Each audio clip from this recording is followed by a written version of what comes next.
I just hit a slope using the speed that I got from ASHing, and we just went really high up and skipped a very large chunk of this map. Because I think this is like where you find hunters and stuff. And unfortunately, Valve is like, okay, people can go on foot, but we're going to keep that health. We're going to keep that health. We're going to get more, don't worry. But yeah, let's not hit a tree and die. Essentially, Valve, what I'm doing right now is I'm skipping triggers around the map. And triggers are placed because you don't have a car. The game is going to fail you if you hit them. It's essentially a game over. I am tree hugging, man. Don't stub your toe, you might die. All right.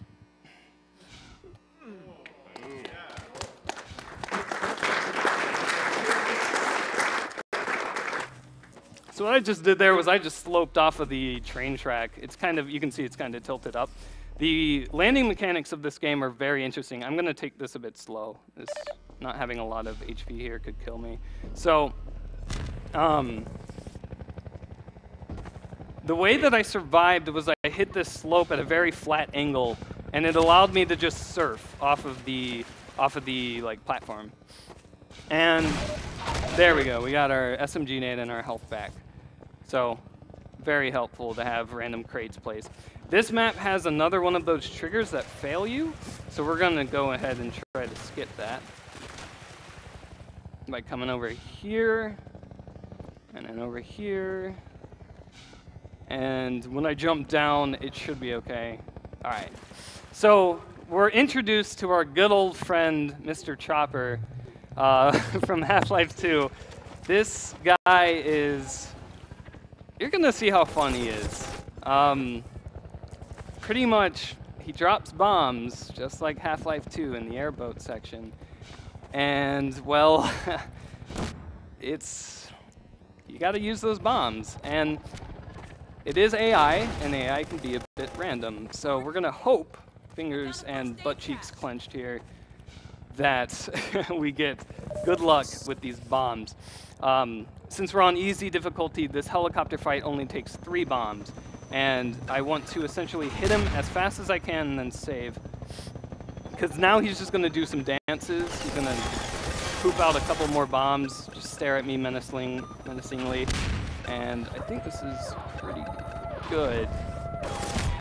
There we go.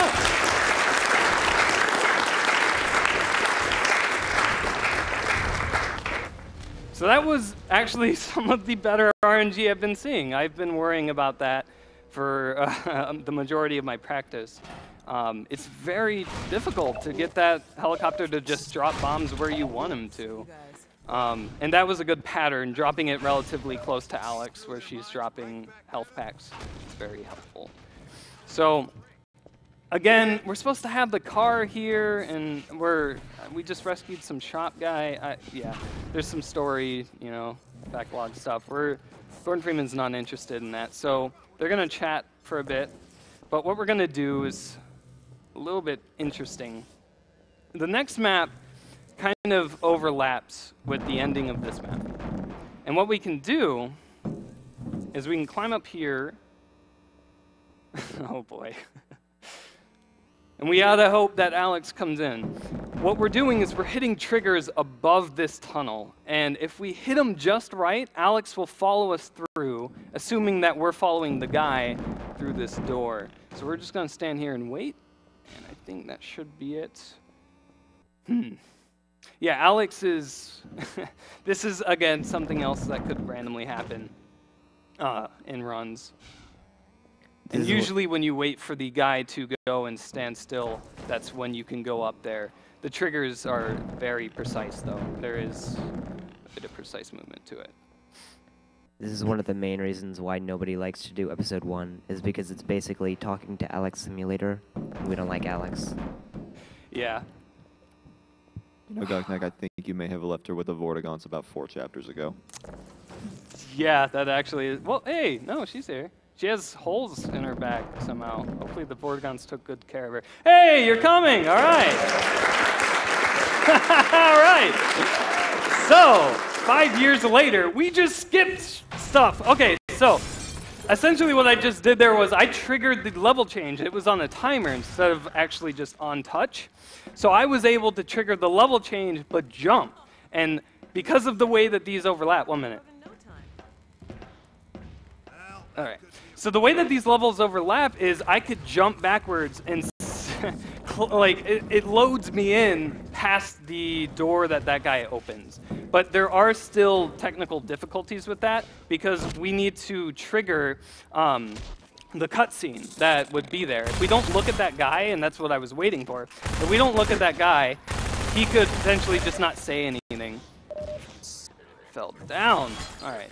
So now we're just blowing up this turret thing. I don't know. It's a really overpowered turret. A lot of people get killed by this in their first playthrough, but you can just skip it.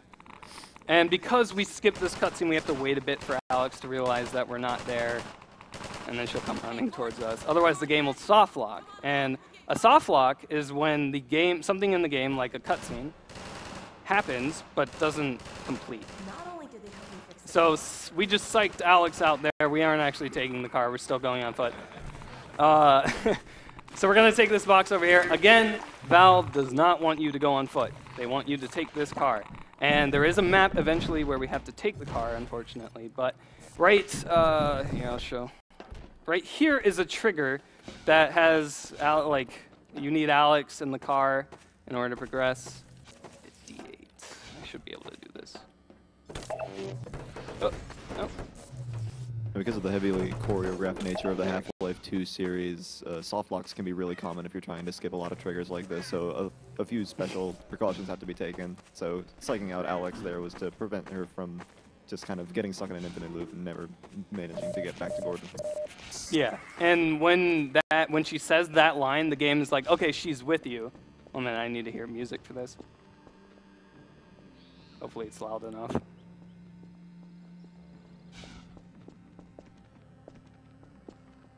It might not be on. Oh, okay, yeah, it's very faint. Okay, okay, whatever. So I need to wait for the music there because otherwise the car that you see right there will not spawn. And then I can't progress because I eventually do need the car. This cannot be used in Half-Life 2, unfortunately, with the airboat. If it could, Canals 11 would be very, very quick, but that's another game. Anyway, so now, again, we don't have the car, so we're continuing on foot here. And there's this little plaza area, and there are hunters, and you eventually, spoiler alert, get ambushed. But because we have this barrel here, we're gonna bring it over here. And because of really, really awesome map design, there's actually a hole right above us. And we just went through it, and we just skipped this map was all of that level. This map was one of the huge roadblocks for a while in the game because skipping that ambush was considered impossible because that hole was so far up and the only way out of that area. So we needed to combine the explosions of an explosive barrel, a hand grenade, and an SMG grenade to get enough height to fly through. And yeah, there used to be a strat where they brought the table and an orb with them, and they would just orb launch up. And thankfully, they found the triple nade boost there to not have to do that, because bringing objects with you is very slow. You have to go under 1,000 units per second. And so yeah, this is the first and one of 2 maps that I need the car. Otherwise, Alex will just stay in the car and won't come over here, and this is a cutscene. You can read some donations if you want. This Strider's the real MVP. All right, sounds good. We have a $50 donation from Mike166. Hey Goknak, Mike, aka Buttercup here. Wanted to say here's to a run that will hopefully be more Azure and less Newt. Also hyped for the strats in this run and going back to Half-Life 2 after AGDQ and getting that world record back. Yep. Hype for stretch ending, getting there. So glad that we got it. And lots of GAC love to everyone, except Cancer. Screw Cancer. This $50 goes to Test Your Might, and now it has been met. Sorry, Blaze. We have another 25 from Zach Ace. Hello to Goknak and the Gok Nation. And $20 from Mollusk Moth. Rise and shine, Mr. Goknak. Rise and shine. I made it just in time for the insane ABH block. Boink, boink, splat. Let's kick Cancer's butt.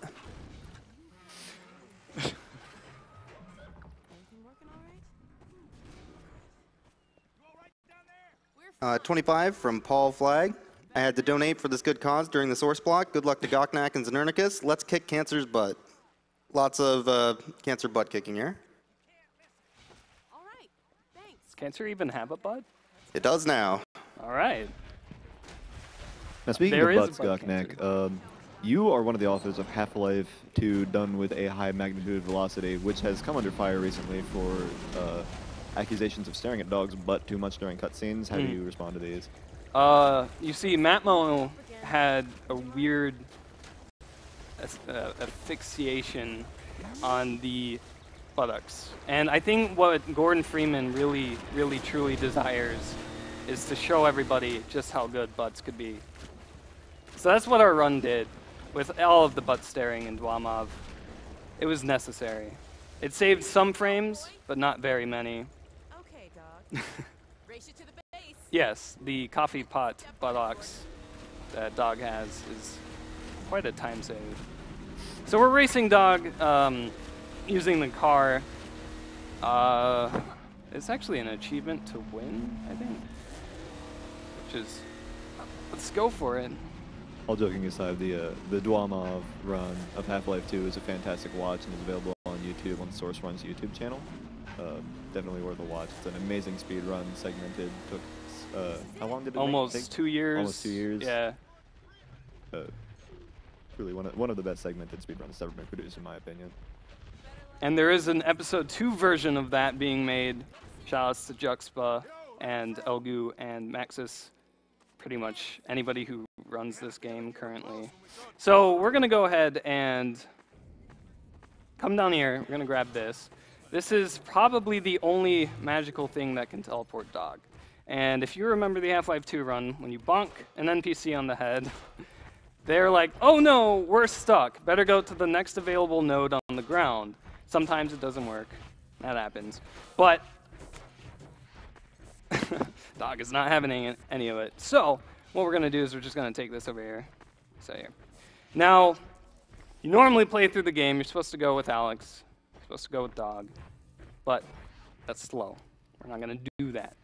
Instead, we're going to take this nade. We're going to throw it in there to scare Alex. You know, don't hurt her. We would never want to do that. We're going to come around here. There's some outbound stuff coming up. All right, let's see if I get good. Wow, there's nobody there. Oh my God, that was perfect. So, sometimes there can be NPCs there. So this is a cutscene right below us, right? So with this engine, we can actually hop around out of bounds, and we're just gonna come over here real quick, and we died, rip. Anyway, trying that again real quick.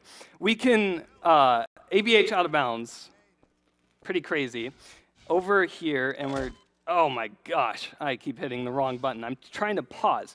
What happens is when you pause the game, all of your speed gets set to 0, and it essentially allows for an easy like decline down, and you save you save your butt.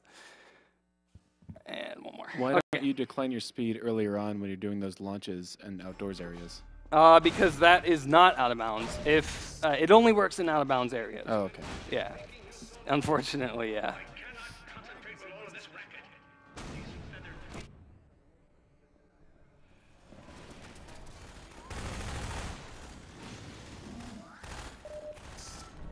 So we kind of skipped a lot.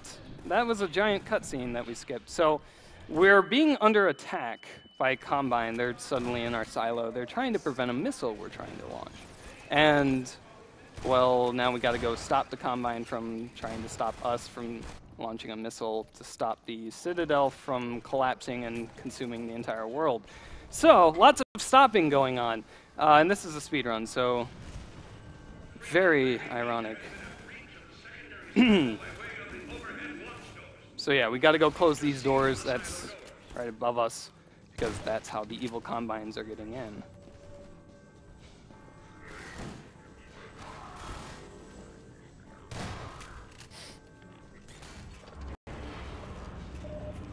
Now, this wouldn't be a Half-Life 2 game if there wasn't a large, obscenely unnecessary cutscene, and we're about to go into it. We kind of tricked the game, though. What we do is, when these doors open, this Vortigaunt and the now spawned Alex and Medic come running down to greet you. But if you run up to the Vortigaunt and kind of block him, he's like, okay, fine, let's continue on. There's a cutscene trigger right here, and I guess Valve didn't anticipate any player just blocking the Vortigaunt and pushing him back. And what he does is he opens the door, but Alex is still like, wait, I haven't met you yet. So she's gonna come down here, and then once she does, and she's like, oh, Gordon, we can run back. And she follows us back. So, yeah, okay. And the large, unnecessary cutscene begins. We cannot skip this. Alex? Alex? Over here! Okay, so yeah, she was supposed to run all the way. I guess she got distracted. That happens sometimes if there's Combine still alive. She will be distracted. So, yeah, this is the videotape you find from episode 1 being analyzed by the crew. And this is, yeah, just a giant cutscene, so you can actually just go ahead with some donations while I tidy up. All right. We have a $20 donation here from Mike. Loving this year's AGDQ so far. I waited for Goknak's run to donate. His runs from previous GDQs got me interested in learning to speedrun Half-Life 2, and I'm currently learning from his tutorial. Thanks to all the organizers and runners, and let's beat last year's total. $1 million hype. Hype! Hype! Hype. We have a $50 donation here from False Man. My 7-year-old niece was recently entered remission after being diagnosed with leukemia 2 years ago. Here's a few dollars in the hopes that one day no one has to endure what she did. Shout out to all the amazing runners.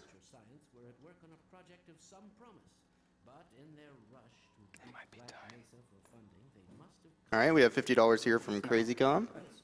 Cirno and Goknak, I have a blast watching your Half-Life runs. Keep it up. Thanks to the organizers and crew for keeping the event running smoothly. Sweet.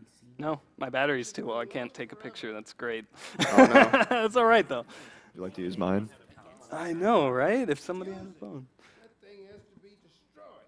So yeah, they're talking about the Borealis, the ship that's from Aperture.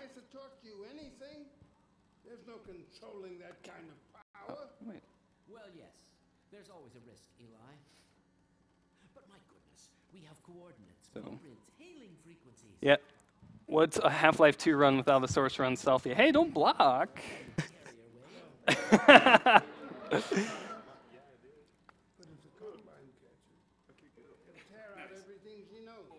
Okay, more. Fine. We don't know for sure. Shout outs to selfies. Yeah, but first, here you go. Send me those after. All right. So yeah, they're talking about the ship, the Borealis, which in Portal 2 there is an Easter egg and an achievement for. I don't know. That's where we kind of leave off with the Borealis. We don't know what happened to it. So, yeah. Perhaps a future game. We'll learn more about the Borealis when No, Half-Life... not doing it. Not doing it. Ricochet 2, yes. Ricochet 2. Yeah, there we go, Ricochet. August 27th, 2045. We have a $100 donation here from an anonymous donator. Kudos to all the donators to prevent cancer. This one's from the Gok Nation. Surfs up and raise your crowbars. Which I would assume everybody's doing in chat right now. What did you say? Dad. So, I figured that Eli would prefer to have a cactus. He seems a little steamed about it. Yeah, he turns into quite a dusty old fella. Oh yeah, I need to get over here. Yeah, we should put some cacti on our couch. See if the same effect happens. You know, I really do like Eli as a character, and I can't wait to see what he's going to do in the rest of the games in the series. Especially with the donation incentive being met, it's going to be quite interesting. The last time I heard those words was back at Black Mesa. We have another $50 here from an anonymous donator. Big shout out to the ops crew for Twitch who are helping to keep the stream up and running for hundreds of thousands of viewers. Much love from Seattle. Get hype for Half-Life 2. When he brought in that crystal, I knew I... Episode 2. Yeah, episode 2. Hype. Watching it right now. Hype. And now he's using my little girl.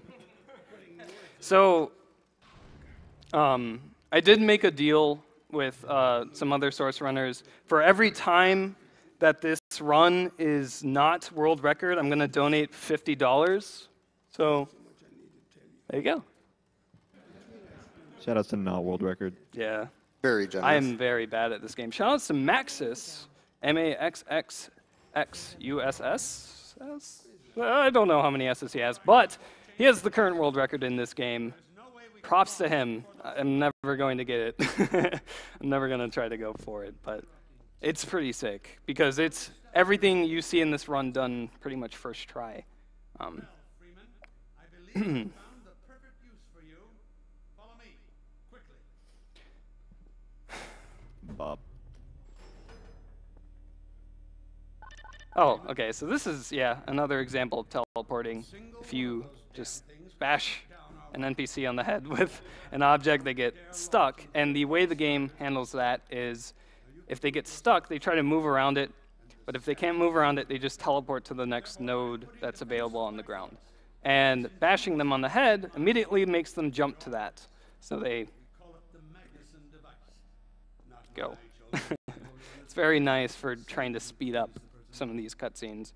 So we get introduced to the Magnuson device, which is that orb thing over there. And we got to attach it to the Strider and shoot it with that pistol. Yeah.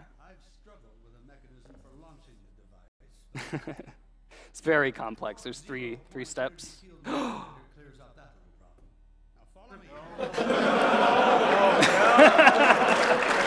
I'm sorry. I can't resist. You've doomed us all. I can't resist. This is the end. Now, out in the field, Yeah, with all 3 the steps. Magnuson devices you need through delivery ports like this. I can read off another quick donation here if that's okay. Okay. Cool. We have $200 donation from Goonagoon84. Yay donations, :D. Boo cancer, D:. Main body of the Strider. There you go. Not too Another 25 from Anonymous. This Half-Life 2 run is unreal. Can't wait for the Portal runs either. Now, let's move on to a more challenging task. Uriah, Two. send the Yeah, Episode 2, yeah. yeah. to the rail. As a reminder, this is Half-Life 2 Episode 2, not Half-Life 2.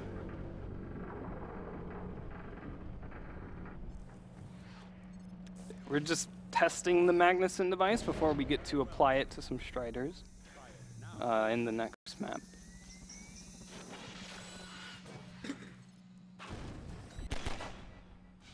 Magnificent device, isn't it? I'll be right over here when you are ready to head out.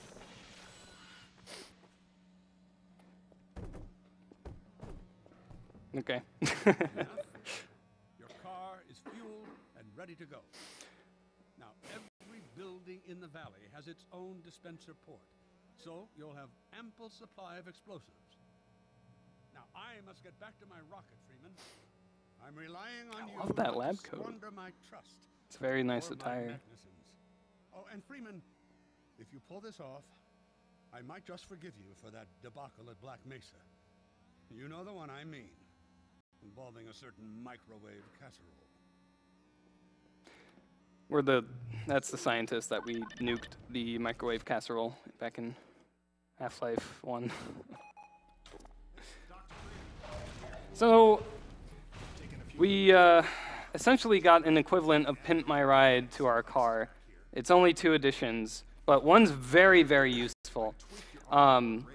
This attachment here allows a Magnuson to be attached to the back, and thankfully, it allows the Magnuson to not be destroyed by hunters. And that is very helpful, because the hunters, they shoot these little needle things, and you're going to see a lot of that. and those needle things explode. And if a Magnuson's near that, it'll also explode, and you don't have a Magnuson device anymore. So putting on the back of the car allows it to be invulnerable, and that's very helpful for bringing it. And that's why we actually drive the car here, because we need to bring this Magnuson to the first location. Do you want to explain the backwards car maneuvers? I don't do any of that in the run, but sure, go for it. So basically, recently we found out the car can actually ABH. You just sort of like back it up in reverse, and then you just go really fast because there's no speed cap on it. Yeah, there's no. When you boost going backwards. Yeah, 1 minute. I need to. These are audio cues. When you boost going backwards, the car doesn't reset back to normal speed, so you can just essentially keep boosting and boosting and boosting, and it just allows you to just keep boosting and preserve it. Recon indicates they're being escorted by packs of hunters. Now, I want you to So this part of the game is normally very, very difficult. On people's first playthroughs, it still is a challenge in the speedrun. I'm not going to downsize it, but there is a certain route. They don't randomly spawn, thankfully, but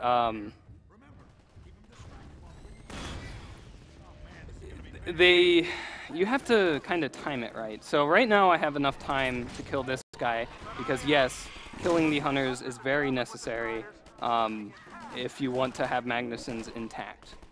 And we're just gonna make a detour over to this house to get the next one. So I used to have to use this text document, but running this game enough, you get the route kind of memorized. That's F8. Okay, so let's see here. Can this make it? Kobe! Wait, hey, all right. Sweet.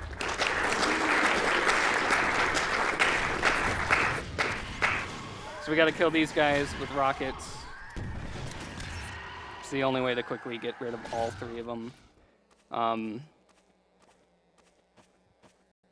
So we just kind of go back and forth here, and with the downtime that you have between Striders spawning, you can go ahead and set up further ones. So right now I have like 30 seconds or so.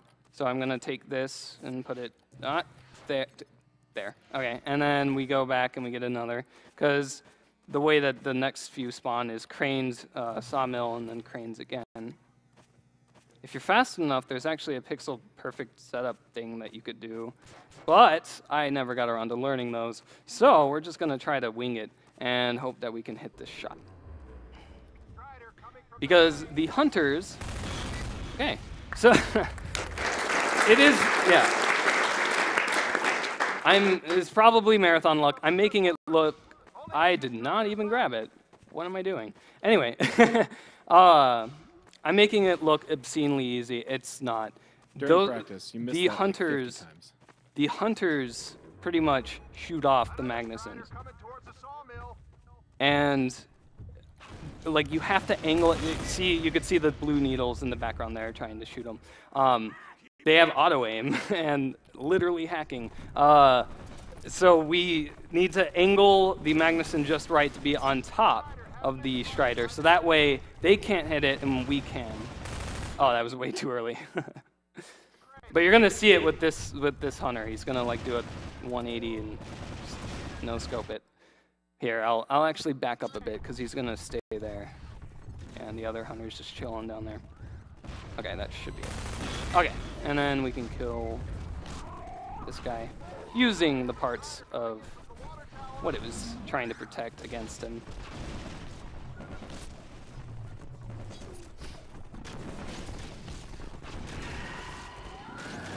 Insult to injury. The only thing I ever loved is now killing me. Alright. Thing I was programmed to protect is killing me. So I'm just gonna follow this guy and hope to God he doesn't shoot our Magnuson. Because he can. We just have to like ninja dodge it, Matrix style. He did hit it. So I'm actually supposed to have killed that one. You know what? We can try Kobeing it. Yeah, because it is very technical. If you don't kill hunters, they're going to kill your run.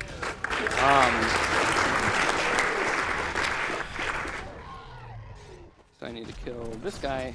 Okay, you know what? Come here. Bye. Yep, sometimes you gotta use the orb, but it's just like the fastest way to kill them is usually the weapons that you have. And now there's another, assuming I'm not lost and completely befuddled. Okay, we should be all right. Relatively fast. So, yeah, you essentially want to kill those ones as fast as possible because they are on a timer. If you kill one, the next one's going to start spawning, but it'll be, like right now I have maybe 2.5 minutes to set everything up. That might be way too much time. I might be over exaggerating that, but yeah, I have, get ready, about a minute. So I'm going to take this time to set up some magnetism devices around the forest, like little goodies, including on the car, which is going to come in handy later. The segmented version of this fight is actually pretty incredible. Yuxpa worked on it with his segmented run that he was working on a long time ago. That's now become episode 2 done quick. Yeah. If you want to look that up, it's pretty insane, and it's definitely worth a watch. JUKSPA on YouTube. Just search that Strider fight. Does he have it public? I think he does now. Okay. Yeah, Hep probably has it. Okay, so this is another like hope for it shot thing.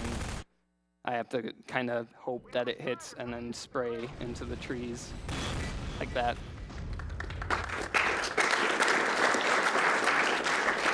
And then we just make a detour over here, going through the forest. Hello. Goodbye. And we make our way over here. And now the hunters, they're kind of programmed to go and guard whichever they can. So there's going to be 2... Oh, we missed him because he's not in the road. There's, yeah. When there's no Striders left, they're told to just go to the one that they can, which in this case is this one. So they're all going to come down here, but we need to keep one alive because of, oh, that happens. It happens when the Strider shifts around. It can actually fall off. It happens. There we go. All right, so we have 2 coming, so we can kill this guy. I think so, right? No. Okay, you guys are just taking forever. All right, so come on, come and get me. Because right now, since we killed that one, we're going to go ahead and lure this last hunter.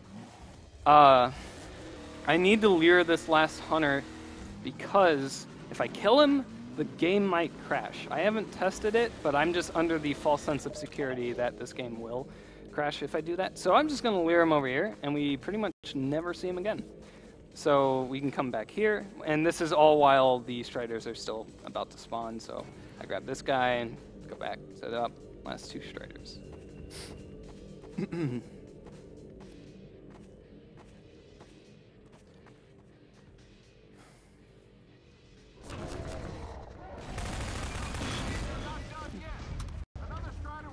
No, there's one more. Let's see how this one goes, because this one could take a little bit of time. Okay, so the hunters here can be really evil. Okay, they were not evil. They were very nice. That's it. And that was the Strider fight. So that was the Strider fight. That's what you have to protect the silo from. Oh, I tried, yeah. Ooh, give me that. Okay, I don't need it. Never mind. Get in here, Alex. Sweet. Okay, so this is, again, another cutscene. We did it. We protected the missile silo. So, you can read some donations if you have any. All right.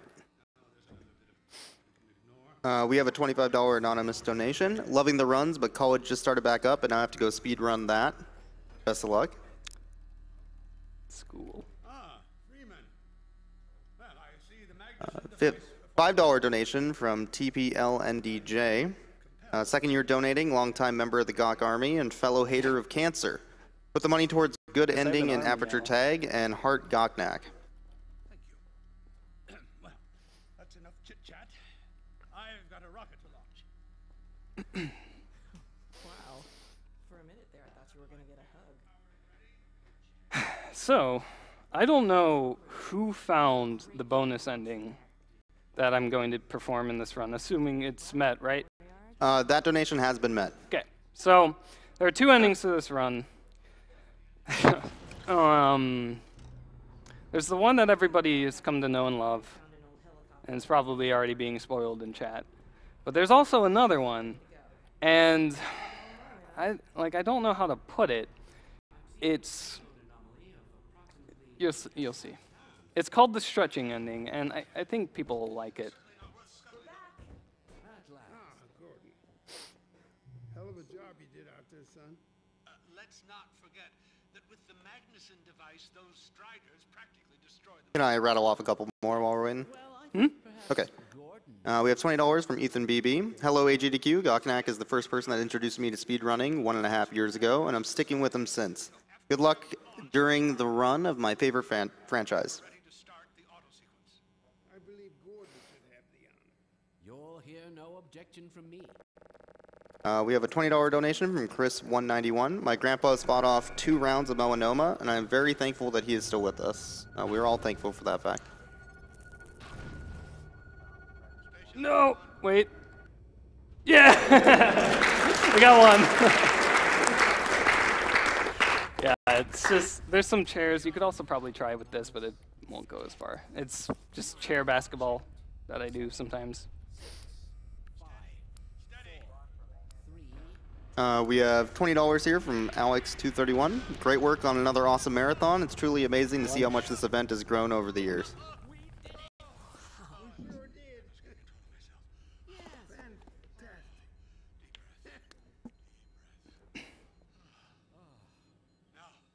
And we have $50.20 from Fuzzy Commando. My friend Lou Lynx died in January 2013 from cancer. This donation is in his honor. It is going to work, right? It has to. Once the rocket is in range of the portal, we'll be able to switch on the xenium resonator. Well, let's get outside. I'd like a better view of the fireworks. There should be quite a show. Regrettably, I can't come out. Looks like we still have some more time. Okay, that would have been really weird if she just kept going left, or right. Okay. Dream of letting you go without a proper goodbye. Okay, I'll hold you to that. You too, Dr. Magnuson. Yeah, we have time. Okay. We have one more $10 donation from Brandon S. Trying to scrap up what I can for this cause. I've lost both my grandmothers to cancer, and I don't want anyone else to feel that pain. AGDQ, hype! Hype! Hype! The more I think about that warning from my friend, the more I'm convinced it has to do with Borealis. Don't be deceived. That ship must never be used. You have got to destroy it, whatever the cost. Where are you two? You're going to miss it. Where are we? Here, Alex. Gordon, thanks for everything you've done. For Alex, for all of us. I couldn't be prouder if you were my only son. Now, when you get back, we've got a lot to talk about. Okay, so stretching ending. For those of you who have seen the ending of this game, there are these giant potato things. There are these giant potato things that eventually come and tickle you. And what we need to do is prevent that. So we're going to come over here, and we're just going to...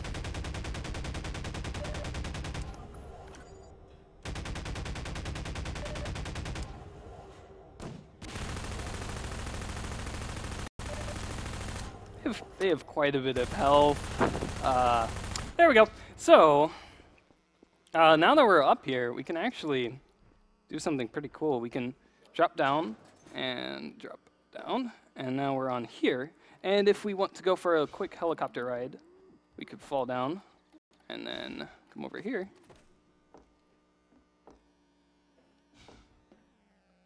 And, So the model of this helicopter is essentially highpoly.mdl. It's not actually a helicopter or anything. So we are actually outside of this invisible wall, so we just got back in by doing that. And I want a helicopter ride. There we go. There she is.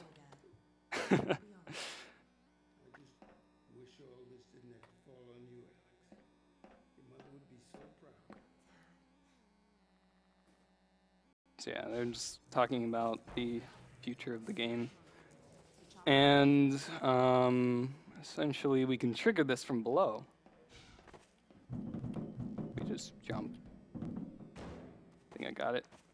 Oh, wait, 1 minute. There's a trigger under here that I can hit. Okay, 1 minute. You can trigger it, I'm not lying.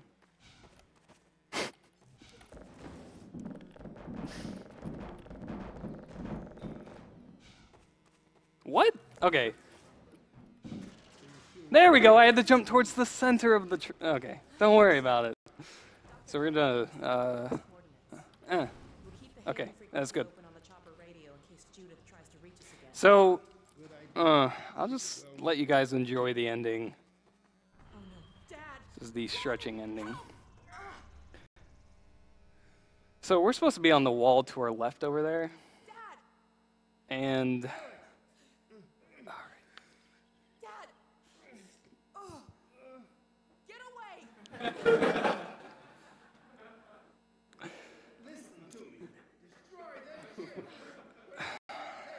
and the audio's pretty great too. Because nothing's actually happening. And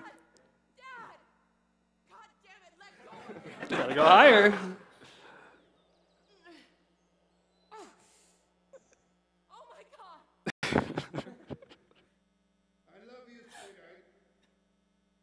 Gok lewd.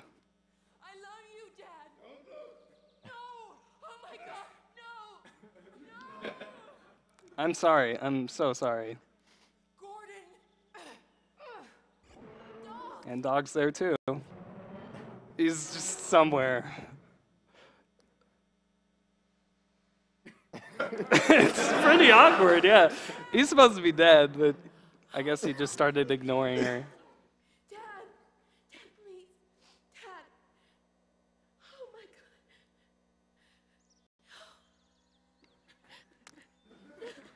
And she's like, don't leave me. And he's right there. Like, just walk like an inch forward and he's there. And that's how the game ends. That's time. Don't worry about it.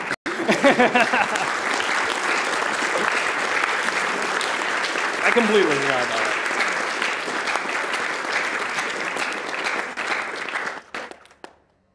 Time is actually when you lose control, which is when you go into the cutscene, but it was about 3 minutes ago. I use live split, and it automatically ends the thing for me, so I'm never used to actually calling out time or like pressing a button or.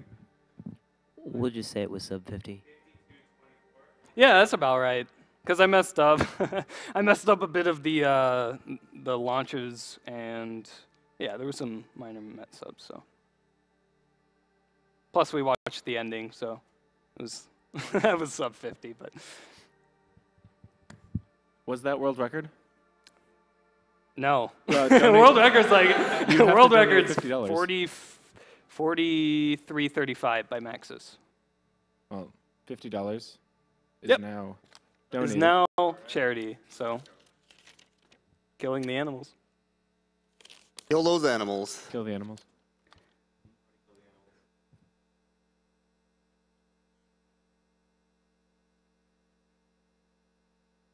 All right, well, thank you for that awesome run of Half-Life 2 Episode 2, Goknak. Up next, we have a really hype portal race between Blizik and Noircat, so make sure you stick around, because if you miss it or you blink, you're going to be really upset.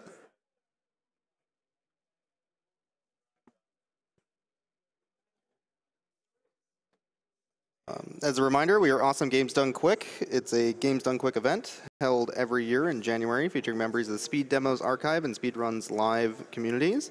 SDA proudly hosts speedruns of over 1,000 games with forums containing speedrunning, planning, and marathon discussions.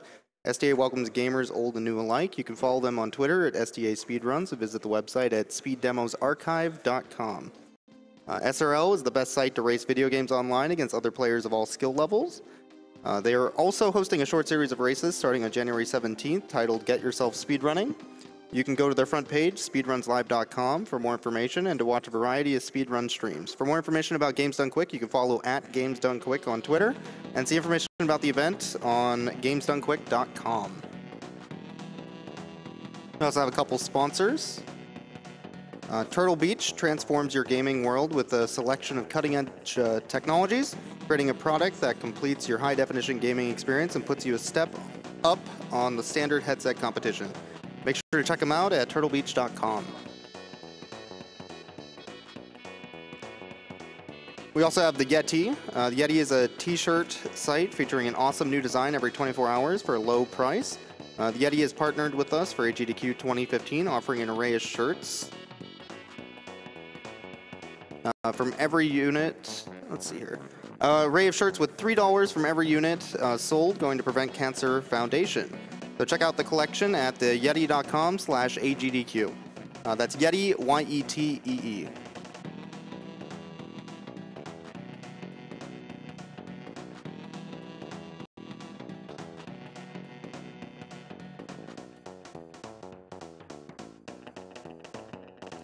We have a couple donations here.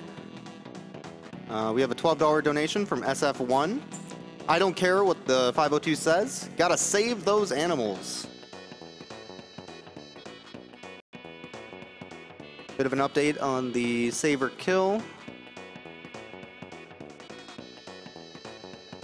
Save the Animals is still way ahead at $50,444. And Kill the Animals is still at $34,284. So if you want to change that by the end of the marathon, we have quite a bit of headway to go for the correct response of killing the animals. Gotta save those frames.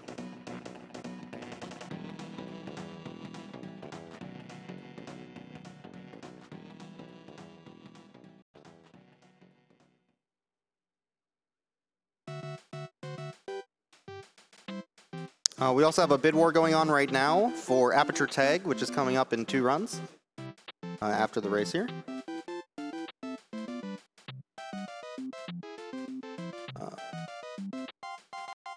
3 runs, sorry about that.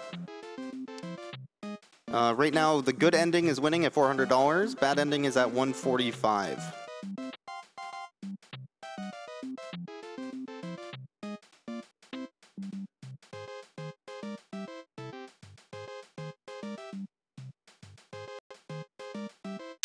And we have another $10 from an anonymous donor. If Gordon could talk, I'm pretty sure he would say to kill the animals. Shout outs to Epac, Mur, and Zirin. P.S. Don't say my name on air. I'm really sorry, Anonymous. Oh god. That should have been at the front.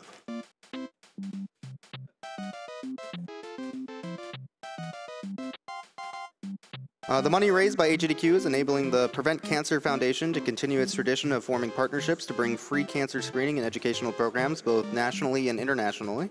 The foundation is currently working to develop a vaccination campaign with a global service organization that has 1.2 million members and 30,000 chapters in 200 countries.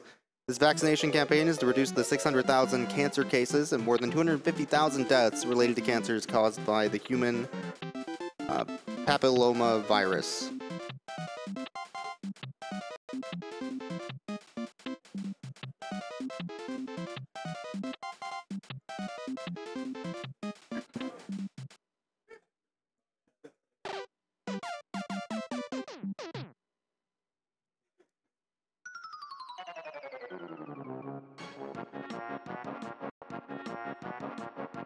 Also, for anybody on Twitch chat right now, all of our Twitch subscriptions are 100% going to PCF. So that's a good way for you to help donate and also get some awesome emotes for Twitch in the meantime.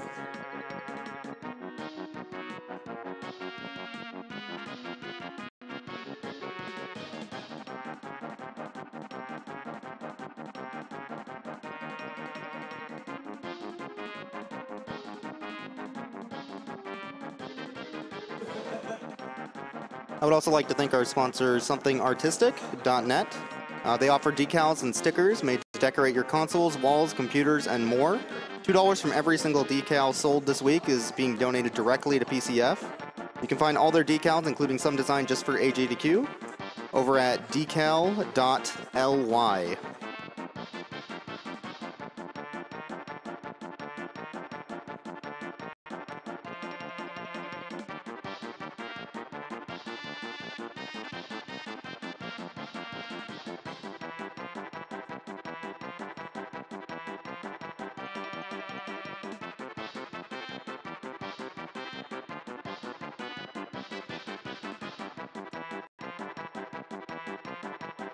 We have a $20 anonymous donation. Stop right there with that out of bounds.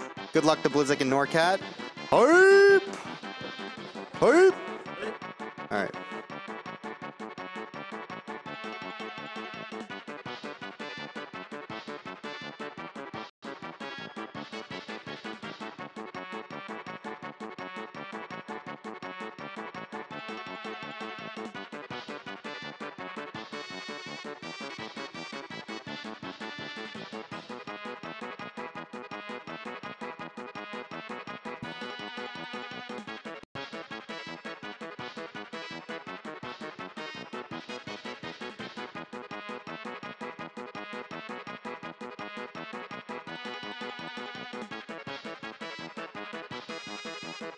After the source block here, we also do have a language bid war going on right now for Jack and Daxter 2.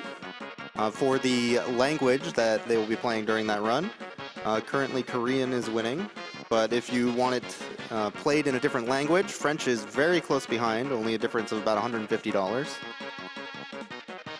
So make sure you get in on that bid war if you want to make that change.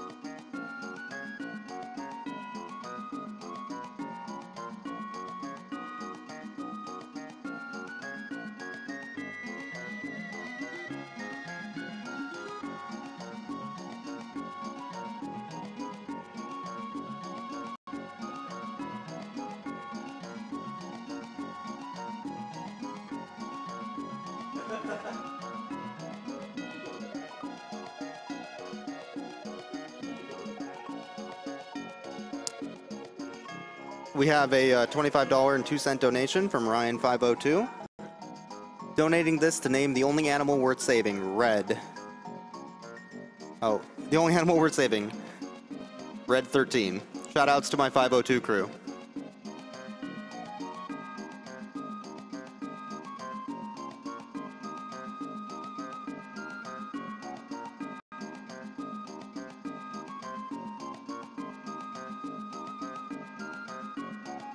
For anybody who doesn't know, the Save and Kill the Animals is something we're running week-long for the Super Metroid race near the end of the stream here.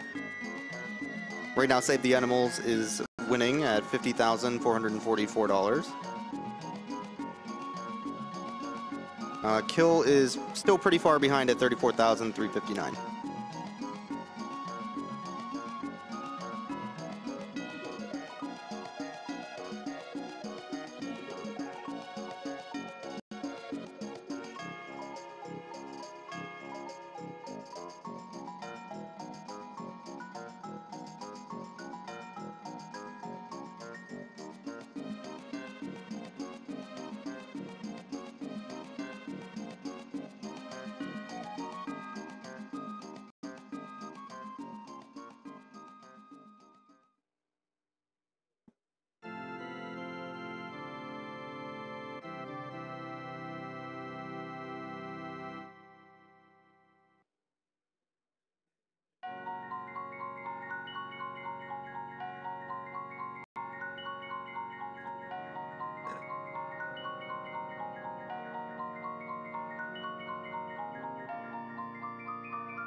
Tiny Build Games is another one of our sponsors. They're an indie developer morphed into an indie publisher.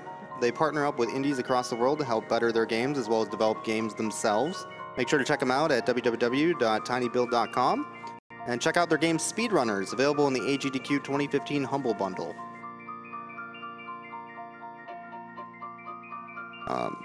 When you're checking out that Awesome Games Done Quick Humble Bundle, you can check that out at humblebundle.com. Pay what you want for up to 9 games, a Twitch Turbo subscription, a subscription to XSplit, Premium, and exclusive merchandise, all while supporting PCF, the Prevent Cancer Foundation.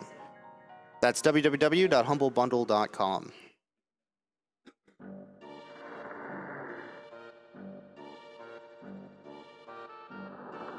We also have a $5 donation from Matt71. Body the Blizik 2015. Good luck, Noah.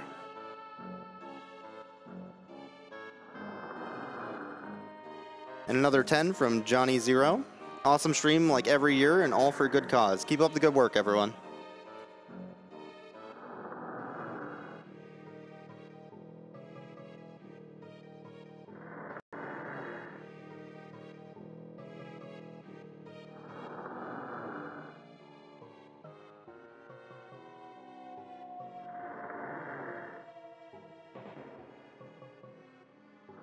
We have a $25 donation from Rulanda. Keep it dapper.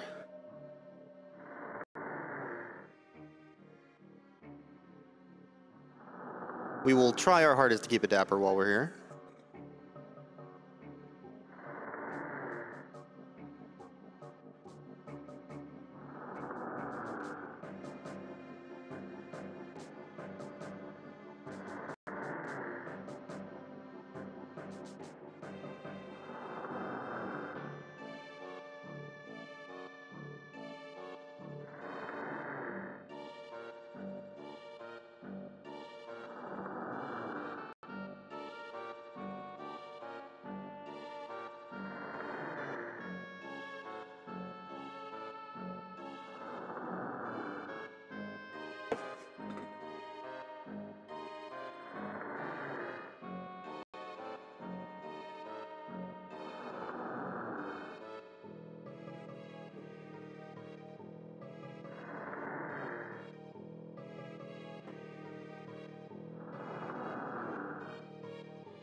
Looks like we have a little bit of time here still.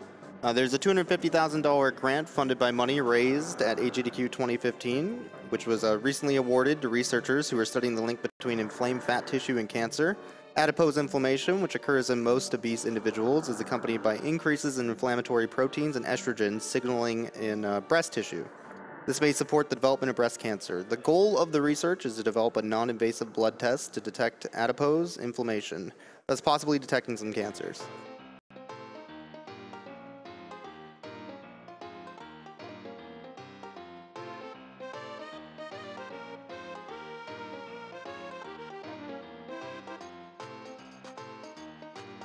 And we are raising money for the Prevent Cancer Foundation. It's a nonprofit organization that focuses on prevention and early detection of cancer by research, education, outreach, and advocacy. Their staff has worked towards this goal in countries such as China, South Korea, Australia, Canada, England, and other countries spanning a total of 6 continents. PCF has invested over $138 million over the last 29 years and funded more than 480 grants and fellowships like the one I just mentioned.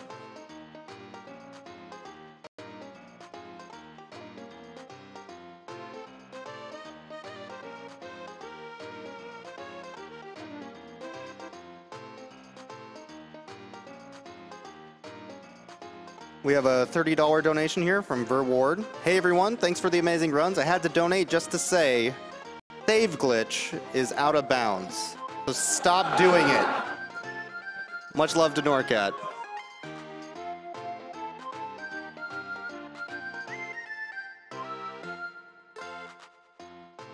We also have a $25 donation from Alex17. The way I see it, if we end up blowing up Zeebs, why even go down there? Why not just drop a bomb and fly off? Because the animals are there. Save the animals. Very valid point. But killing the animals also saves frames, which is way more important. So let's go ahead and get that donation in there, and let's kill those animals.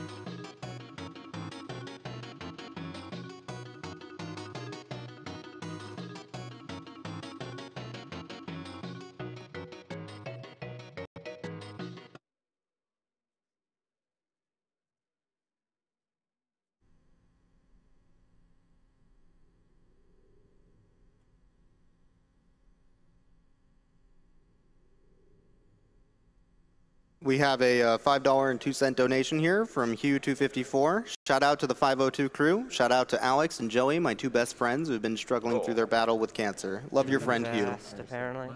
Oh my gosh, I wasn't sure if that was on purpose. Okay. All right. I got a thing to do first. Okay, I'm ready whenever, I think. All right. Speedrun underscore. I don't have sound, though. Hello? Will I have sound? Oh, you don't have sound on the speakers? I don't hear anything. Yay! Nice. Let's make some noise. Can you hear this? I could turn it up from... Yeah, it's on. Oh, hey, Yeah, there it you is. Oh, it's gonna confuse Noircat so much. No, I'm good. You will drop the device in the equipment recovery. Actually, I'm gonna turn my own sound up because... Original center regulations require both hands to be empty before any cable. Okay, I'm spoiling it. I'm sorry. 2, 1. Yeah, that's a good idea, actually. Oh, yeah. Literally Okay. No. They're gonna find Wasn't out world record. account, and they're gonna go through all your Reddit, Twitter, Are you ready? and everything is they're gonna find all the photos Sure. that you don't want to be on the Sorry? proceed into the chamber lock. I did. It sounds good. First time, the incandescent. Well, are you ready? I mean, we're not gonna start from right there, are we? I mean, it's only 10 seconds. We have demos, too. It's not. Speedrun start is not working. I'm just gonna do... New game then. So let me make sure that all my maps will work. Lodo 0. Lodo 1. Play start. Oh, man. Lodo 2. Oh, he's doing the loads. Lodo 4. I'm just gonna make sure that all the maps are able to load because it's not doing the thing. Are you sure you have the plugin? It should be fine. Reload. No. No. You should probably do that while I'm doing it, since... I don't have one. Just load the escape. Alright, I think it'll be fine. Test chamber AOO. Alright, whatever. I'll just go on test chamber AOO. It's fine. Okay. That was a good idea. Okay. Are we ready? We're not gonna start from, like, actual start? I guess we can. I mean, that was the point, wasn't it? So, the timing in this game is similar to the last game. It starts when we gain control, which is about 10 seconds after we start the game. Yeah, we'll tell you. Sure. We can do that. So, are you ready? Yeah. Okay. Are you on So, the... Oh my god. Are you gonna go yeah, on no, the... I have... Okay, then I'm ready. I'm Okay. paused. So, 3, 2, 1, go. So time starts when they gain crosshairs. When you see the And time's going to start right now. Alright, so this is Portal, which contains primarily the save glitch, as Azray will attest to. I'm gonna just go ahead and explain the save glitch right now so that you guys all know, because it's gonna come up right away as soon as the game starts. So basically what the save glitch is there's a glitch where if you are touching the edge of a portal, you can actually displace where you are viewing and where you are shooting from. So if you touch a blue portal, and then save and load while you're touching the blue portal, if you move away from that, you will shoot from the same distance you are away from the blue portal, but in terms of the orange portal. So say I save and load while I'm next to a blue portal, then I will be seeing from the normal place, but I will shoot, say, 3 meters up and 3 meters to the left from the orange portal. The same distance that I am from the blue portal. In there. So, like the last game we played, this game will heavily abuse ABH, and you will see them go backwards very fast, a lot. Yeah, ABH is the primary method of movement that we use in this. Also AFH, which you can do by holding S. Also going through portals, which is what the game is about. Oh yeah, that too, of course. For instance, the Aperture Science weighted storage cube. So lots of waiting right in the beginning of the game. But after this, we mainly only have the elevators to deal with. After the next couple chambers. Starting with Chamber 2, it's really going to go downhill from there. So be prepared. Yeah. Chamber 2 is when we get the portal gun, and then everything starts to become really confusing and really nice.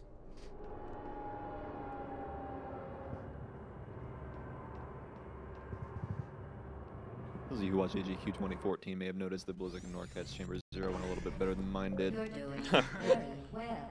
Please be Just a little bit. advised that a noticeable taste of blood is If not you part do of a any test crouch jump right here, protocol, but is an time properly, you can get on unintended top of the side door. effect of the Kinda Aperture tricky. Science material emancipation grip, which Flip may inside the Cubeface is like the best person at this, and nobody knows how he does it. He's a hacker.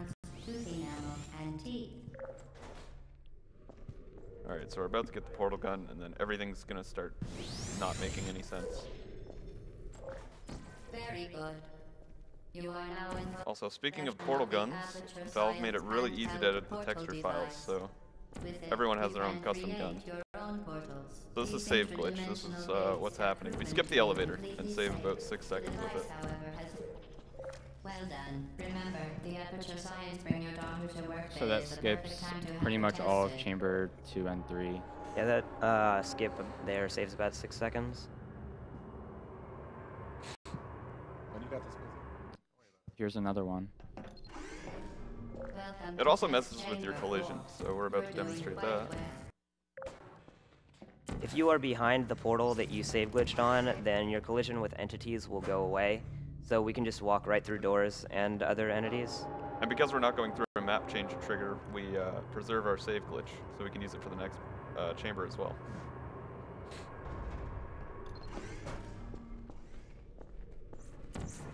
As part of a required test protocol, our previous statement suggesting that we would not monitor this chamber was an outright fabrication. Good job.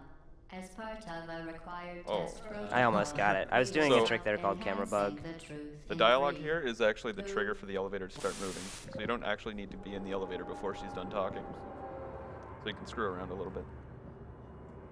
In this next chamber coming up, they can skip the orb by airstrafing into the portal and just landing on the platform.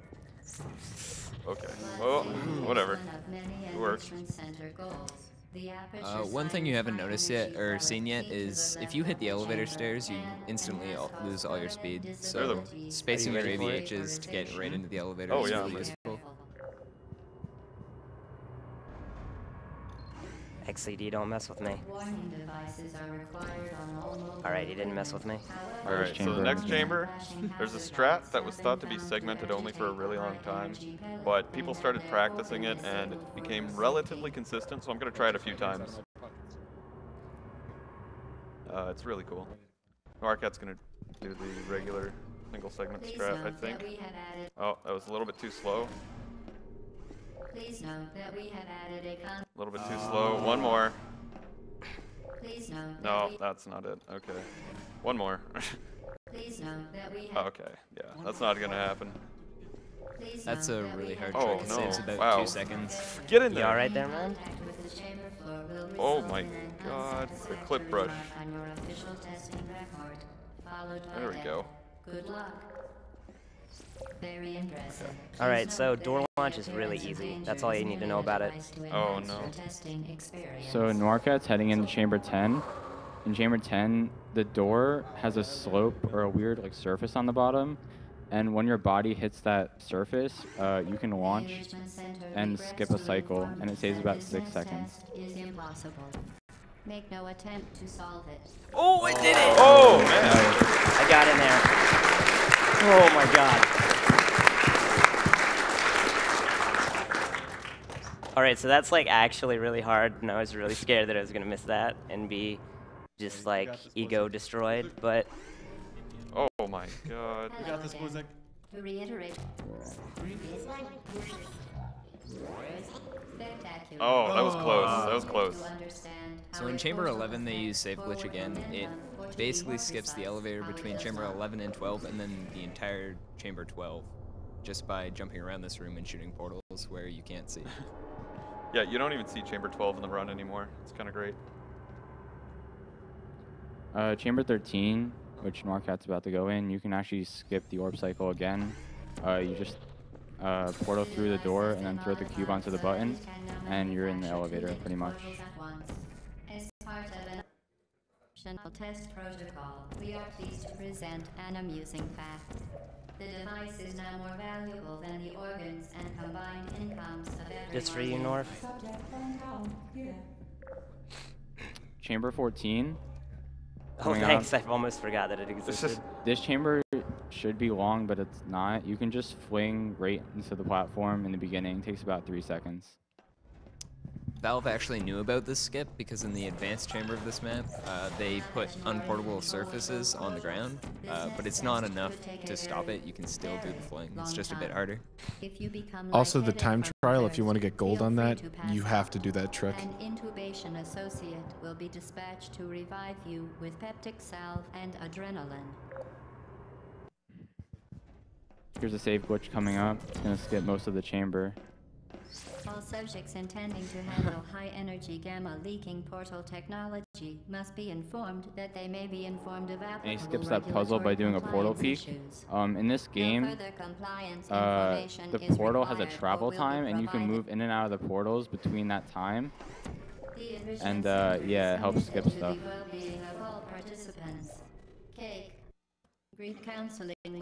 So in chamber 16, they use a portal bump to skip waiting for the door to open. It saves quite a bit of time. And then they use another portal bump to get into the room with the turrets. Easy. Very good from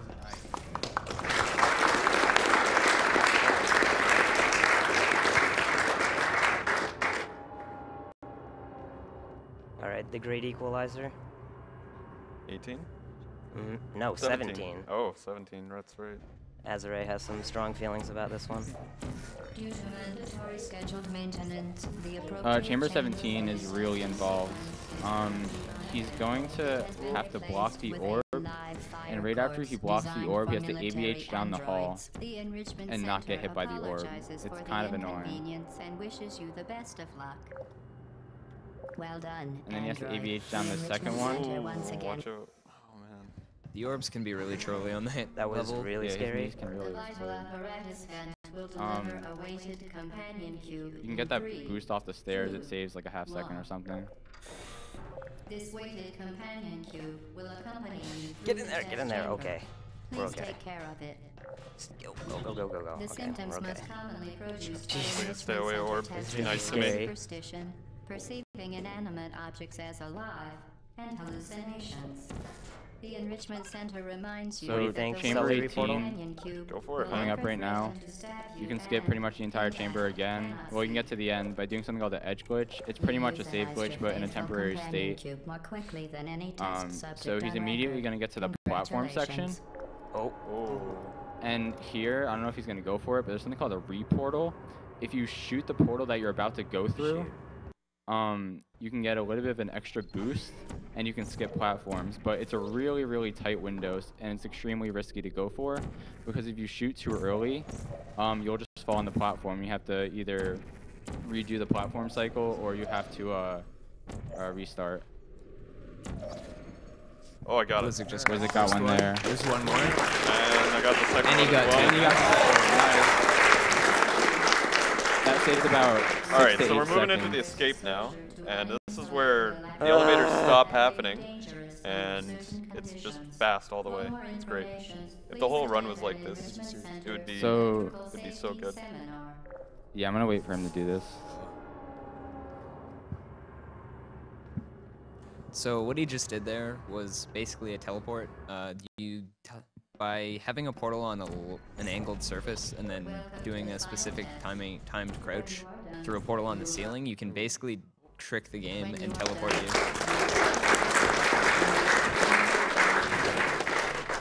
He then just did another one into the loading zone of chamber 19, which is a really precise trick.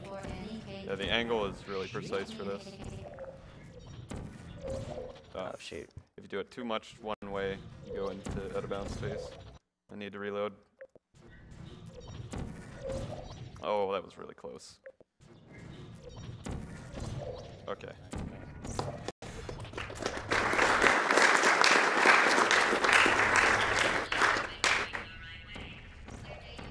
Oh. What is happening? Come on, let me down. Oh, I missed it.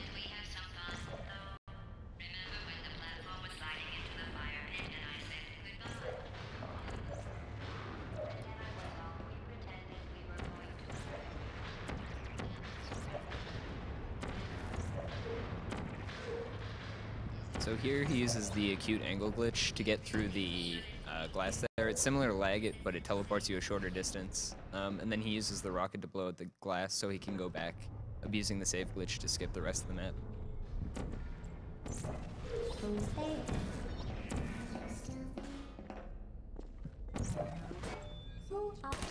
So Noircat right now is gonna do something called catwalk skip. He's gonna strafe really hard to the right here, turn around, and hopefully shoot the surface and get in. Oh, he missed the shot. It's a pretty tight shot. Yeah. It's a very hard shot to make. Even though the railings look really small, they're actually bigger than they look. I'm not kidding now. Turn back or I will kill you.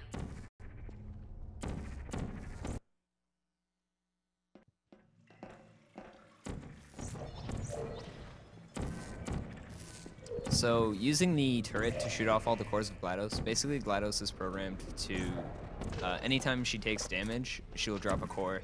So instead of using the missile like you're supposed to, and having to drop the cores one at a time, you can shoot off all the cores except for one that's on a timer, collect them, and then incinerate them once the last core drops. Yeah, time's coming up in a sec. Congratulations. Was it worth Time. it? Because Well, no, time. behavior. The only thing you've managed to break so far is my heart. Oh, May hey, was that's probably- real time too. Wow, that's pretty good. Was that sub 13? Probably not. No, that isn't going to happen. You chose this path. So yeah, if you incinerate the cores too early, And you actually you're already on soft-lock the time. game. So. And Neurotoxin. Time.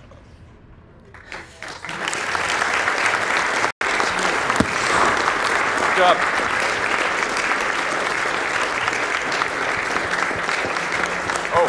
Oh, we didn't even go get the cake. Yeah, I guess I forgot to do that. That might be PB, by the way. No, loads are pretty quick on these computers. My RTA PB? I don't know. I don't keep track of RTA. I know that my in-game I don't know PB if I is can make it. 12:38.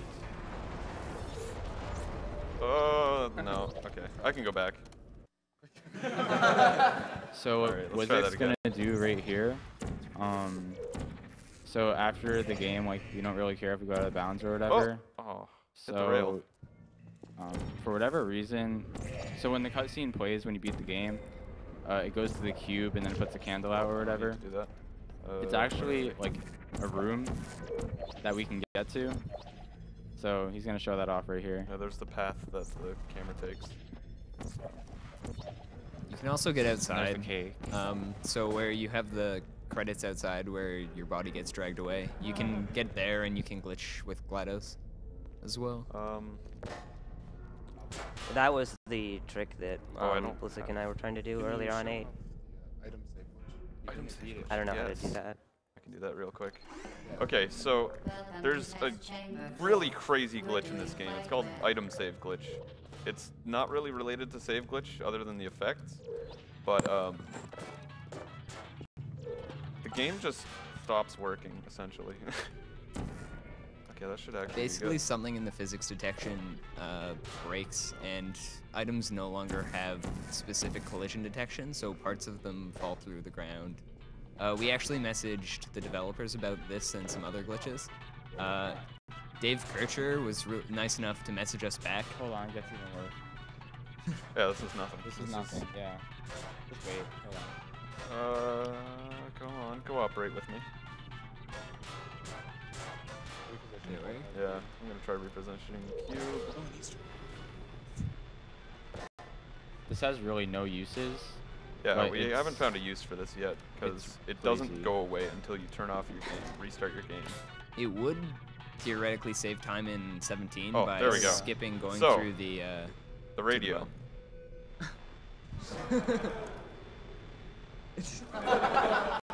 To ensure the safety of all authorized activities, do not destroy vital. Alright, so let's go say hi to our friends, the turrets. How about the camera?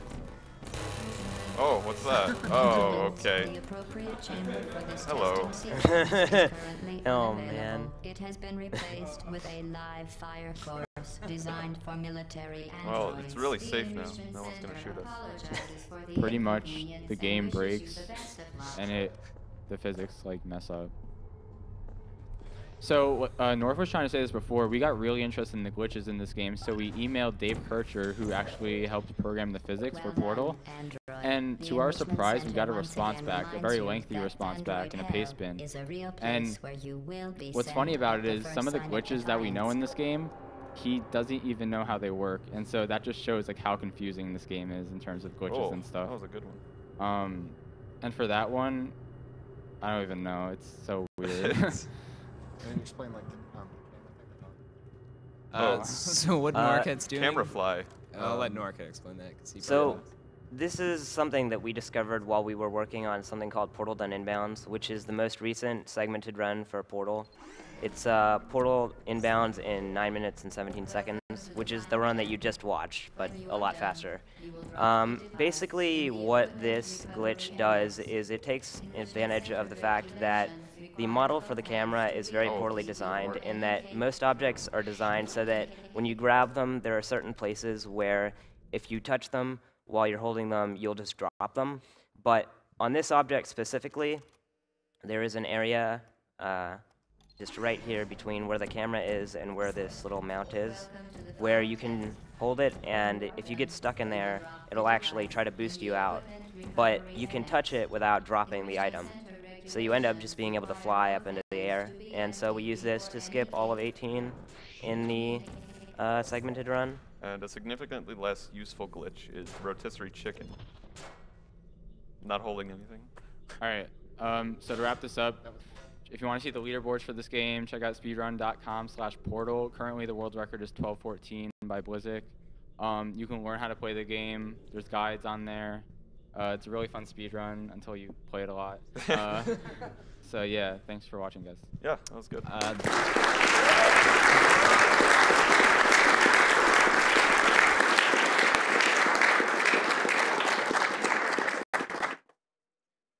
All right, thank you for that awesome race. Up next, we have more Portal, but definitely an interesting version of it with Cirno and BubblesdelFuego, so make sure to stay and watch that. We have a couple donations here to read.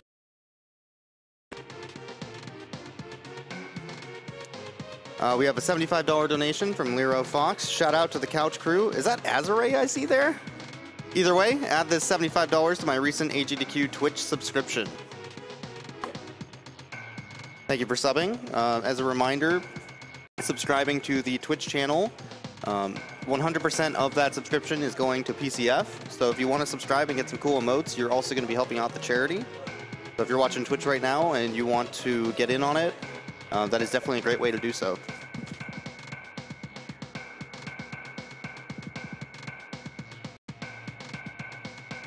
We also had a $250 donation from Bobcat. The comment is, French food is pretty good, but kimchi is the cat's pajamas. I kind of think it's more the cat's meow, but we'll go with pajamas in this case. That was actually towards the Jak and Daxter 2 language bid war. Let me see if I can get an update on that real quick.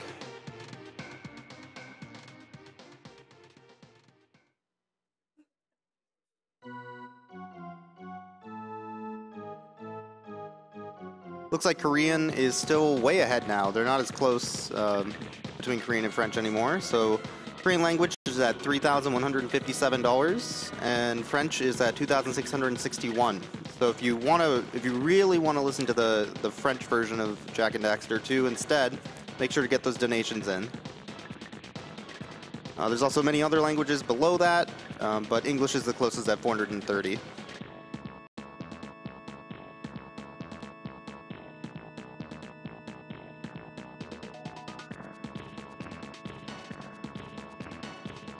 We have a $60 donation from Dr. Ill. Got to donate during the source block. More people need to donate to kill the animals so we can make it a close race. A close race will result in more donations in the bid war.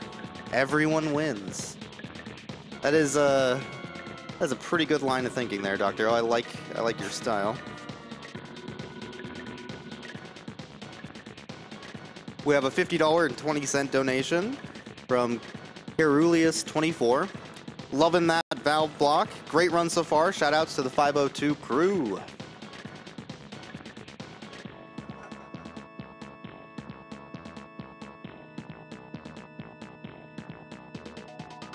We have an anonymous donation for $100 to my boy Michael Crutch, who whooped leukemia's butt. Let's go fast beating cancer.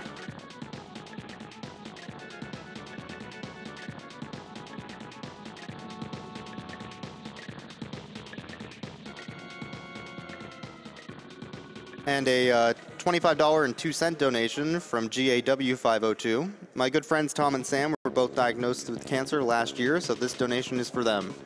Shout outs to the 502 crew, Sporty Board, and Pax Mug.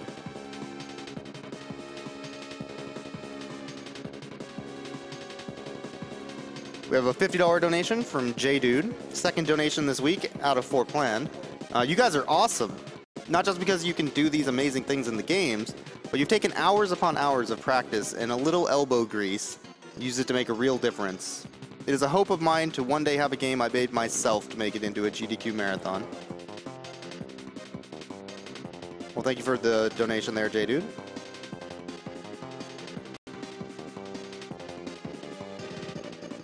We have a $105.02 donation from Hulk Hoagie. Great job, everyone, and thank you all. Put this towards the Red 13 donation incentive, and congrats to all winners. The donation incentive that he is talking about during the Final Fantasy VII run near the end of the stream here. That'll be a few days in the future here. There's a name bid war for naming Red 13 as well as other Final Fantasy VII characters. So if you have a name on there that you want to bid for, you can do so. Right now, Red DII is currently winning at $7.87 and 48 cents. Closest to that is Konor at $570, and then Doge at $459.05. Tons of time on that still, but if you want to make that change on that name, you can do so.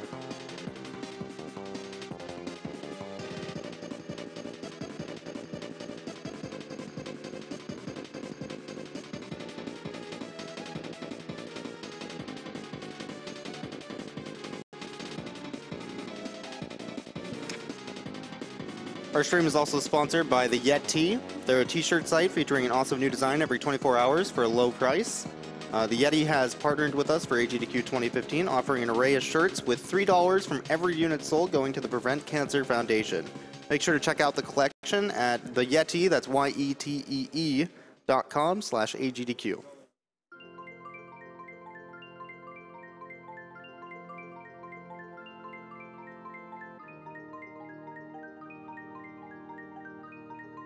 We have a $5 donation from Wazin. Can't wait for the Portal 2-player, 1-controller run. Good luck, Cirno. Also, Cirno and Professor Broman for Ludus couple of AGDQ.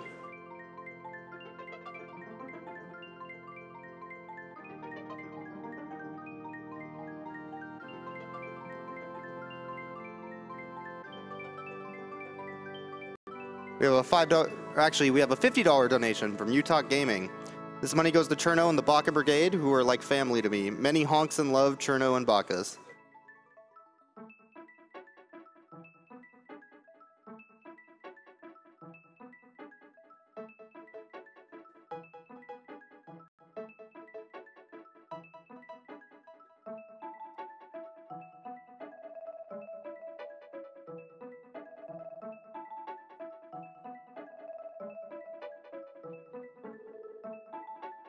We have $10 from XJester2441X.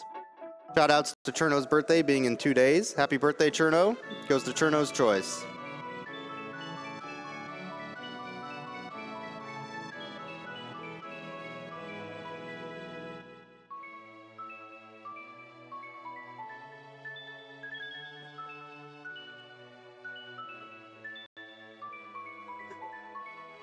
We have a $9.99 donation from Etchy Suke Etchy. Thank you so much, everyone at AGDQ, for making this event possible. As a cancer survivor myself, it's really amazing what we're all able to accomplish when we come together. Shoutouts to Cirno TV. I love you, Cirno. We miss you.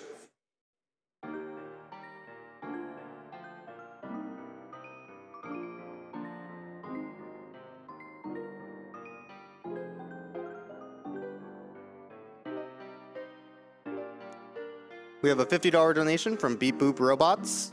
I was only mildly aware of speedrunning until I happened to click Cirno's stream one day, which made me delve into this wonderful world. You guys are crazy in a good way. Donation towards Dark Souls 2 any %, since Nubis seems to be in maximum freedom mode. Shout out to Cirno Chat.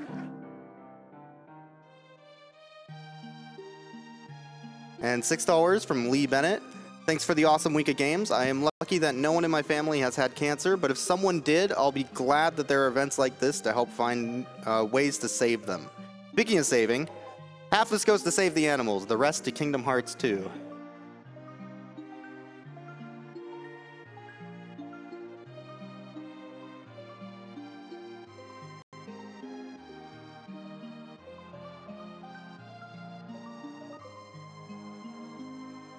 We have a $100 donation here from Lisa Badcat. Go Cirno! It is only game. Why you have to be mad? Kill the animals! Yes! Let's get as many donations in there to kill those animals. Gotta save those frames.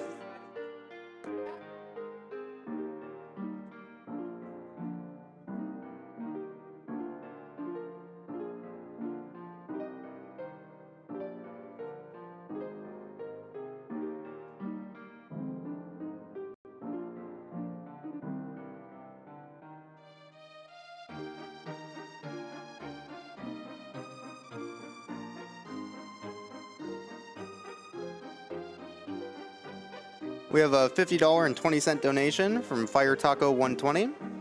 I have lost a few family members to cancer, and I always have to donate during a GDQ. Shout out to all my buds in the 502 crew and the collective. Much love to you all. Thank you for the... Oops, sorry. Thank you for the donation there.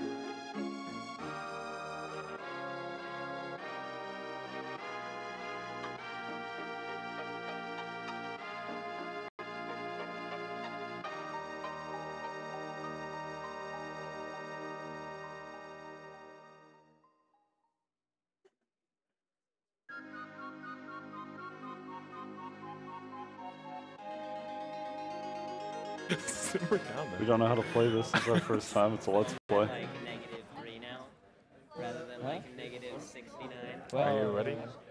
Well, they're not ready. Boy, I gotta take a tinkle. You try. Just hold it in. It'll be You have to quick. go to the bathroom too. Yeah. Everybody donate to this. We have to sit and watch them play video games. The nerve P. The nerve P.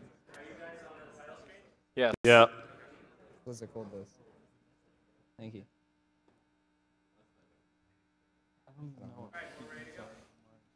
All right. We're live.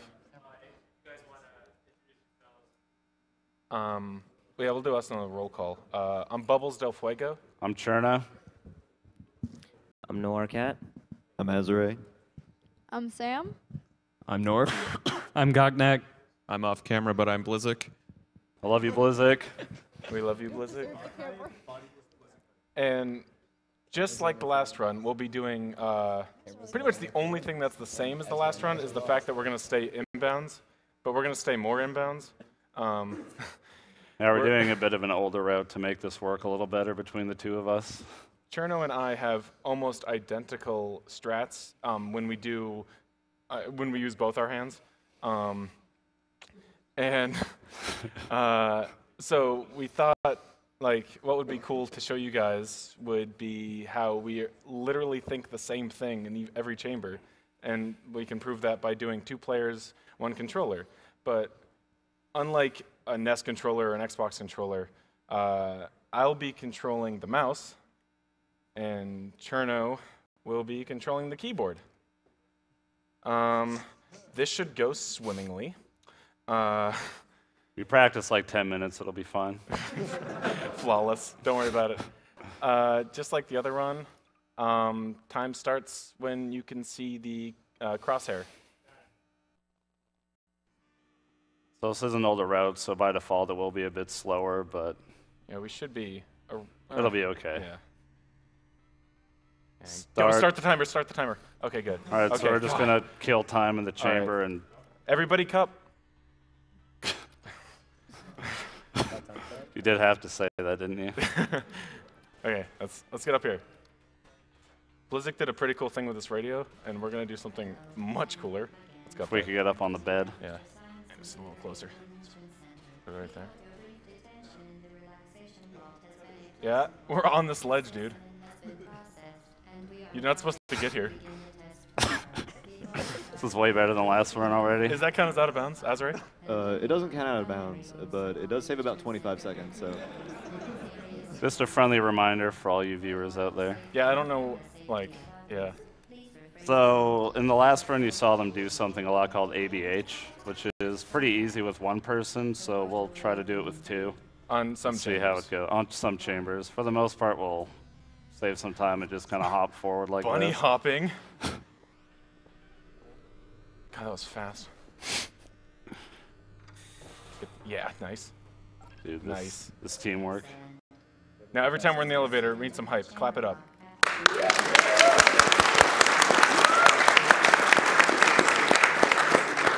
Every chamber is frame perfect and sub-pixel alignments, so especially with 2 players. You can't even fathom. Even right, twice the pixel alignments. We crouch here. So right here, I'm gonna crouch. Nice. Good job. I like to scare Cirno sometimes. So. Please stop. Please. Don't worry, I got the quick save key ready. Just go out this door. Just okay. Okay. And don't go back in it. Okay. Wow, we're not gonna do a magic trick. Whatever. All right, so we're gonna try to ABH here. Nice. Ooh. Nice. Yes.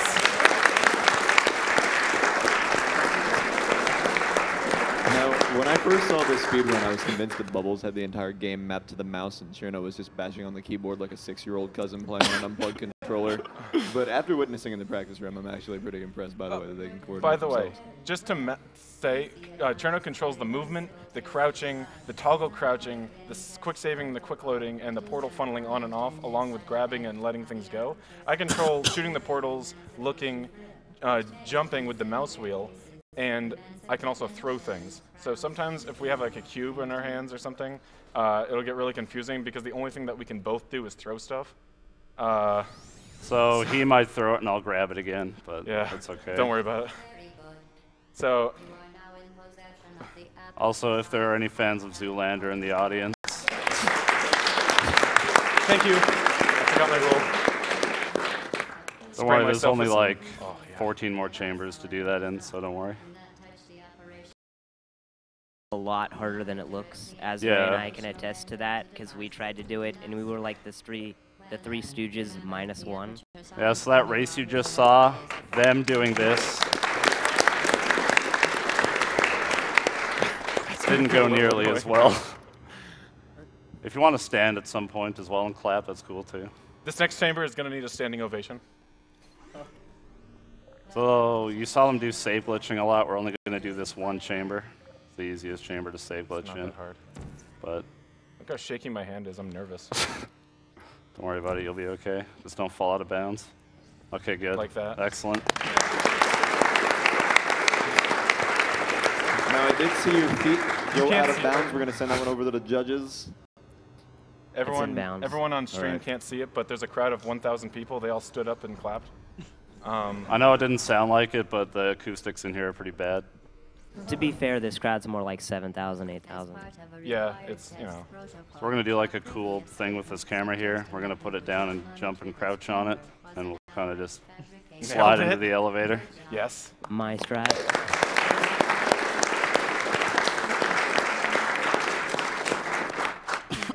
Kevin Turtle 9. Please no. Found a nice plug. We tried to get Gabe Newell on Skype.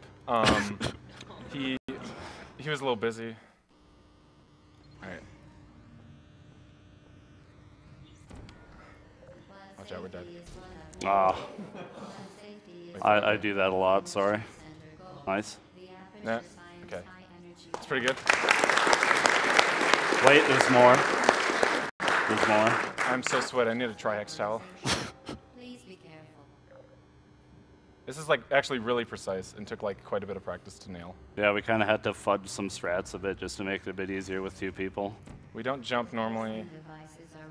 You'd never see anything Let's like try that this again. in the normal run with or one person. Alright. Speaking English right now.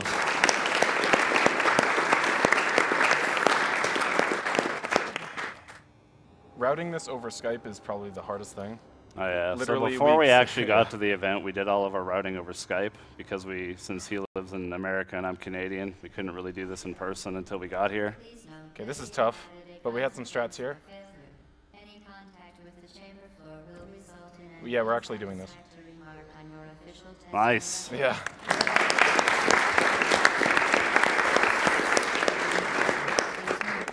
Appearance of danger is merely a device to enhance your testing experience. That 10 minutes paid off. Yeah. Cha. All right. This part's pretty straightforward. Simple ABH, and then we shoot underneath the door because I didn't really think about that. That wasn't good enough. That should be good. There we go. Easy peasy, lemon squeezy.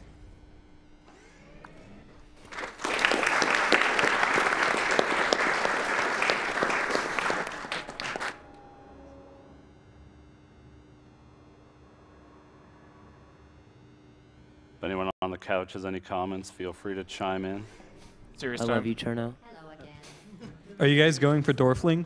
No. We're gonna try Okay. it again. Try it again. There we go. Oh, no, there we don't. I let go of crouch by mistake. Oh, come on, we got this. We could have just did No, the we normal couldn't strats, have. No, but no. We're getting this. It's okay. Cool. There we go. That was worth the clap. That was indeed worth it. This is really hard. No, it's not. Wouldn't it be funny if I missed it when you said that?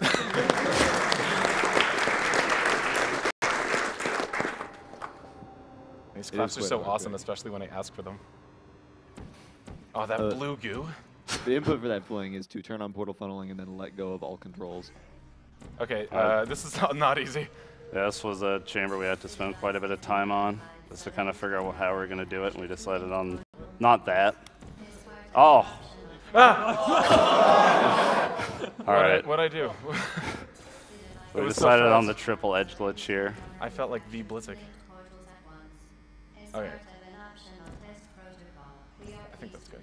That should be fine. Yeah, it should be okay. Nope, never mind. I'm a liar. Okay, there we go. Nice. There we go.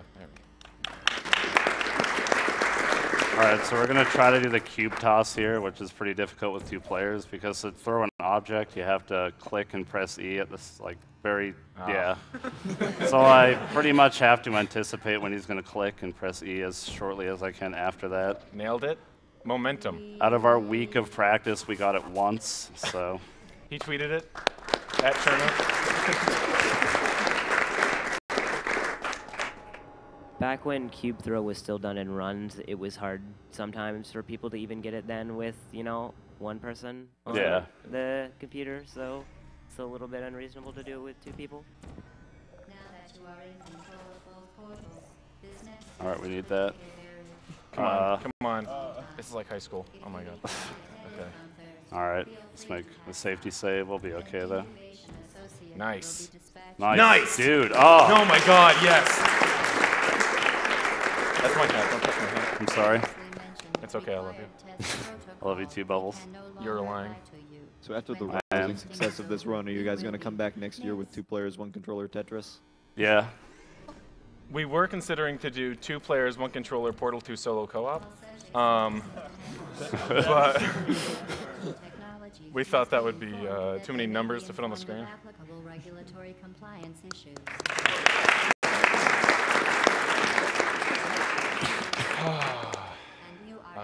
This chamber's really fun, and this is the one trick that we haven't figured out a strat to, so that's fun.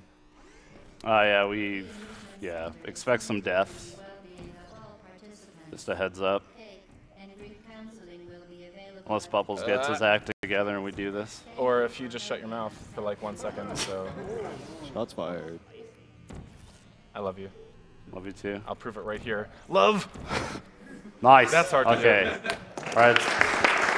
This is the hard part. So normally here we portal peek, but that's pretty hard to do with 2 players.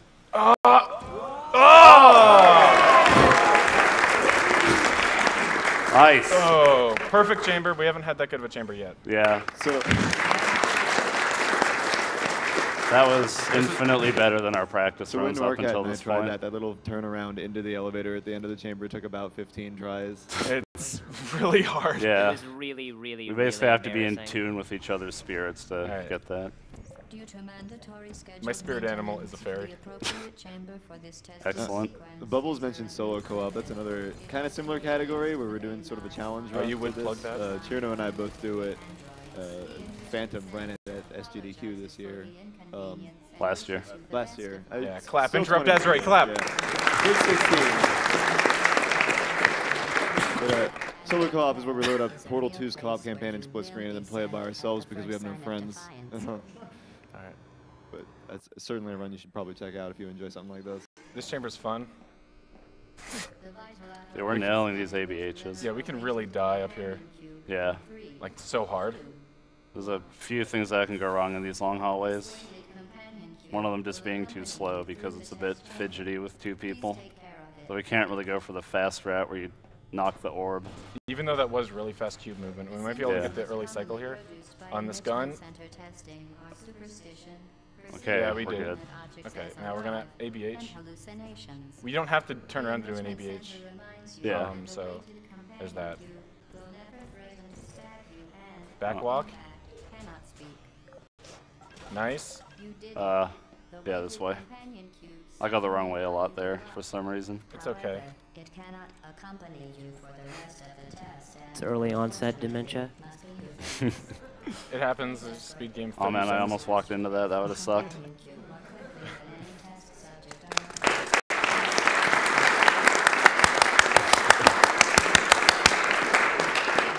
That's a little bit overzealous for yourself. I'm really proud of myself on it. Save it for later. Oh, I will. Okay, excellent. Another part of the chamber where it's all up to me to save the day. Yeah, this one also took some time.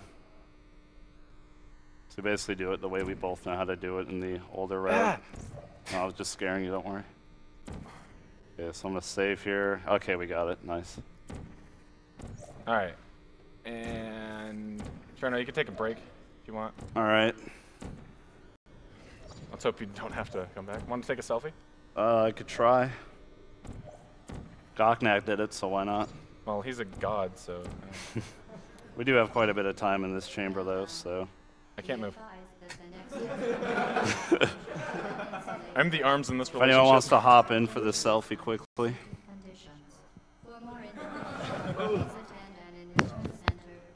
My hand's a bit shaky, so it probably You've taken like 15 photos. It probably came out pretty bad. Kodak is going to send us a huge bill.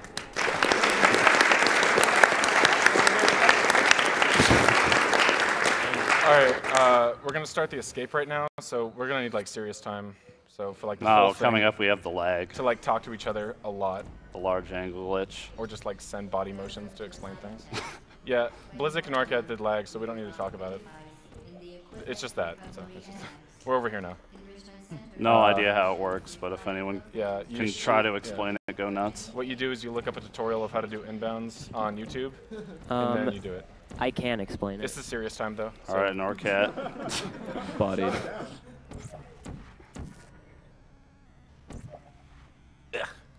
Always get stuck on that portal. It happens. Yeah. This part's cool. We have both parts of the gun now. Nice. Solid. Now this jump up here is really finicky, but we've been getting it like 50% of the time. Nice. First try. Well, this one is what I'm talking about. Oh, that one? Yeah. That was not nearly as impressive.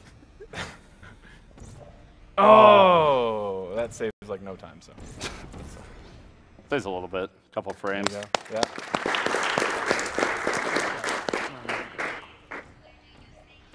You got this. Hey, boop. Do some portal peaks, which is again a bit weird with two people. Yeah, it takes because some- normally you yeah. time it when you click the mouse yourself. Later on, when we have some really short distance portal peaks, we'll be having some strats that we just finagled out of nowhere. Oh god, that was weird. Nice. We were falling so fast right there.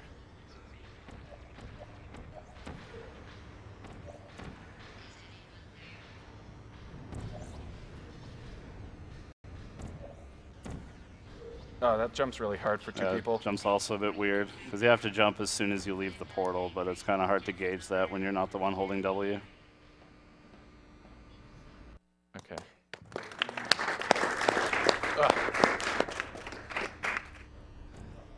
Wrong way. Over there. Dude, we're good. So coming up in a bit, we have a trick that Azori coined the name of a while back. This would be the turret flippy skippy tricky flingy wingy swingy thingy. Actually kind of weird of a trick and takes a bit of time to get used to, but we're going to do it with two people. First, no, okay. I just called first try, but I didn't say the word try. I So need to back up a little bit. No, not good. I'm blaming you. Easy. Got it.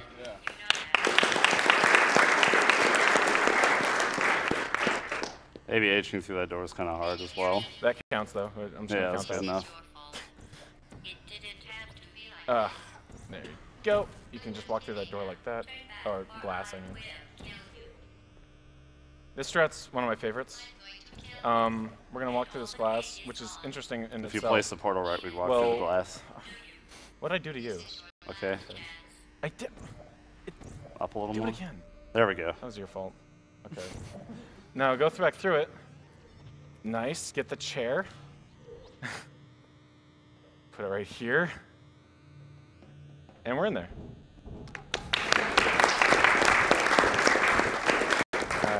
Normally there you'd place the portal on the back wall and kind of jump in one on the floor and try to strafe into that vent, but again, tough with two.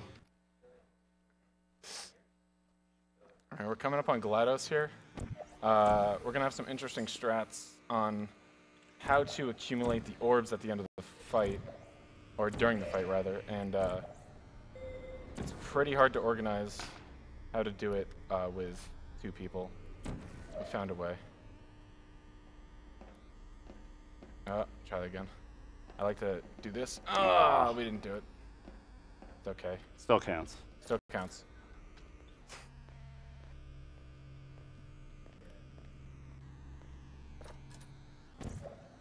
So put that there. Turret will shoot GLaDOS, and our cores will pop off. And That's the turret back from the room full of turrets that we were just in. All right, excellent. Well, you found me. Congratulations. Grab that. Nice. Got it.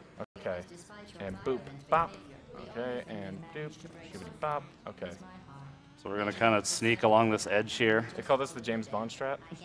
We'll And we just drop on. Oh, I missed it. We're doing it again. I'm sorry, that was my fault. Don't deploy your surprise yet.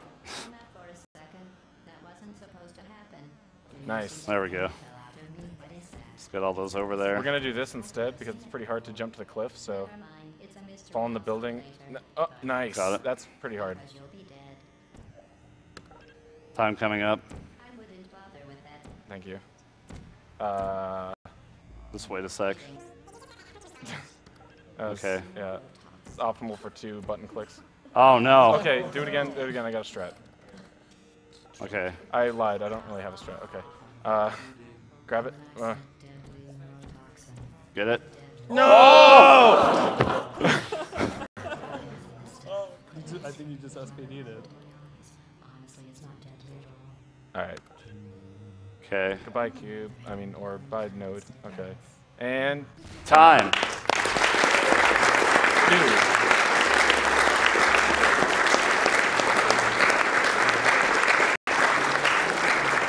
Now, a fun little tidbit, since we're the first people to complete this, pretty much in general. What's the time?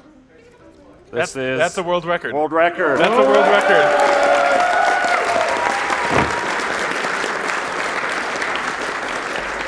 I'd like to thank the Academy. And that's 2 players, 1 controller Portal. I hope you liked it.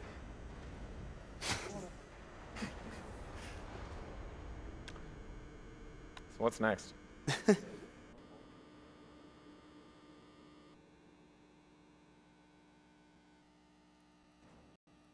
All right, well, that was something amazing.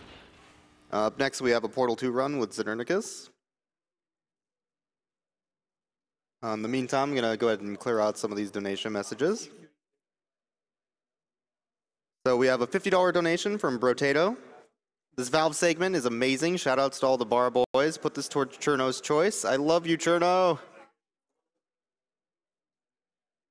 We have another $100 donation from Vagabond Azulian. It's 20 Sir Honks, which I'm assuming people will realize what that means.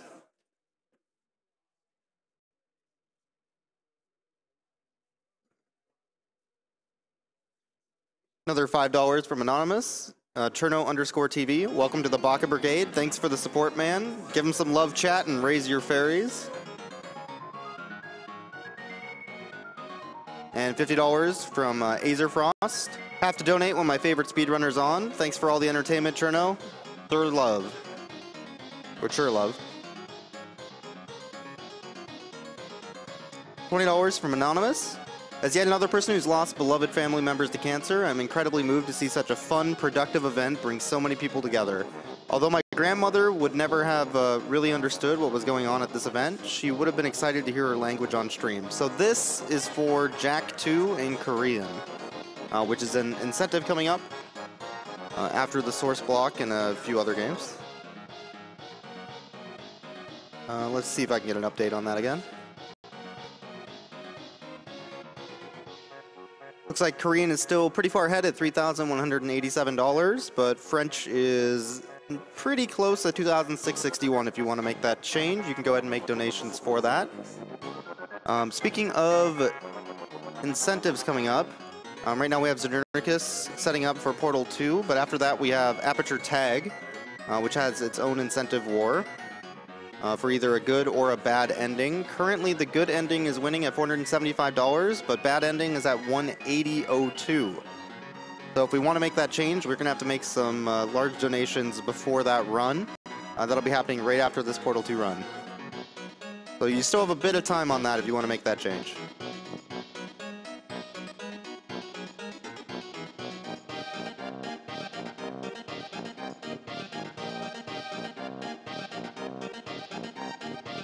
We also have a $200 donation from Professor Broman, 229. Go Caleb! Sorry I can't be there in person, but I know you'll crush it. Become Goku!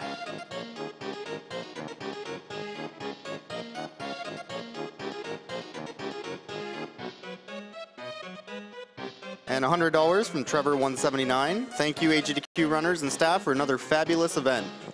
Well, thank you for watching.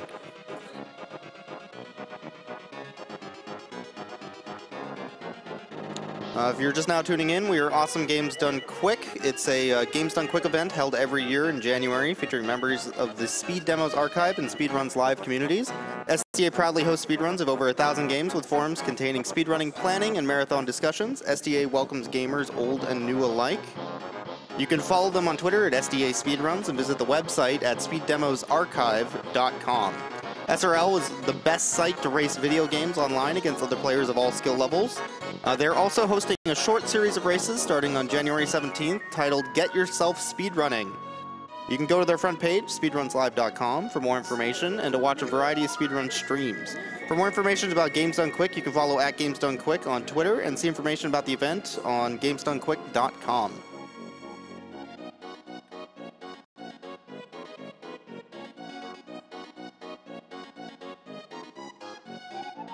We have a few more donations here.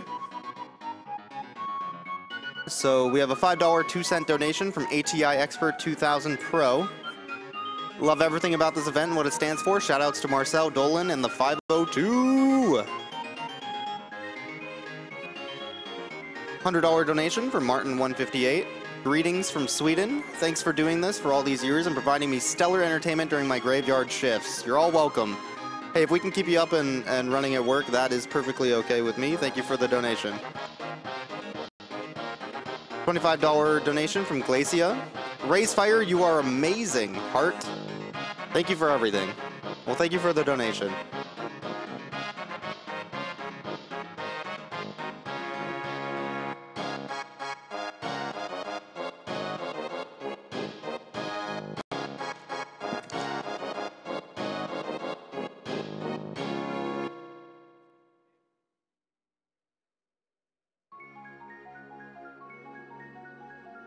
We are raising money for the Prevent Cancer Foundation, also known as PCF. For 16 years, the PCF, or Prevent Cancer Foundation, has taken its mission of cancer prevention and early detection through research, education, and community outreach to free cancer screening and education booths at state fairs. The foundation has used their unique venue to reach largely rural, underserved communities to provide free cancer and health screening services and educate those populations about cancer prevention and early detection.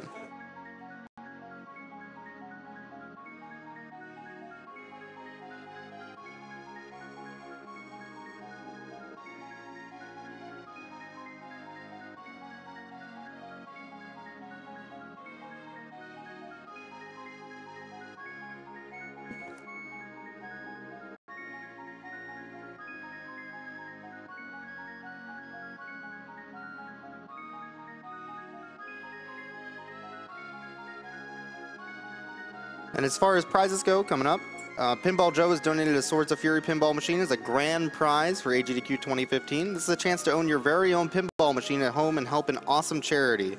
Because this is a very special prize, a minimum bid of $50 with up to 4 bids for $200. Pinball Joe has also provided pinball machines at the AGDQ venue for people to play. Throughout the marathon, you can watch AGDQ attendees speedrunning pinball for new world records at pinballdonequick.com. Make sure to check that out. And those pinball machines are really fun, actually.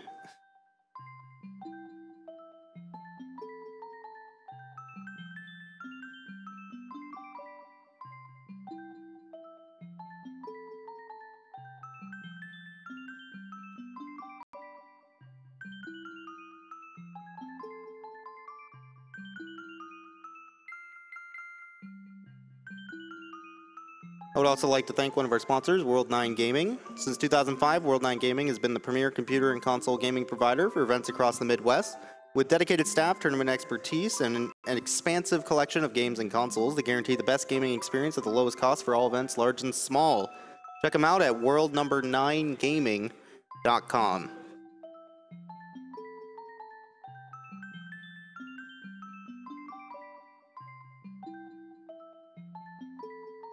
Another donation here from Mike Morvius for $25. We're heroes here at AGDQ. Save the frames, but save the animals too.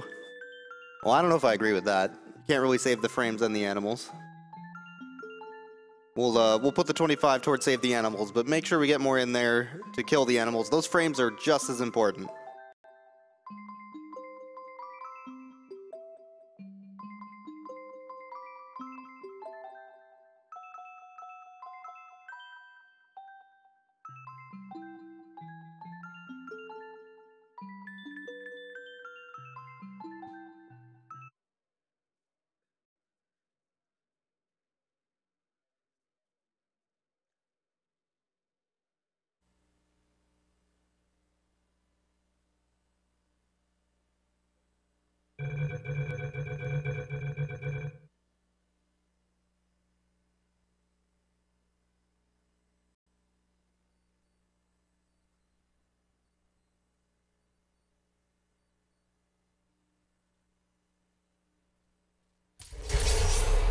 have a surprise waiting.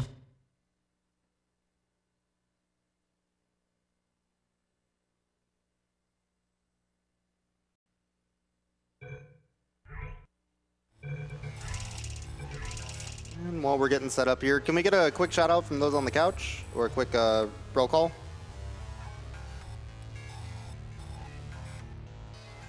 Oh, mics are still muted? Oh. Okay. There we go. Testing, testing. I'm tapping. I'm Dusty Numbers 1029. I'm Norfirslow. And I'm Goknak. And I'm Znernicus. I'm the runner.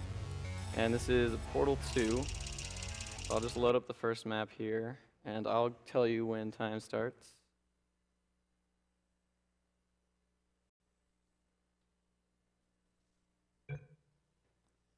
Quickly going to record a demo so I can get the game time after the run. Good morning. You have So time will start as soon as the crosshair appears, which is right testing candidates in the Aperture Science Extended Relaxation now. must be revived periodically for a mandatory physical and All right, mental so we've wellness got a exercise. pretty big cutscene at the start of this game, so we can just sort of explain some of the techniques. The main thing I should talk about first is movement.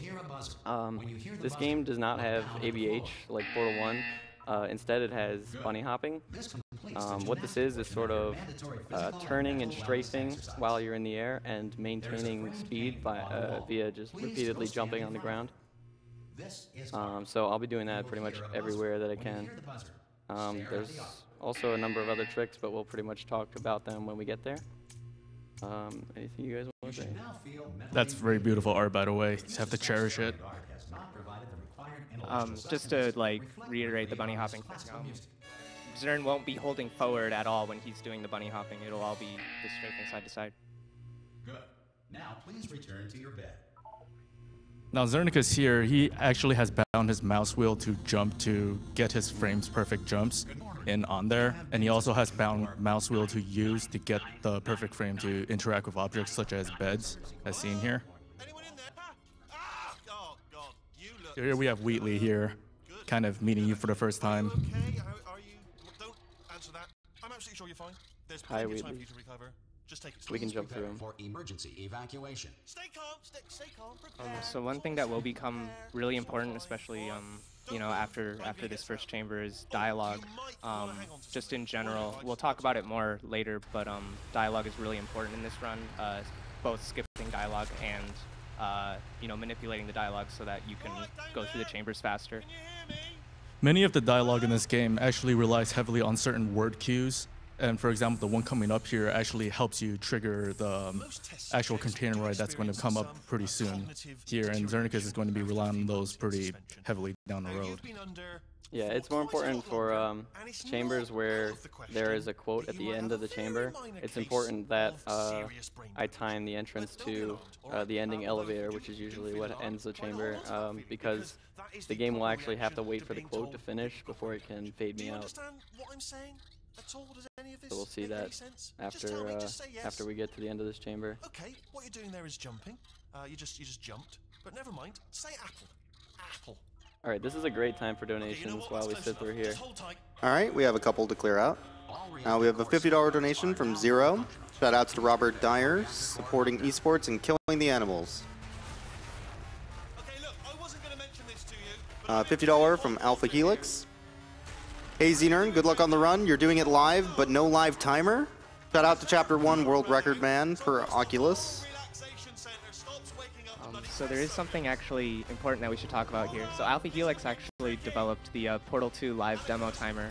Znern, are you using it right now? I am. It's running in the background. You can't see it, but I'll show it at the end of the game. It's a timer that I use for all of my attempts now. It'll read the demo recordings from the game, which is basically just a way to record your gameplay and not include loading screens. And it'll time them for me in real time when I do my attempts. It's really helpful, and thank you, Alpha Helix, for working on that. Yep, so don't worry, Alpha Helix. He's running it, don't worry.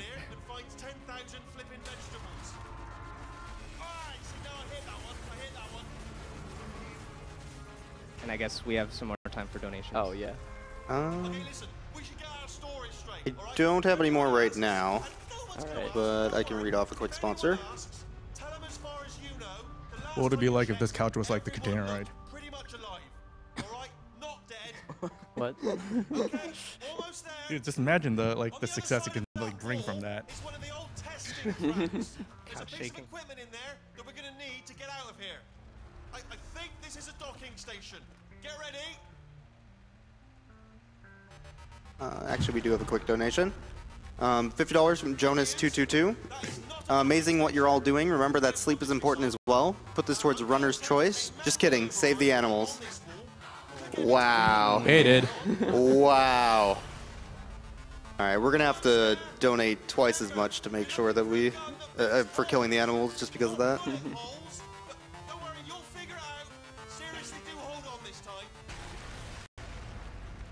There's a fun little thing that the Portal 2 runners like to do here called Toilet Swoosh. I think Paraculos, shoutouts to Paraculos for, I guess, making this popular. And he's basically trying to get the clipboard to land right in the toilet. Is that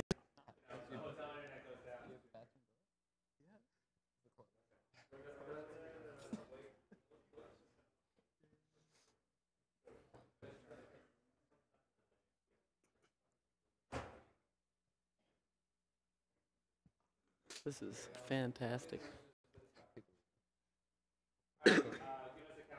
All right, 3, 2, 1, go. All right, so just really quick to explain why Znern waits at the elevators. It's because the next level can't load unless the dialogue is over. So there's basically triggers in the elevator. Also, I'll be quiet here. There's a dialogue that he needs to listen for. Some emergency testing may I went for a fast strat, actually, and I went a little bit too fast. I was trying to skip a dialogue line there. Basically, you can get Wheatley to interrupt the announcer and skip that line of his dialogue. But I was actually fast enough to get a... hold on. I was actually almost fast enough to get an earlier cycle of dialogue skipping than I would normally get. So it was like kind of a lot harder to go for it, but I actually was too fast. I went a little bit early on that. It's all right, though. It doesn't lose that much time. Sorry to cut you off, Tapping. But yeah, no, it's good. Yeah, so as you guys can see, dialogue is pretty important. I guess we'll talk about it a little bit later. This chamber is actually kind of funny because you have to put the cube through the door here, and very nice. That was good. pretty good? So it turns out if you put the cube in that next room, the game, I guess it's kind of an Easter egg, where it'll just let you go through the door. It'll open it up for you if you lose one of the cubes. So the fastest strat is to put the cube through the door.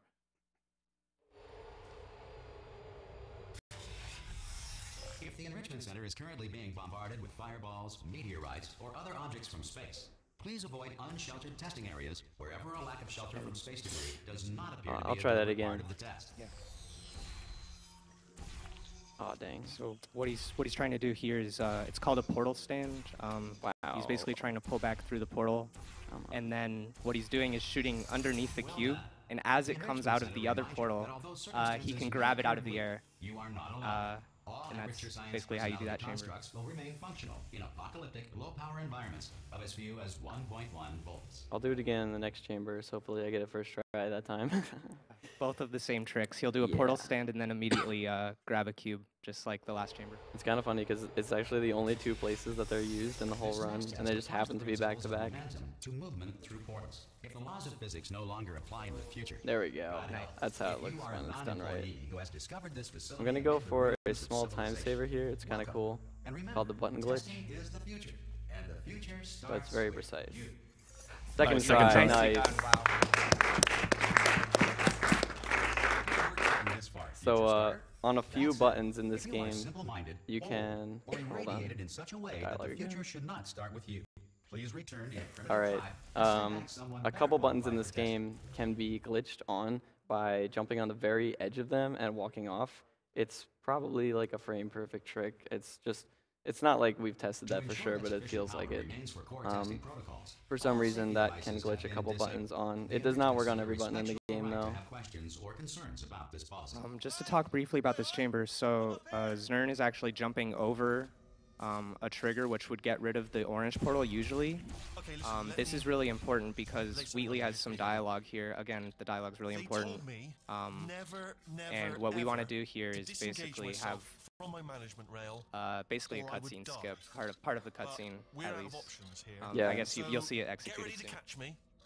Yeah, Wheatley normally plugs into the wall over there after he drops, but we'll do something more interesting. Ready? 1. So by going over the ceiling, I still have this orange portal open, and they left a little hole in the wall here, interestingly enough. Let's go on 1 this time. We're going to listen for Wheatley here. 1. Catch me, catch. Ow. Alright, so by shooting there and taking Wheatley with me, I just skipped the plugging into the stick as he's talking about here in the quote. He doesn't realize that like we've passed it. That saves about like 15 seconds. Keep moving. Something you're going to start to notice Znernicus is doing on top of B-hopping is something called the side rail hopping.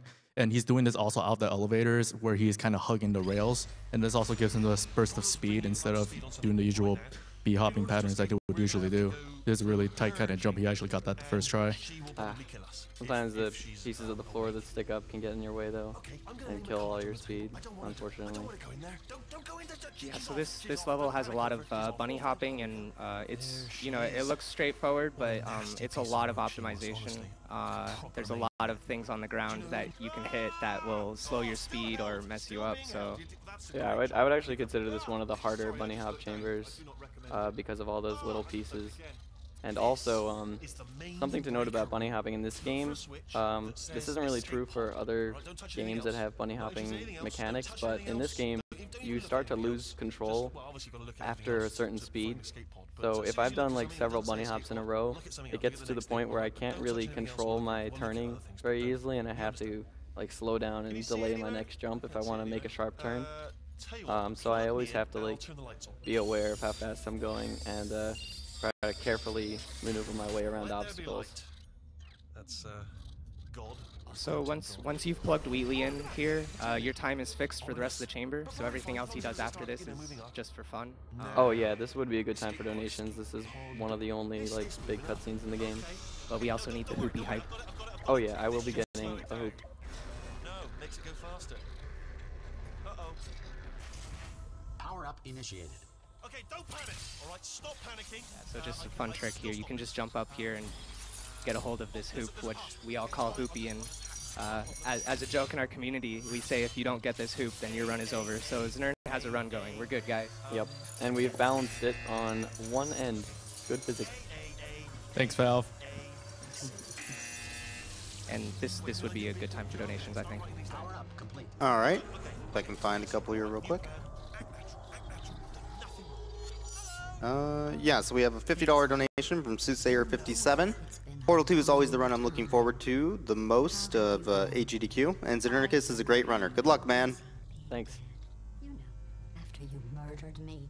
We have a $25 from Spooky. Great source block. Good luck to Znerm with Portal 2. Okay, look, we both said a lot of things that you $5 from Yoshi Pro. Reminder to go for bridge intro. It's science in a can. And put this towards the bad ending in Paint Game. You monster. I will go for it, Yoshi. I will because say, you though, asked. that since you went to all the trouble of waking me up, you must really $25 from Kinryu. I love it too. They say a picture's worth 1,000 words, so a frame must be worth 1,000 animals, right? If you love games, save the frames, kill the animals. Agreed.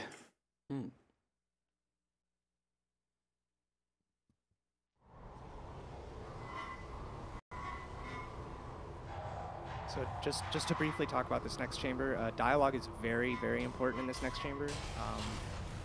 Znern, do you know how much time is lost or saved based just on dialogue? Well, depends on what you compare it to, but there is a really long quote that we skip completely that's probably about like 30 to 40 seconds long. So, I mean, it's easy to skip it, but that is something to note here. Dual portal device should be around here. The first thing he's skipping there is a trigger that means you would usually. Oh, yeah, didn't get he the didn't trigger. get it, but you have to hug the wall like really precisely in order to get around that. It's just a few seconds time saver if I get it. The testing area up ahead. Once testing That starts, was still pretty I'm quick. required by protocol to keep I actually gotta wait interaction here to with make sure that the Joanna. final quote No, triggers. We haven't started testing yet. This will be our only chance to talk. The important thing Alright, is good. you're back. You might be wondering, like, well, if the level waits for the quote to finish, why would I want it to trigger? If there's no quote where there's supposed to be an ending level quote, the elevator will actually ride all the way to the bottom of the shaft, which is pretty long before it fades out. So that would actually be much slower to not get a quote at the end of that one. Also, this next chamber is known as laser intro. You guys can count the lasers that we'll use. Let the place go since you killed me. By the way, thanks for that. Sarcasm. Not bad. I forgot. I think he's trying to say something. You should pace yourself. Yeah, there's actually a weird trigger in that map where if you enter the room, the wall on the left will shake after about 2 seconds. That's why I hold back, like I don't enter the room right away, so that I make sure I get that portal in place and then get through it before it disappears, because it will disappear like 2 seconds after you enter the room. Discouragement redirection cubes. I just finished building them before you Come on, had your cube. well, Nice, episode. I got a good cube. Well done. That Here come the can test sort of results. randomly fall different directions You are a and horrible make it person. really annoying to do that chamber That's what it sometimes. says. A horrible person. But that was pretty good. We weren't even Yeah, testing that for cube seems to go everywhere sometimes. It just does not want to go to where you want it to go sometimes. Alright, first chamber where we actually use the lasers, and we only use one of them. Or wait, no, we use. Just a data point. Let me think about this. If it Yeah, makes we you only feel use one of better, them, and we science actually has now switch validated it your between grandmother's the two different laser receivers. Congratulations. What this does is makes the game think that they're both active for one, just like one instance. Congratulate you on beating the odds And and we actually use that to first trigger the end level dialogue early, and then also let us through the exit without having to use the cube that was in that room. Right, and this type of trick will be used a lot during the run. So the idea is that you push up against the door that you want to go through that needs the triggers. And basically, as long as those two triggers are activated, even for a frame, then as long as you're pushing up against the door, it'll let you through. So feel free to slow down and do whatever it is you do when you're not destroying I'm gonna this go for facility. some tricky bunny hopping here to skip a elevator cycle or a platform cycle. I'll give you Solid Nice. hops. I guess you can listen.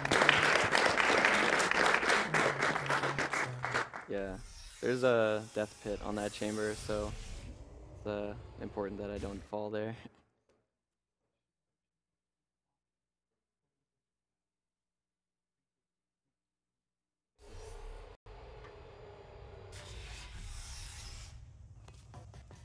Oh man, there's hops. This next test involves the Aperture This is another Science chamber that's aerial very phase dialogue plate. dependent. It was So part what of an Znern's initiative going to do to here is actually investigate grab the how camera Here's an and put it on the interesting button, and the fact. game thinks You're not that breathing the really. chamber's been completed. It's So too they start the expensive to final pump this dialogue, slide which is down. really convenient because, just take carbon as you guys know, the dioxide out of final the room, dialogue is what fresh determines air how long bubbles, it takes to and complete the pump it chamber, back in. since the elevator's always So checking you'll be for breathing if the the final same dialogue is room over. full of air for Yeah, the it's pretty rest of your funny. life. They only check for that an object is on the button, not the cube specifically, so I can just use the camera. And you could see that I faded out pretty much as soon as I got to the elevator, so it lines up really well. See what the next test is. Oh, advanced aerial faith plates. Well, have fun soaring through the air without a care in the world. I have to go to the wing that was made entirely of glass and pick up Even a 15 chamber that acres seems of fairly broken straightforward glass like this one by has a little myself. shortcut. Right, so what you usually have to do for this. Hold on. Alright, we're good. Oh, sorry. What you usually have to do for this chamber is when you push that button, they have trash that comes down, and it's not supposed to be able to activate the final button.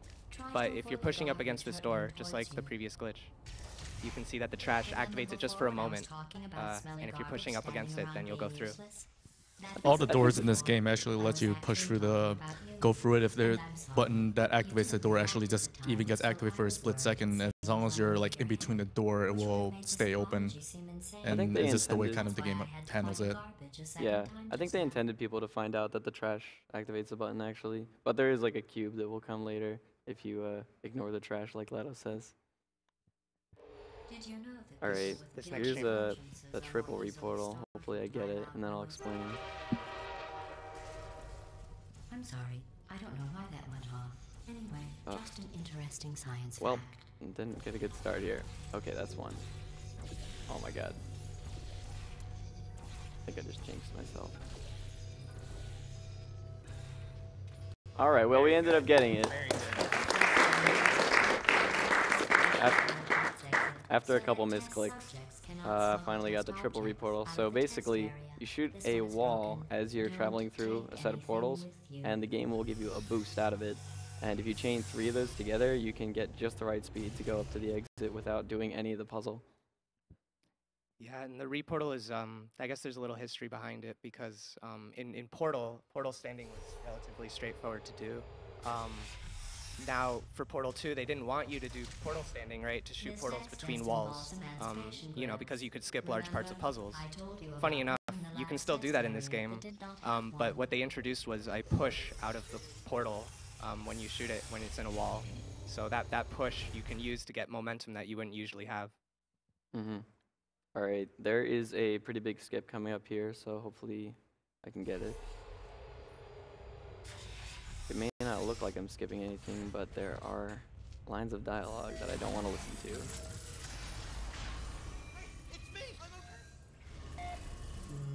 This plate must not be calibrated. I got one of them. So there's 2 lines of dialogue, or 3 lines of dialogue that normally play here, and there's a trigger in the air that the game expects you to hit 1 time each time you go up. But if you do very precisely timed crouch and uncrouch in midair, you can actually hit the trigger 3 times in one go and skip 2 lines of dialogue. I was able to skip 1 line of dialogue here, which still saves like 15 seconds over not doing anything.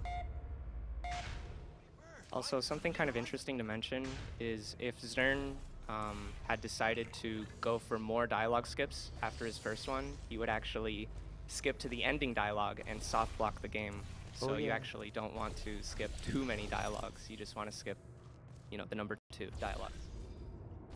Look at you, sailing through the air majestically, like an eagle, piloting a blimp.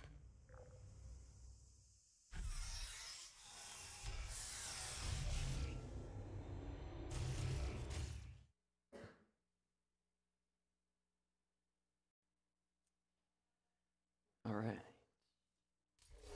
Enjoy this next test. Enjoy this next I'm going test. to go to the surface.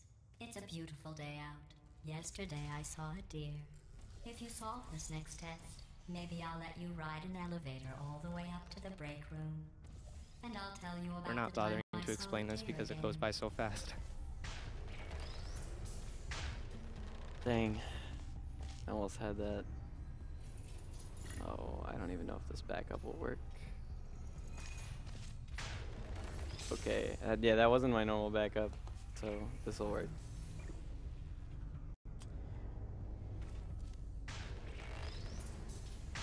Oh my god, come on. GLaDOS, I did not trap myself. Sorry guys, this usually goes first try.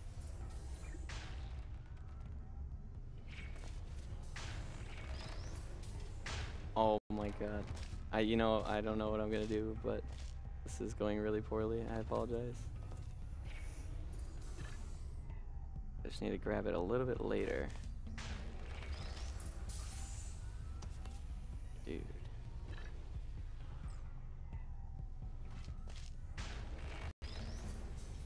There we go. Nice. I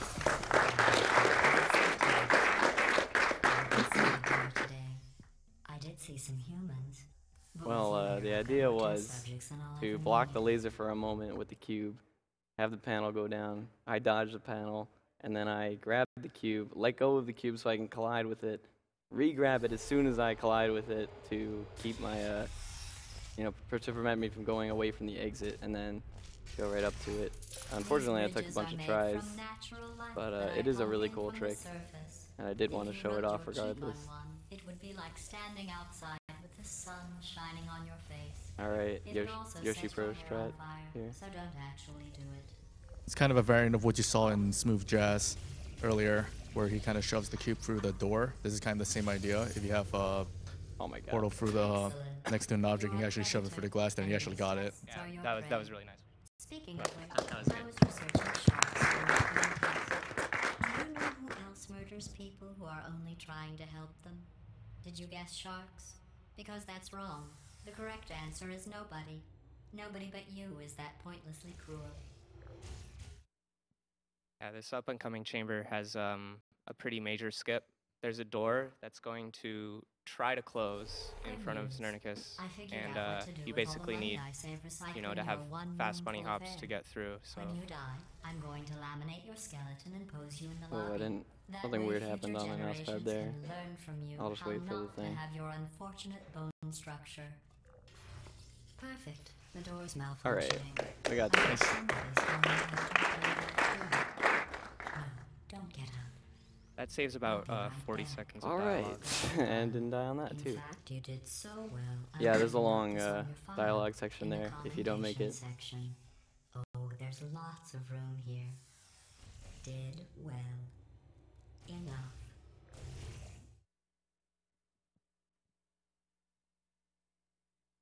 Not much going on, I guess. Good time for donations here. All right. Yeah, we have a couple donations.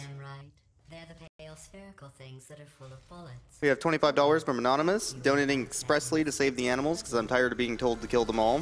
We should have compassion and love for all beings, including those that don't exist.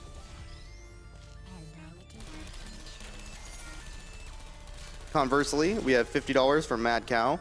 My favorite games all getting destroyed in a row, amazing to watch. It's crazy how much more there is to the games you think you know. P.S. Kill the animals. Correct.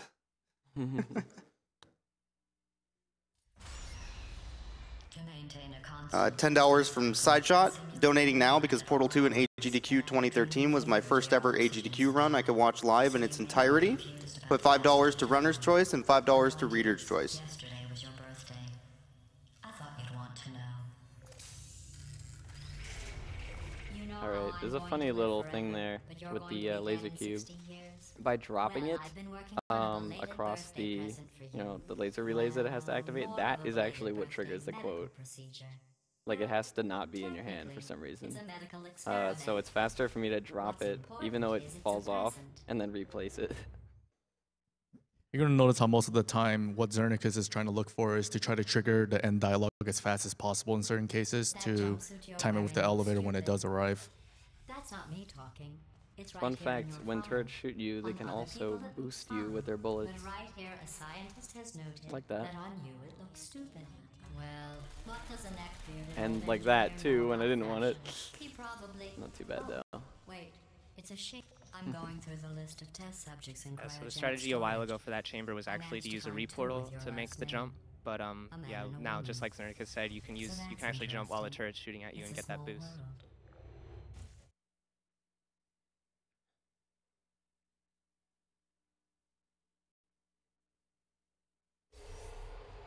I have a surprise waiting. This next chamber is probably the closest one you're going to get to the intended strat as far as it goes for the rest of the chambers. I'll just give you a hint.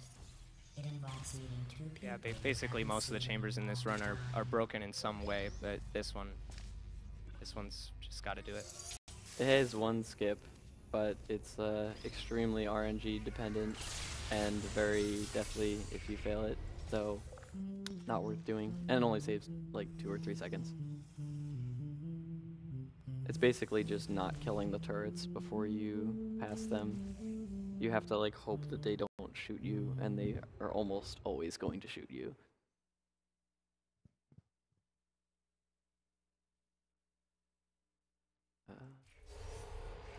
It says this next test was designed by one of Aperture's Nobel Prize winners. It doesn't say what the prize was for. Well, I know it wasn't for being immune to neurotoxin.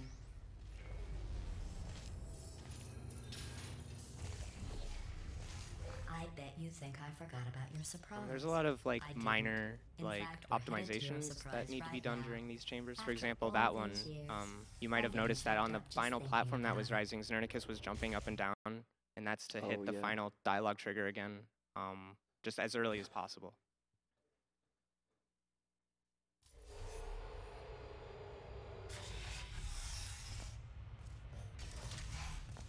Initiating surprise in 3, 2, 1.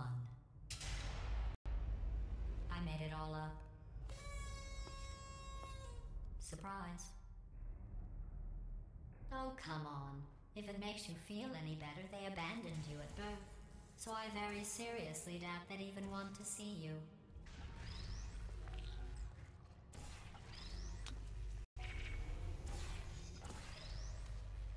Nice.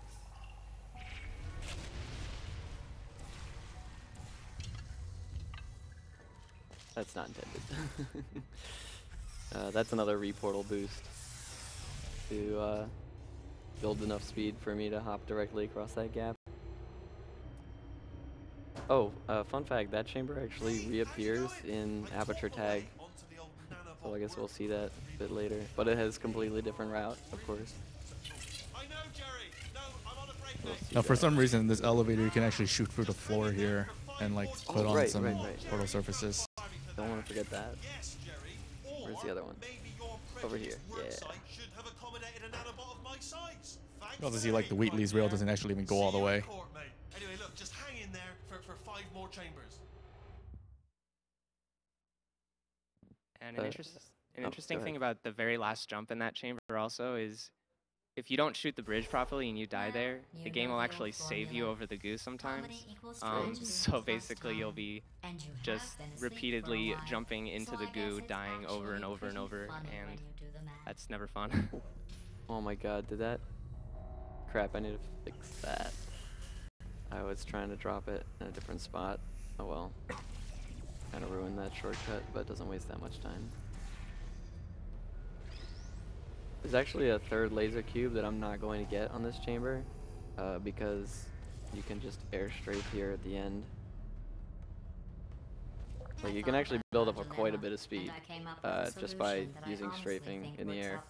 They expected you to not be able to make it up there, let alone go over the turrets and directly into the exit.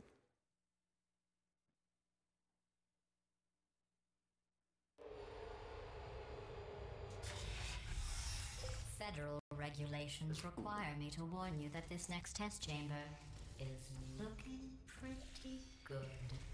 That's right. I think these test chambers look even better than they did before. That's the laser switch glitch again. You just have to look at things objectively. Right. So just to repeat it, I guess there were 3 receptacles that need to be triggered to open that door.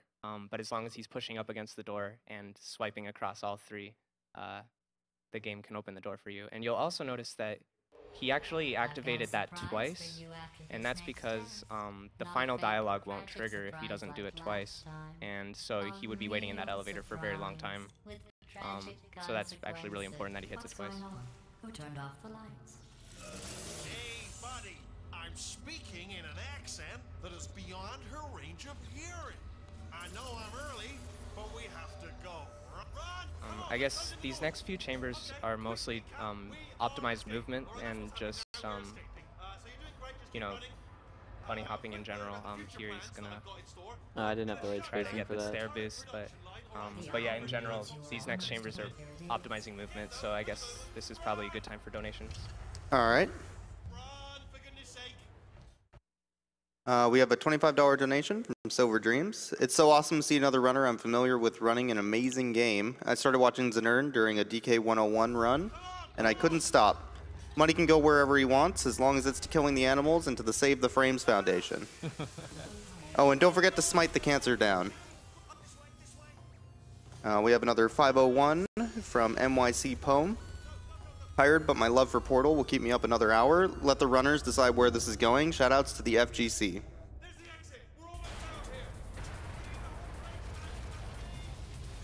You might notice I'm actually not bunny hopping for these long straightaways. You can do something called speed wall strafing, which is basically holding against a wall and repeatedly jumping. It can actually build speed a little bit faster than regular bunny hopping.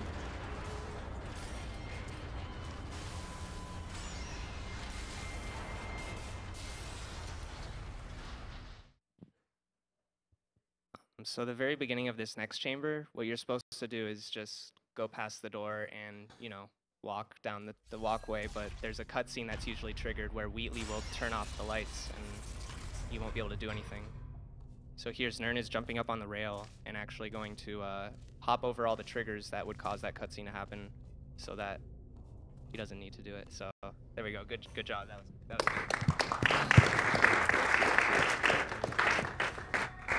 They say that the and also because of that, he has to bunny hop in the dark now. absolutely crazy.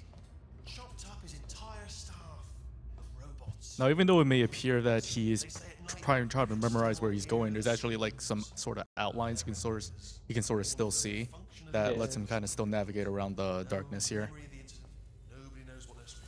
Shout outs to having a bright monitor. I almost got a job down here in manufacturing, but guess who the foreman went with? Only an exact duplicate of himself. Alright. Ended up giving me the worst possible job. Couple flying portal shots there. I'll tell you, humans, oh, love them. Just the way they look, great. And they're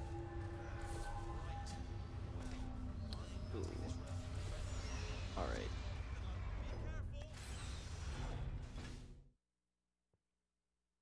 Next chamber coming up has one of the few places where RNG can lose you a couple seconds. There's a turret line that comes like in the middle of this chamber, and I need a defective turret as soon as possible. Each one seems to be about like 50-50 chance whether or not you will get it. So hopefully we'll get it first try.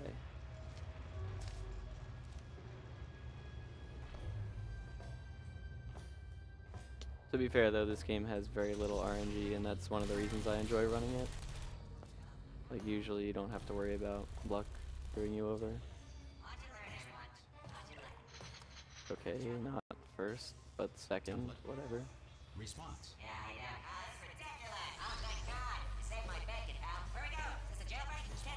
So I guess I lost about like 3 seconds or something there. Not too bad. Alright, so in the original game, you probably remembered where you're supposed to kind of wait for Wheatley to hack the window, I guess you call that. But here you can kind of just do a portal bump through the glass, kind of get that early. Yeah, you can't actually shoot in there unless you bump it from the side of the other portal.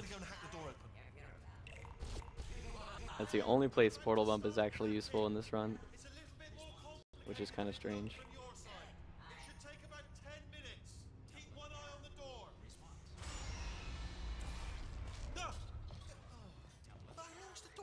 Alright, and at this next section is just a couple more bunny hop sections, so you can probably read a donation or two. All right.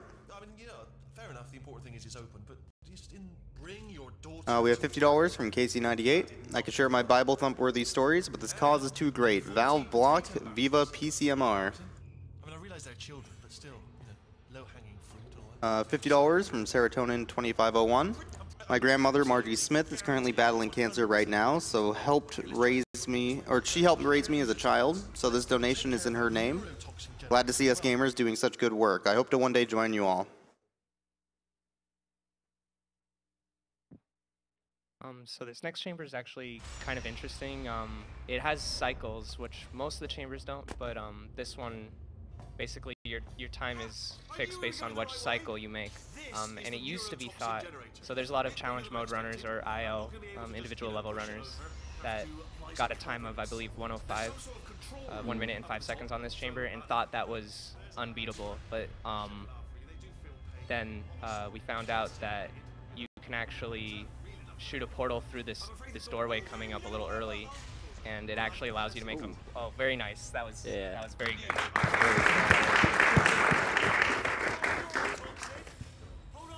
So that just allowed him to make a much earlier cycle. Znern, do you know what time you just got? No, I got the 105 cycle. Oh, okay. So that was still 105 cycle. Whatever. But I still made that cycle. I mean, that was previous you can world get record as for low as challenge a mode, 101 now with the new door shot. I was really close to getting the 102 cycle, but the laser actually doesn't appear as soon as you hit the button. There's like panels that fall down in front of it, and depending on like cycles that those run on, which are like really small cycles and hard to control, the laser can actually appear sooner or later.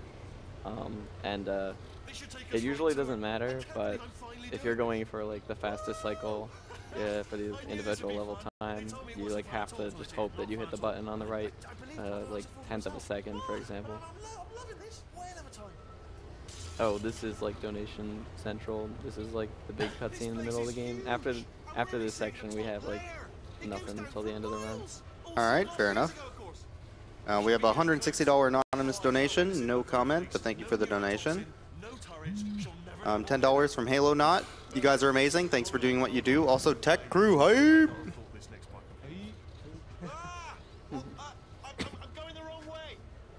$50 from Dr. Ratchet. Many family members of mine have lost their life to cancer, so I'm happy to donate such a great cause. Many thanks to AGDQ and all the runners.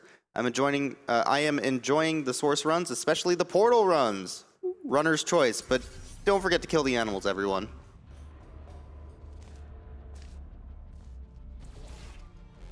We also did just start a file name bid war for Ocarina of Time near the end of the marathon. So if you have a name that you want to try and get in to that game, make sure you go ahead and bid for that. If I'd known you let yourself get captured this easily, I would have just dangled a turkey leg on a rope from the ceiling. Well, it was nice catching up. Let's get to business. I hope you brought something stronger than a portal gun this time. Otherwise, I'm afraid you're about to become the immediate past president of the Being Alive Club. Seriously, though. So I guess just to remind everyone like where we are in terms of the plot of the game.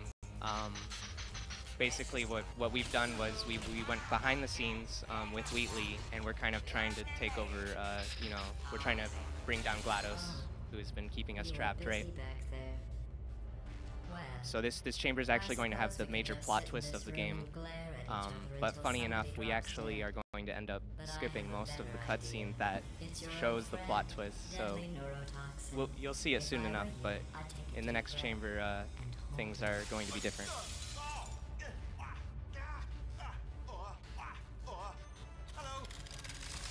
Hi, Wheatley.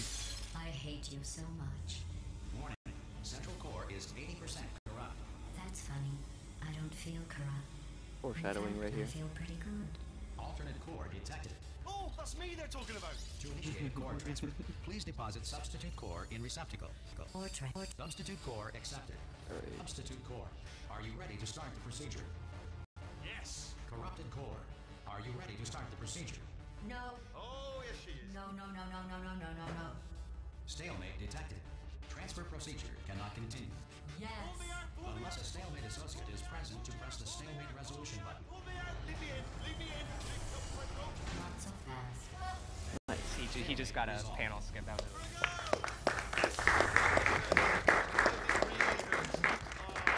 Save is about 1 second. One whole second. Are you just saying that, or is it really going to hurt? You're just saying that, aren't you? No, you're not. It is going to hurt, isn't it? Exactly how painful are we So Znern, I don't know if you want to talk about the trick you're about to do. Yeah, sure. So there's an elevator that comes up out of the hole here, and you're expected to get in the elevator, and that's when a long cutscene starts. But I'm going to try to get on top of it instead, trick the game into thinking I'm inside it, and then skip the cutscene afterward.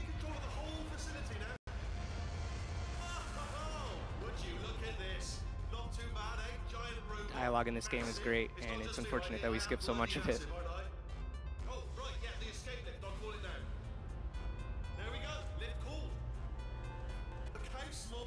Oh, you got it. There we go. All right. If you miss that trick, I believe it costs about 2 minutes. Yeah, interestingly enough, that's actually the biggest time saver in this run. I don't even know what I just said, but I can find out. So basically, if you mess that up, your run is kind of over. This body's amazing, seriously.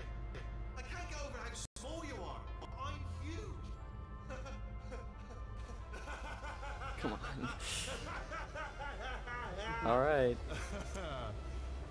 So we gave Wheatley power. Pretty awesome, right? Things should be totally fine. Wonder what happened to GLaDOS. What is this?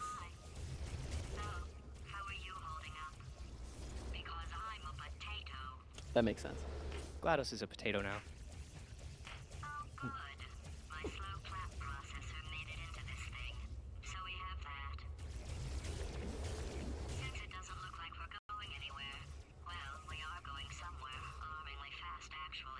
Funny enough, GLaDOS, or Potatoes, I guess you can call it now, it's the only entity that you can actually interact with the portal gun. Everything else around the map, you actually, for some reason, there's like no like portal fizzle on it for some reason. Yeah, these walls aren't solid because you're actually restricted from doing any movements aside from looking around here. Just in case this pit isn't actually bottomless, do you think maybe you could unstrap one of those long fall boots of yours and shove me into it? Just remember to land on one foot.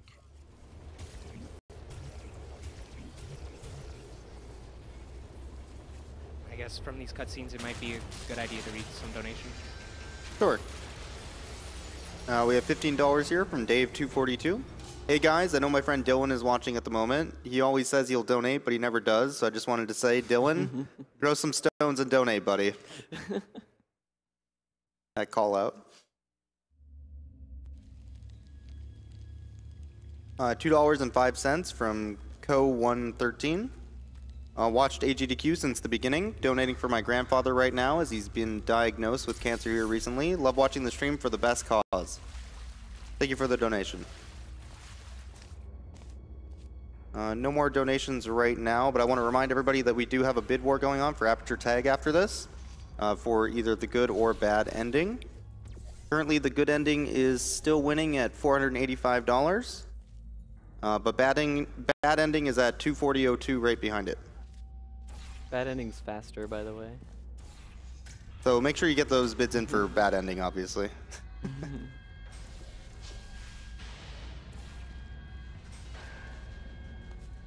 So normally you're supposed to like wait in front of the gates down here for the vault to open, and then the gates kind of open for you to go through. But here, Znernicus, he placed the portal like sort of in front of the vault, and there's actually an invisible barrier there that kind of blocks you from interacting with it. So he kind of went behind it, and he's just gonna kind of wait for the lights to turn on. He can kind of just go straight towards the door.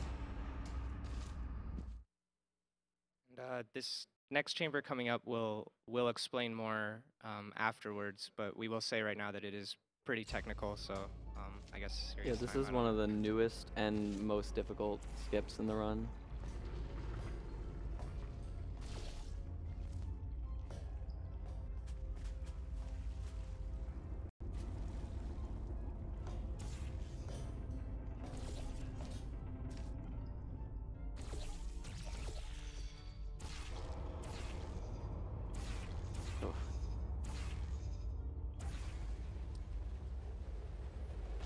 Nice, got it. There we go.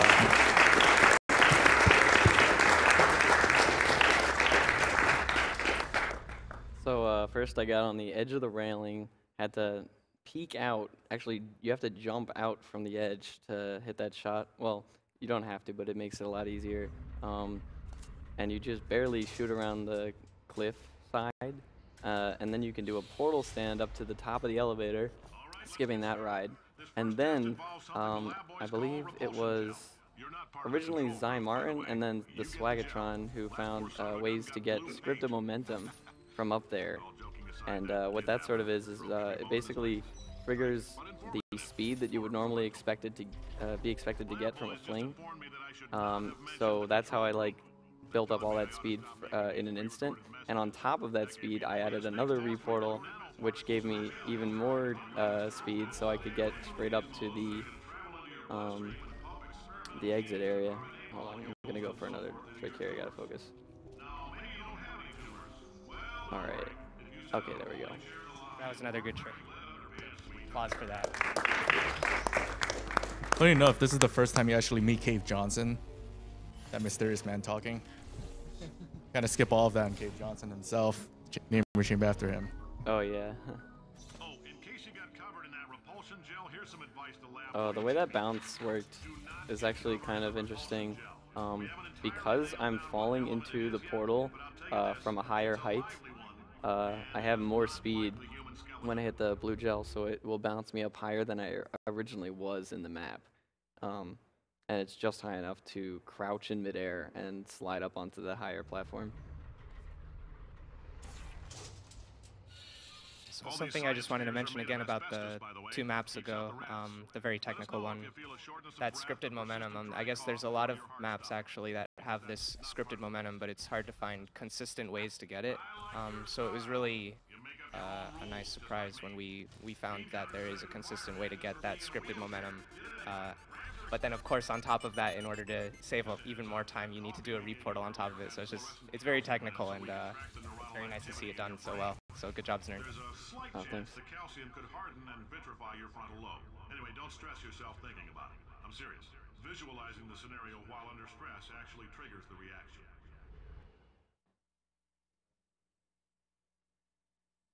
The next chamber is pretty crazy, and we pretty much skip every puzzle it has to offer. Let's see if I can get this stuff. Now, if you're part There's of blue gel in this room. We don't need blue gel. tiny microchip about the size of a postcard into your Just skull. go over to the speaker. Shoot right over there on that little bit in the distance. That brought us over here. Don't need to put blue gel either there because we can peek around the corner. And then this cage, we just crouch against it and it breaks. And then have to ride the elevator up. Nope, we can just fling right up through there. So, pretty cool chamber. It's got a lot of different stuff in it. We skipped a lot of puzzles just now. And the individual level route for this chamber is completely different. Way riskier.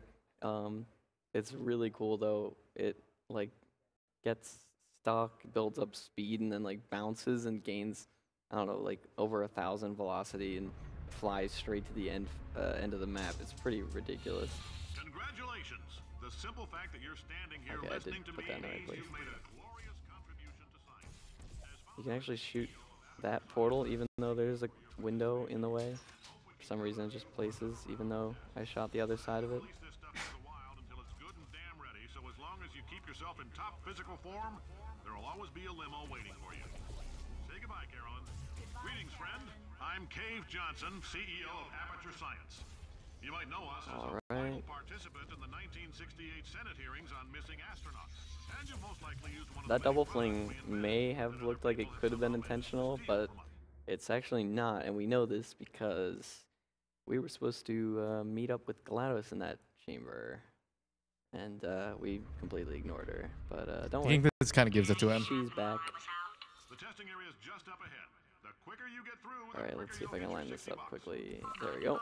Carolyn, are the compensation vouchers ready? That's an incredibly precise shot. Also, we'll hold the applause for the end of this. Ooh, come on.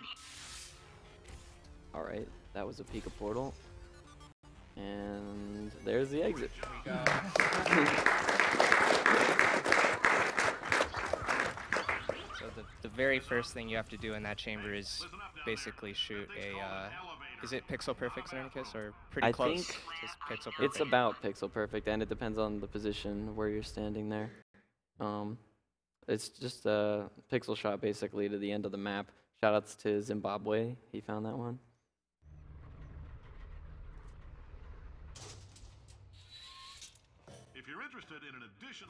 This next trick coming up is kind of an impressive one. It's only recently found a couple weeks ago. Shout out to Peril for using this route, for popularizing this route. And basically what you're going to do is super launch yourself off this blue gel. It looks like he got the high fling. And just kind of go through the exit here. Let's not walk off, please. Okay. Actually, I think it was a couple months ago at this point. Time flies. But yeah, shout outs to Procolos for finding that. Actually, shout outs to him in general, because he's a fantastic Portal 2 runner.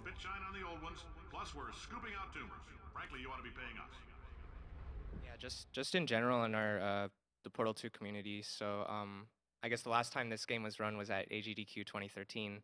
In the past couple years, we've had a lot of new runners, a lot of people who've gotten really good at this game, and we've just had a ton of people routing and figuring things out. So it's just been a very active community, and yeah, we all really appreciate that.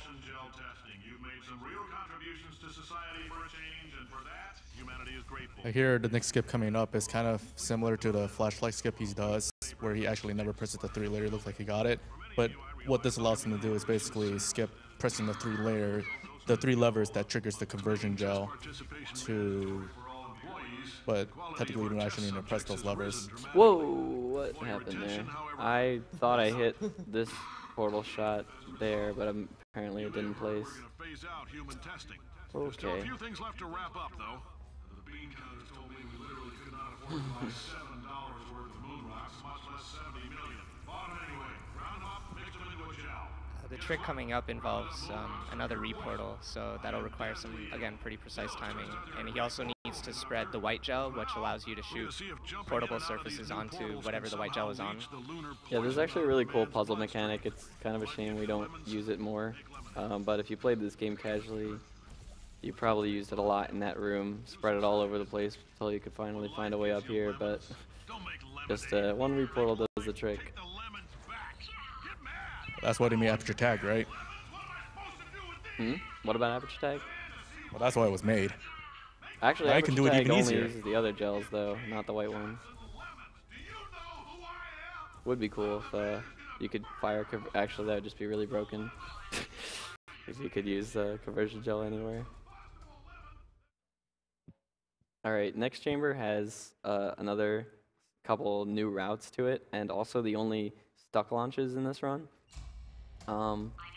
Zai Martin first found stuck launches in Aperture Tag, actually, and then we found routes here to implement the new glitch. So I'll try to pull it off here, but it's pretty tricky. He actually does this trick kind of twice here. This is the first one that's coming up right now. Oh, that's where I'm trying to get stuck.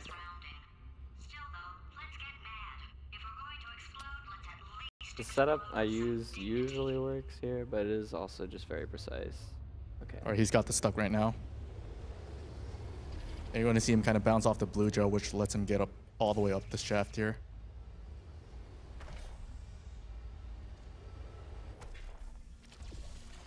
What? Oh my god, how did that not work? I thought for sure that was it. Okay, apparently I have to do that again. There's that portable wall up there, it just must have like missed that. Alright. That's a very technical glitch though, so again, that was really impressive. You might have noticed I was using the blue gel there for a bit. If I spread it to the right spot, I can actually do another one. Another stuck launch to save another like 15 seconds at the end of this chamber here. This one I only have one try at though, and it's really precise.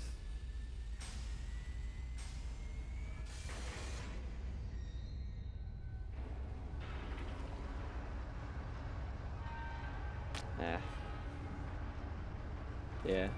If I had landed right in between those pipes perfectly, it could have worked. And then you can fling up here and skip this section. Although there is another funny trick here instead that I get to show off.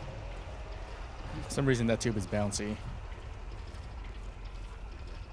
Supposed to be carrying blue gel, I guess, so they really wanted to stay true to its purpose, I guess, and made it bouncy. Kind of funny though. It's also interesting to note, even when you bounce up that tube, there's actually a giant invisible wall that you have to get over. And if you don't make it over that wall, you can actually get stuck in that chamber. I believe that's also a soft block in the game, right, Zern? No, it's not a soft block. You can go back down to the elevator that takes you up. Oh, okay. But like We the don't like elevator elevators. is really long, so saves a lot of time to not ride that. For God's sake, your boxes with legs. It's literally your only purpose. Walking onto bugs. How can you not do the one warmer, boiling hot, okay, colder, ice cold. All right, so this room is kind of interesting. You're meant to just place the cube on the button, and then Wheatley will block the exit and talk to you for about 50 seconds. We obviously don't want to have to wait for that, so let's see if this will work. Solve it.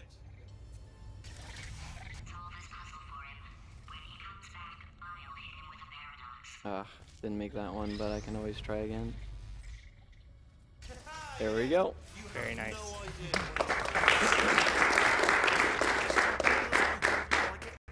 This itch. So again, that involved the general idea that if you're pushing up against the door and you get it triggered even momentarily, you'll be able to go through it. That chamber in particular, they'll actually trap you in the room and leave you there for about a minute before you can escape. So that saved about a minute. Design this tech.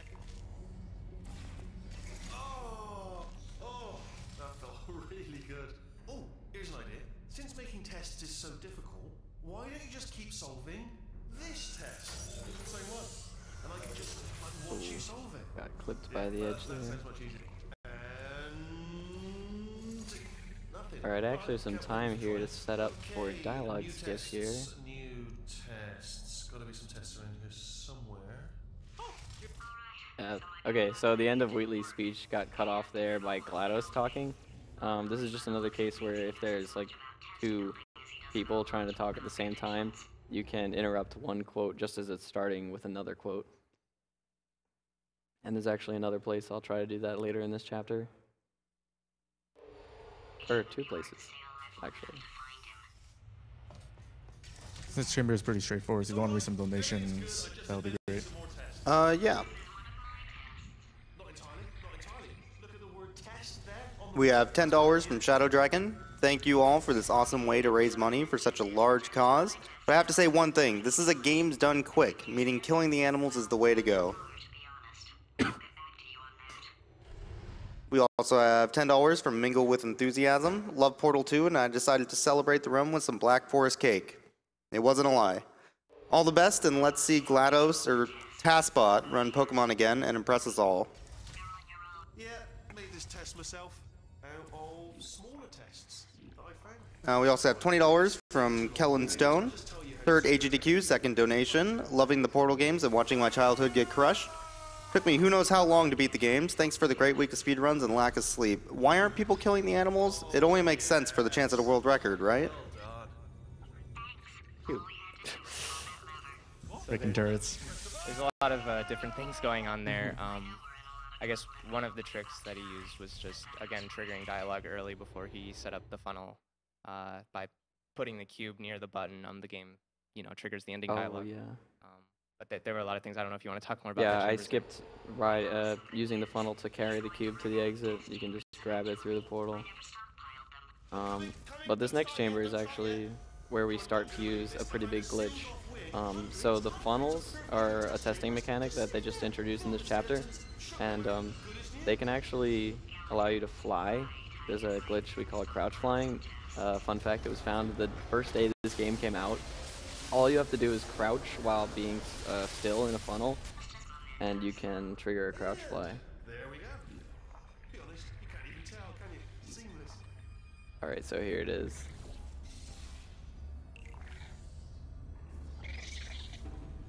As you can imagine, this can skip quite a bit.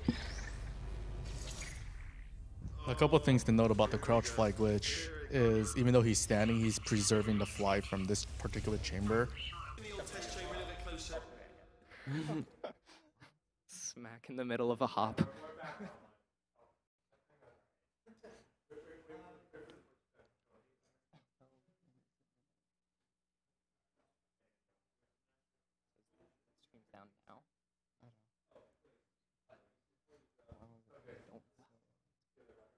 Sorry about that interruption. Just having a little bit of technical difficulties here.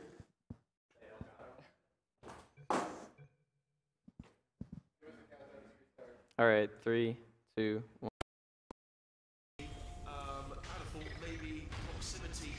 That was such an awkward place to actually have to continue. I still got that cube grab though. That was cool. So the way you're supposed to do this chamber is actually stopping the cube by using that bridge, but it turns out that if you time jumping off the faith plate or the panel that flings you with the cube dropping down, you can actually just grab it midair like he did and pretty much complete the chamber twice as fast.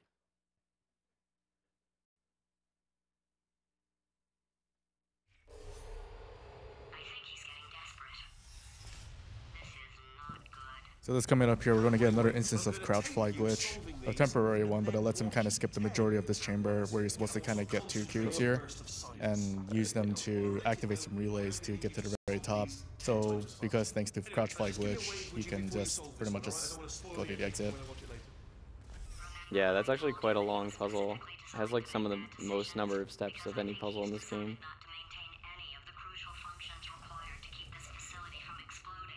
That chamber's had quite a few route changes over the past couple years. I guess For challenge. for challenge mode, Not at really least, for a for single the individual segment. levels. It's pretty technical. Involves like 2 reportals and flinging yourself over to the exit. So it's always an interesting chamber to look at, especially if you want to look at like individual level world records. All right, by doing a portal stand and reportal there, you just skip like pretty much just waiting for this platform to move back and forth. Oh, there we go. That was great.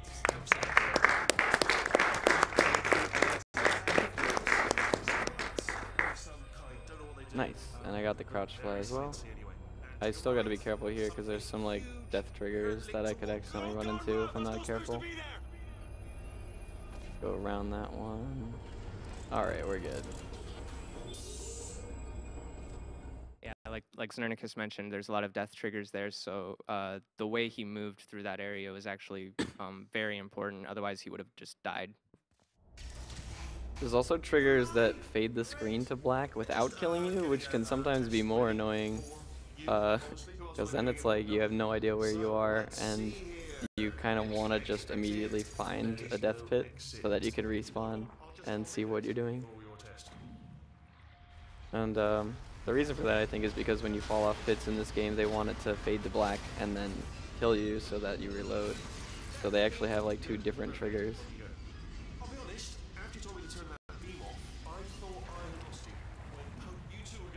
This chamber is actually pretty interesting too. So he had to shoot that funnel there to trigger the ending dialogue, as with a lot of the chambers that we're doing here. But what's kind of interesting is actually if you get to the final area too fast, then basically the game doesn't allow the final door to open, that door that he just shot at. Yeah, you have to like look at Peabody, the co-op robot, from the first part of the chamber in order to trigger them to go through the exit and to open the exit up. That's why you can't like go over there as soon as possible.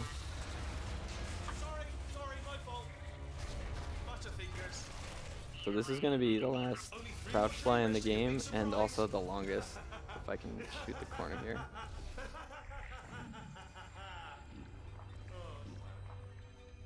Alright, hopefully we have good height to go into the door frame here and preserve it to the next level. No, dude. Why? Sometimes that just doesn't seem to quite be low enough, but it's alright, we can just go back to the funnel and fix our height. Alright, there we go. Right, so I want to repeat that, like Zern said, he's going to be using this crouch fly for many of the next chambers, and also that, repeating that he doesn't have any control over his, any direct control over his vertical position or momentum. So what he's going to have to do is basically use a lot of tricks with the environment to bounce off of things, or bounce off of slanted panels or surfaces that allow him to go up or down. Right here, he's going to use the edge of the door frame to jump up. Nice. And he got it. That was nice. And hopefully he'll just go straight through here. There's actually you can just go through this wall and complete the chamber. So that's always good. Yeah, I'm like going way above where you're supposed to for this map. There's like a long funnel ride that you just get carried along, and this skips that along with waiting at the next set of platforms where Wheatley speaks to you. It's kind of funny. You may remember this part as the part where he kills you, but this is now just the part where we fly past everything. Hi, Wheatley. Seriously, do come back. Please, come back, please. Okay, look, I've decided I'm not going to kill you, okay, if you come back. Thankfully, the ends of those walkways are slanted downwards, which makes it convenient to lower my height there. And again, just to stress how important it is that his vertical position is correct during these chambers. If you mess up on vertical position in some of these chambers, you can either just lose a lot of time because you need to figure out how to reset your vertical position, or you can even just straight up soft block the game if you jump, for example, and go to the ceiling where there's nothing that can take you back down. Yeah. Yeah, so I have to be careful with how I'm doing this section. Using the column as a reference there, I can walk off at just the right height for this to boost me down.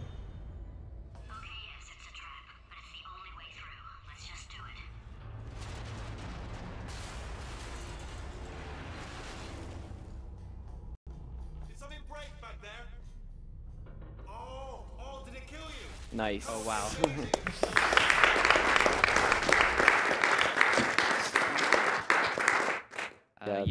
Usually the safe strategy there is to trigger the turrets looking at you and then let them not look at you anymore. That usually gives you extra time to get across.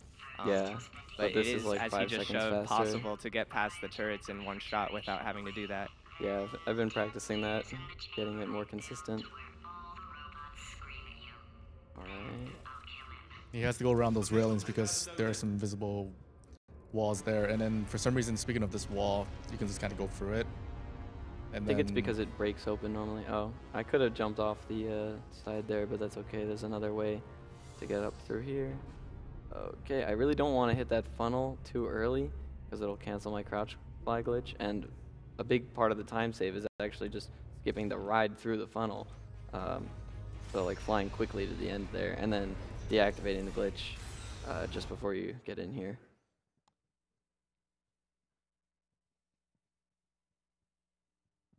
Coming up is actually the final chamber of the game. There's a bit of cutscene at the beginning, so if there's some donations that need to be read. Sure. We have a $20 donation from Bellboy. Hey guys, never had the time to watch these events live. Captain Toad won't beat itself. Hashtag serious business. But I'm constantly impressed by what I've seen on YouTube. Very informative, really engaging, and always entertaining. And all for a wonderful cause, too. Thanks for fun, and good luck to everyone. Put it to Metroid Prime normal suit. What can I say? I love the classics. Let me just flag something up. According to the control panel light up there, the entire building is going to self-destruct in about 6 minutes. As a note on that, the Fusion Suit Thomas is at $1,310 right now for Metroid Prime, and normal suit is at $405.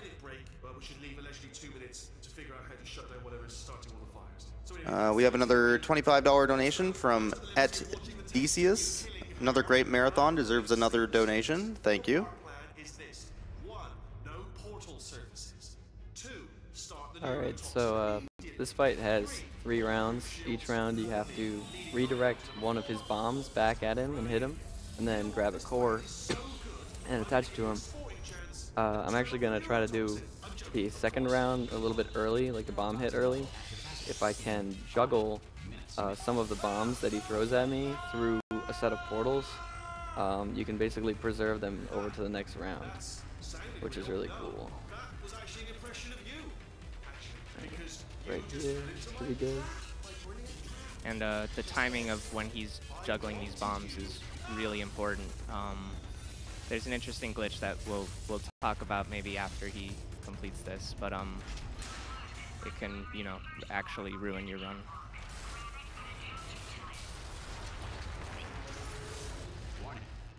Alright, this is the early hit coming up. System compromised. Neurotoxin offline.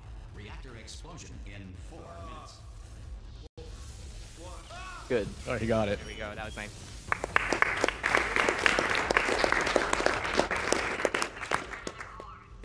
So basically, if you mess up the timing on that that bomb preserve, what you can do is actually hit Wheatley, and you'll get the hit registered, but the game will still shoot bombs from Wheatley, and that will go indefinitely through everything, including the final cutscene, which basically means that during the final cutscene you end up dying, and so you can't complete the game at that point. So it's really unfortunate that such a major problem can occur basically on the last chamber of your run, and it's considered, your run is over. It's not valid run if you don't complete the game. So we also call that the bad ending. It's like an alternate ending. The Portal yeah, community we kinda jokingly calls call that. it bad ending, where Wheatley goes rogue and just like doesn't stop firing bombs at you. It's kind of funny, but thankfully it's like kind of easy to avoid if you understand the timing.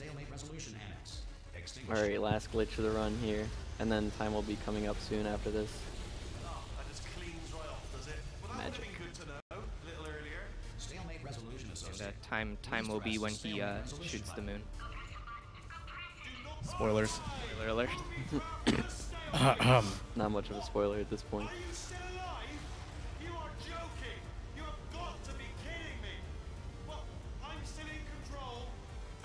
Okay, and time.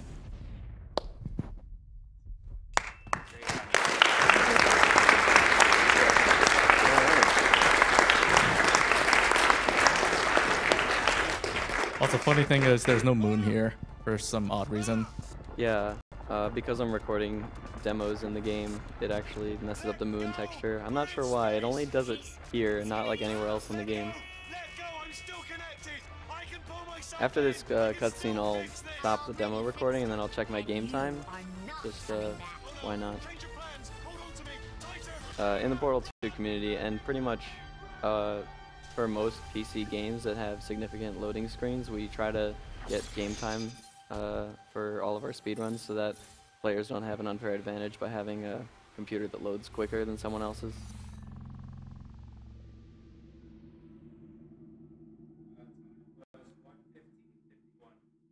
That's actually pretty good, real time.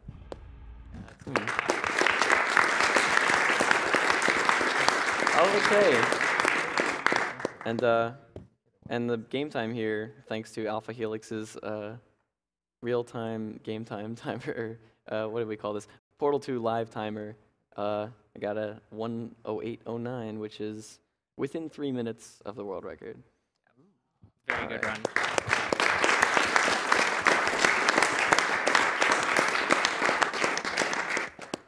Oh, I assume we're skipping the credits because we're behind schedule by a lot.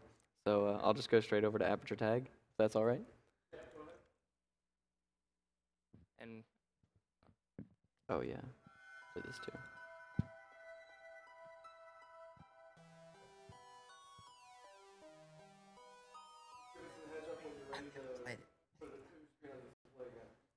Oh, is it not on display?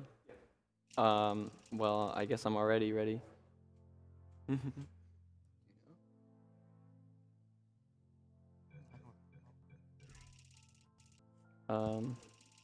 Time doesn't start in this game until after you gain control, which is after the first cutscene. Oh, are you guys actually ready for me to like go up? All right, cool. So this is Aperture Tag. It's a mod of Portal 2, and basically replaces your portal gun with a gel gun that fires blue gel as primary fire and orange gel as secondary fire. Oddly enough, we actually didn't use any orange gel in the Portal 2 speedrun. I realized this like yesterday during practice, just talking about it, and I was like, wait a minute, we actually have skips for every chamber where we use the propulsion gel. But now you'll get to see it in this game. And that's the gel, if you're not sure. That's the gel where you run on it and you go extra fast. So that sort of lends itself to lots of skips in this run. Alright, time will start in a moment when it flashes white. So, begin. Hello, and welcome to the Paint Gun Testing Initiative. You have been in hibernation for 99999. That doesn't seem right. Well, it doesn't really matter. Please leave the restroom whenever you are ready. I know that bed might look comfy. There's a reason that painting decides to like disappear. Like it just didn't like to exist. So please exit your room. You know, I don't even know why. So the engine here is kind of similar to the Portal 2 engine. There's going to be a lot of similarities where you're b-hopping across using the rail, kind of hopping, like kind of hugging it to kind of go fast. Most of the movements are kind of similar here, except with the instead of portal gun, you have a paint gun that's going to come up sooner or later, and you're already kind of seeing the familiar like mechanics you see in Portal 2. Yeah, this chamber sort of introduces all the different puzzle mechanics that were in the original game, and just so the player is familiar with them in case they haven't played Portal 2 before. Wait, actually that's impossible though, because you need Portal 2 to download this mod on Steam, but whatever. And the next chamber we'll start to use the paint gun. I can see it in you. Pick up the device and let the vacuum delivery system take us to the first test involving paint. So in this game, the main method of travel is actually through the tubes. I guess that's their way of replacing the elevators throughout this game. Now, interesting to note is most of the dialogue triggers in this game is actually not through certain doors, but it's on the floor. So instead of jumping from the starting point and walking onto the floor, you can actually start the dialogue triggers early, because this game will also have similar mechanics to Portal 2, where Znernicus needs to wait for certain dialogues to happen before he goes through a certain area. Now there in particular is actually not too big of a deal, because he still has to wait for the door here. Yeah, although this first chamber coming up here is pretty involved. Guess you forgot to fill that out. Don't worry, I'll get that checked. In case you haven't noticed yet, that green field, the Aperture Science paint gun activation field, also known as Fizzler. Oh, come on. Alright. That's kind of tricky. And try to skip the wall bouncing there. Good. Nice. That all went well. Very nice.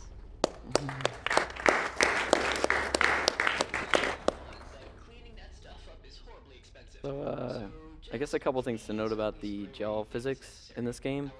The blue gel bounces you higher if you jump directly off it, as opposed to like falling onto it out of a jump. We actually use that to make sure that we have enough height for certain things. For example, here, bouncing off the gel twice will bring you high enough to... Oh man, I gotta do it again apparently. Bouncing off twice actually gives you more height than the first time, and allows me to go up on these walls, which would save a little bit of time, and then also skip the end of that puzzle by just sort of going around it. And just in case you guys haven't noticed, basically, I think every puzzle in this mod is pretty much broken. You pretty much either jump or strafe somehow through the level that will complete it much faster than intended. Yeah, it was fun playing through this game for the first time, having already speedrun Portal 2 for a long time, so I knew the tricks of the engine, and I was just able to break every chamber on my first try usually if I wanted to. Not to say that the puzzles aren't worth doing, I think they are, but when it comes to a speedrun, we pretty much don't do any intended routes. It's kind of fun. You can watch me too. How cool is that? Oh, the door. Let me get that for you. And the song. Good luck. Alright. That's bouncy for some reason.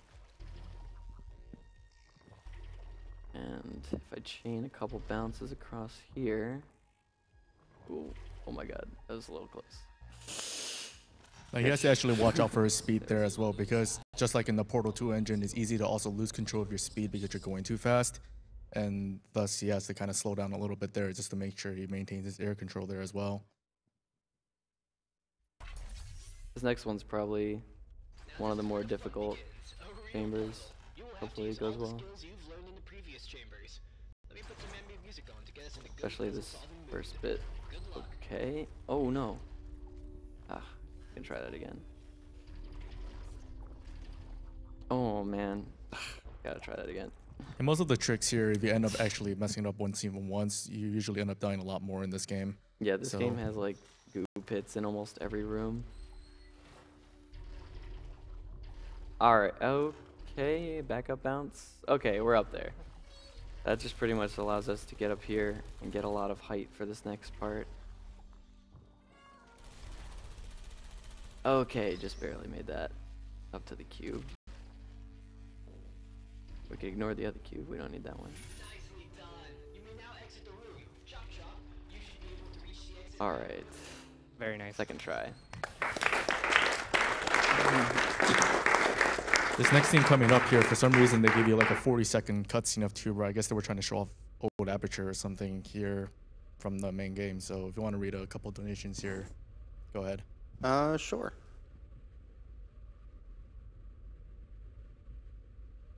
All right, we have a $50 donation from Phil D. Cancer took my dad about 5 years ago. Let's beat it faster than the runners are beating these games. Put this money towards the Zelda Ocarina of Time file name bid war for the name Bob. Probably not going to happen, but I have to at least try to get my dad's name on the speedrun file, my favorite game of all time. $50 from Ghost Out, as always, a small help for PCF for the amazing work they do, and to try and get Jak 2 in French. You got all the support from France and the French restream.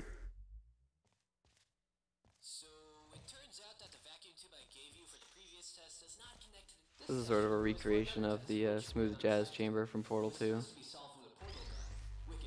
This time we're using the gel gun instead of the portal gun.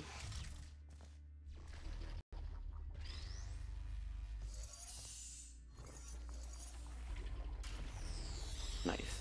Okay, I think my other cube fell off. Oh, what? It was still on. Okay. There's a little hole here you can bounce through.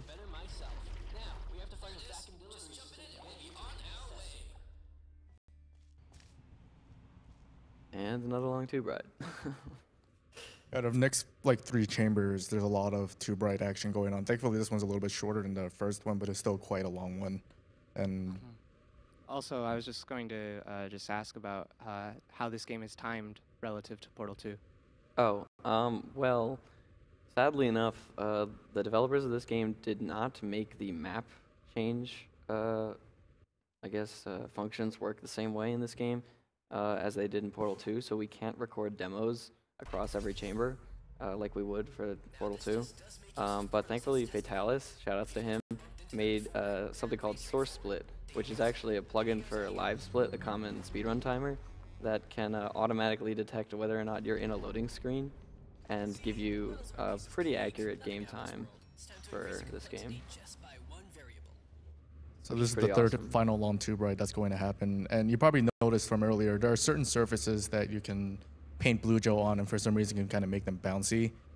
And we don't know why that's the case, but we kind of use it to our advantage just to complete the stage faster. Mm-hmm. Actually, I think we're coming up to the first orange gel chamber, right? Is that the next one? Mm-hmm. Cool.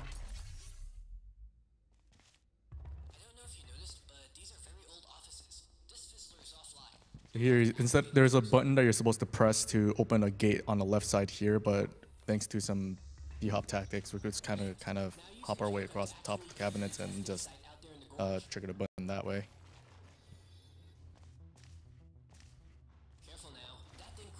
Oh, I could have gone, but didn't want to risk it. Ooh, that still felt really close. And I've got to say, just in general, there's areas of this game where there's these crushers, and I think Portal 2 is a little more lenient than Aperture Tag in terms of the timing of those crushers. I don't know if you agree with that. Yeah, they like made every crusher in this game move really quickly. This game's supposed to show you how you can like surf off of platforms, but we're going to ignore it and just jump across that gap and go straight to the ending.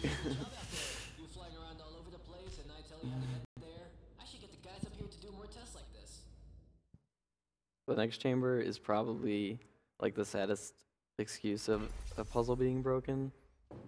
There's so much going on, and all you have to do is bounce up a couple times, and this is the exit. Very nice.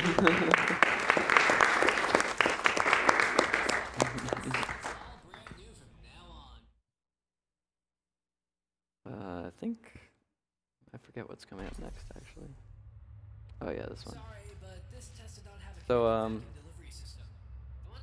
I guess this is the first chamber where I'll start to use crouching on the orange gel. So when you crouch while walking on orange gel, the game will keep you at a slow crouch speed momentarily, but it'll like actually remember that you've been on the gel for some amount of time. And as soon as you uncrouch, it will give you whatever speed you would normally have if you had been running on the gel for that long.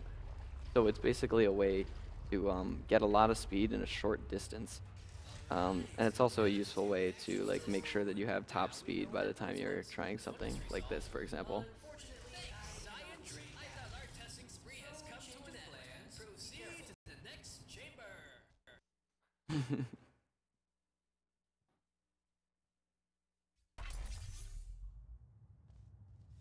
Introduction to Fizzler. This one should be pretty easy. This chamber sort of shows off like just how far you can bounce with some air strafing and some blue gel.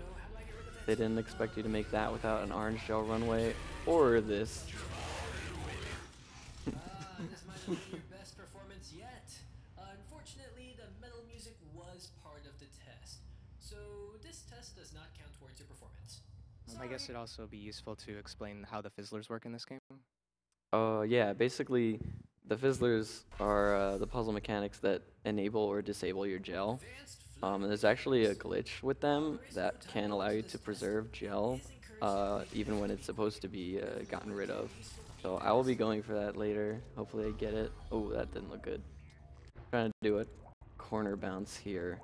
If you do 2 quick bounces in succession, you can build up a much higher speed. Let's see if I can get it here.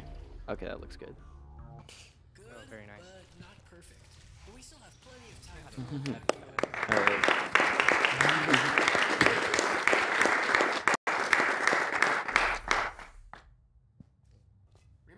You might remember this chamber from Portal 2, except now I have gel.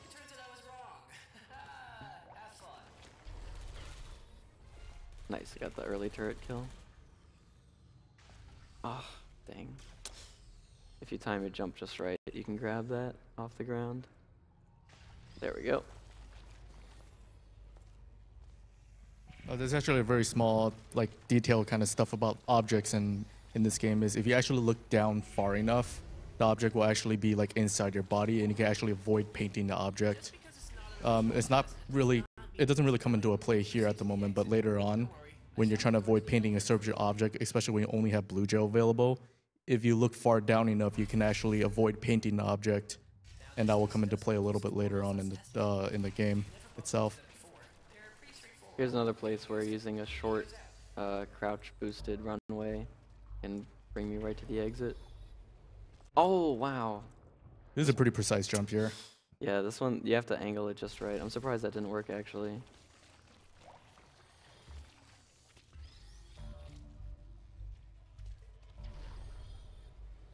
Nice. Oh my god.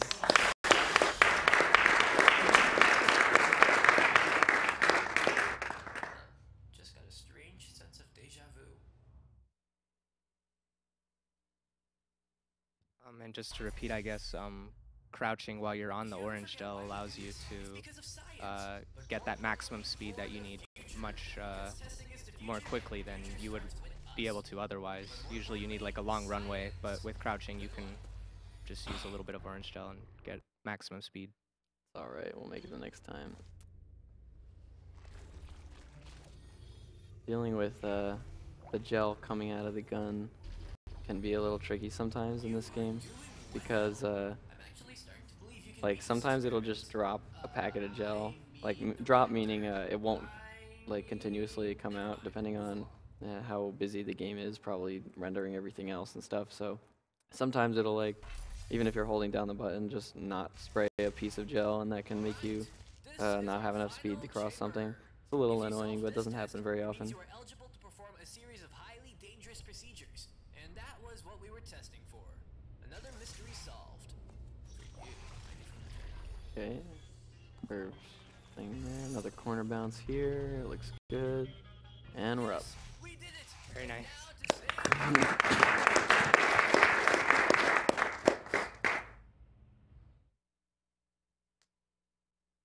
It was fun to go through all the chambers and look for like all the different ways you could use gel to reach the endings quickly, because often there were like several different shortcuts that were found, and then it was just a matter of like timing which one to see what was the fastest. The Portal and Portal 2 community actually really jumped on this game when it came out to start routing it, and we actually started and completed pretty much already a segmented speedrun of this. It's still in the process of being recorded, like rendered out, but I highly recommend you watch that when it is finished. And just to put that in perspective also, how recently did this game come out? Oh, I don't remember. I know it came out in 2014. Does anybody know approximately the release date? Because I have a bad memory for that. Oh, by the way, I'm doing something I think very it was interesting just this here with summer, chair. so the fact that we've already routed it and you know, getting a segmented speedrun of it is very impressive. Now, for some reason here, you're supposed to like go for like a long runway here. I guess they deemed this too hard. So they, for some reason, they gave you a button to skip it. And because we're speedrunning this, we're going to use it. And if you quick save and quick load here, Or you can just load actually auto-save. skip that entire cutscene, which shows you, and it kind of just skips right into the next chapter right here. Yeah, it actually creates an autosave in the next room as soon as you press that. It's kind of unfortunate that like it's faster for us to use the button to skip the escape course because it would have been fun to try to speedrun it. Also, shoutouts to the Truman Show there. Oh yeah. Alright, so you may have noticed I did a jump when I was at that fizzler over there. What I did was pretty much avoid the trigger that gets rid of my gel so that I could use it at the beginning of this next test chamber and completely skip the puzzle, as we've seen so far in this run. Oh, if I had the perfect speed I could land up there, but it's not a big deal. Ooh, what? I painted that. This game can be kind of finicky with the portal, with the paint gun sometimes, because there's like a small delay before you actually have to spray it. So he actually has to do most of it ahead of time before he actually sprays it, otherwise it's just stuff like that will happen. Yeah, that's probably what happened there. Yeah, thankfully this game has pretty good auto saves for the most part. Like it saved me placing the cube up there. There's like usually several auto saves per map. What are we testing for? How is this going to end? Where else? I guess they're anticipating you dying a lot, just in general. Why does it look like I'm outside? Where is he getting with all these questions? Now that relay, for some reason, you don't actually have to keep the ball there. You just need to kind of activate it once. And here you're supposed to get the orange gel, but thanks to some blue gel and mechanics, we can actually skip that. Yep. I am pretty sure I mentioned my name somewhere before. Don't worry though. Those other answers will all be answered later on. It's not like we will end the test abruptly. We have more than enough funding. Thanks, Atranium. Oh, I guess now is a good time to ask which ending for this game has won the bidding war? Let me double check that real quick, but good was winning. Looks like good ending is the victor at 485 versus 290. Alright, I will do the good ending when I get there. Alright. This is a really cool trick. Oh, please make that. No! I lost just a little speed at the start of that. And again, the timing for the crushers, I felt like, at least in this game, were a lot more tight than Whatever, I get to do in the Portal trick 2. again. Get a lot of gel. Oh my god. Pretty close still.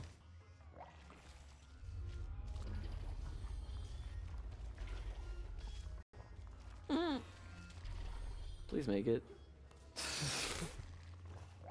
I think there's an autosave up there. Yeah. So most of the time I'm trying to optimize my movement by like painting as I'm moving, but it's definitely a little bit riskier to do it that way. Like a lot of times, like when I was starting off running this game, I would paint the whole runway before going, but then finding little movement optimizations like painting the runway as I get there and then painting down for the blue gel just when I need it. That's the kind of things that'll save the bits of time when I'm doing attempts. Okay. Now this chamber is also originally where the stuck launch was actually originally used into Portal 2, and this is where it was first discovered in a mod of Aperture Tag, and it was incorporated later into 3 gels. And what this does is basically lets you skip the majority of the chambers later on. You can see kind of just did it right there. Yeah, it's really interesting that like that glitch was found that was so useful for Portal 2, at least for some of the chambers now, and it was found in a Portal 2 mod instead of the original game. So I think we explained it before, but we can just mention again. What's happening there is that the game thinks you're in a free fall state, so it just keeps increasing your speed, even though you're like just stuck on something. There was sometimes the game is nice to you if you play blue gel over there and the cube will kind of just bounce into your hand. You actually got it there. That's like, I would say that's probably the only one RNG instance of the run here. Everything else is kind of just... It's actually surprisingly consistent for that to happen. Nice. Oh, nice. That's actually the hardest trick in the game.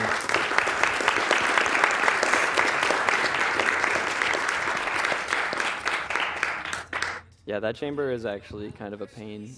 It's killed a lot of runs for me before, so I'm glad it went well here.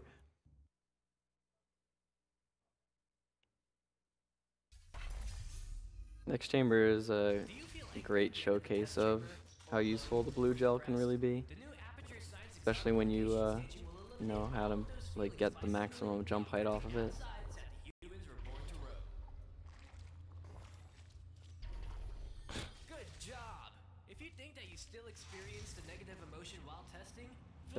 There's probably like, I don't know, a cube, a bridge, a runway, several like sections of that puzzle and just all skipped. And here's another pretty big one. And this one's kind of difficult because you gotta do it really quickly. Nice.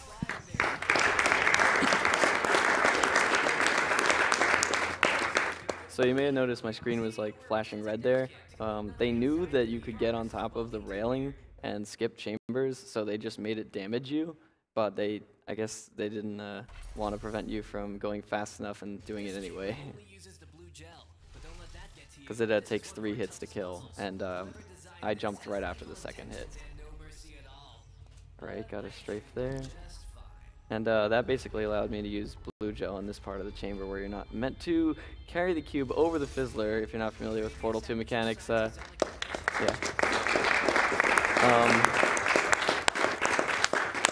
Basically, the fizzler will destroy the cube, and the red grid above it will kill me if I touch it. So it's like the perfect height and perfect placement for me to go through the fizzler and the cube to go through the death grid. I really like that skip. Okay, and actually that was the second to last chamber, so this is the last one, and I'll do the good ending. Basically, there's like a hidden room in this chamber, and if you go there and press the button, you prevent yourself from dying at the end of the run. So, just gonna hop up here, bounce off the wall a little bit. So you can see the very minor instances where he was actually shoving the objects like inside of him, and even though it looks like he's about to paint the object, he actually doesn't paint them at all. And you can kind of see how he preserves the cube, because this cube, for example, you actually want to preserve it. Otherwise yeah, I'm going to use this to solve the puzzle in a second here. Okay, land there. All right.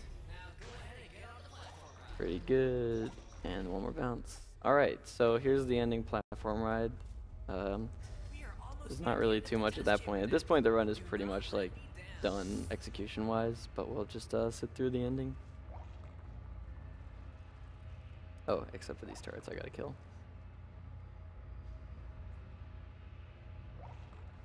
Now here, sometimes when you bounce the turrets, like you spray them with gel, sometimes the turrets will just randomly bounce into the tubes, and that's pretty nice to watch. So we'll see if he gets it. He already missed 2 of them. It's completely random, so... Aw, they all teased me on it, but no. It's pretty funny because they like bounce all the way up inside there. I can't shed out too many details, but aim and fire. And someone from industrial engineering. I guess again, just to repeat the, I guess the original intention for completing this game is to die at the end. Is that correct? Yeah, that's the normal ending.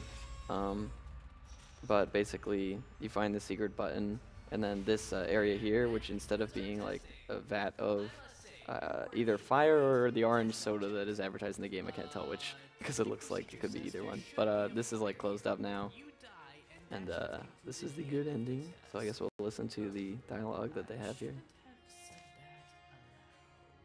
Although I am very glad you did not have to die. Give me a minute.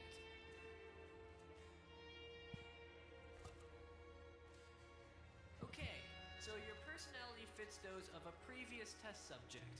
She almost blew up the whole facility and killed my boss once. So I have instructions to let you go to avoid any future problems. Go through the door. This elevator will take you to the surface. We won't meet again. This is it. Goodbye. You know, you were my first test subject. Will always have a deep place inside my gears. Farewell, my human test subject. So you think you're gonna like get freed here? Oh, look, portal to reference the turrets that you see. All right, we skipped the portal 2 credits, so I didn't actually see this, but whatever. This is all like a reference to the original ending of Portal 2.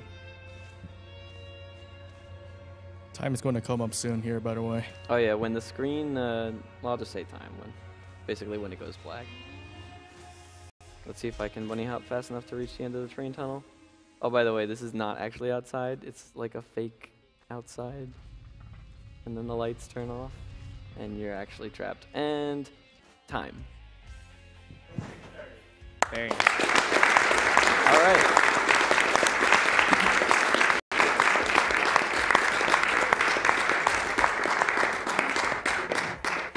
So that sounds pretty good for being a good ending run, because that's like 2 minutes slower than the bad ending. I'll check my game time, I guess. 24 minutes. Yeah, not too bad.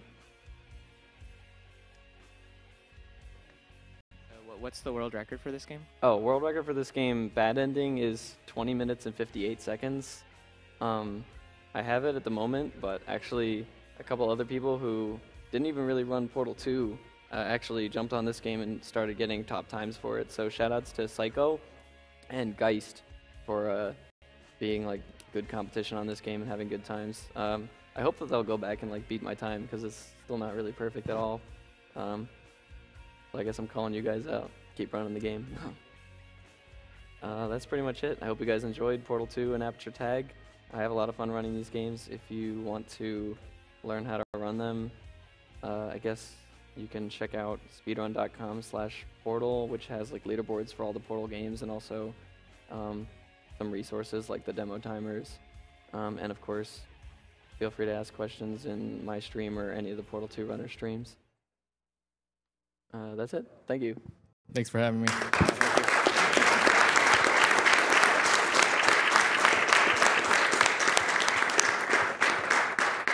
All right, thank you for those awesome runs, Znernicus. We're going to be heading to a commercial break here real soon. So ad revenue for this stream goes to help us make future marathons possible. Subscription revenue will also be donated to the Prevent Cancer Foundation. So please consider adding us to your whitelist for your ad blocker programs, or subscribe. Thank you very much for all that you've done so, or for all that have done so, or have donated to the event.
All right, Tiny Build Games is an indie developer morphed into an indie publisher. They partner up with indies across the world to help better their games, as well as develop games themselves. Make sure to check them out at tinybuild.com and check out their game Speedrunners, available in the AGDQ 2015 Humble Bundle.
All right, welcome back to Awesome Games Done Quick. We are a Games Done Quick event held every year in January, featuring members of the Speed Demos Archive and Speedruns Live communities.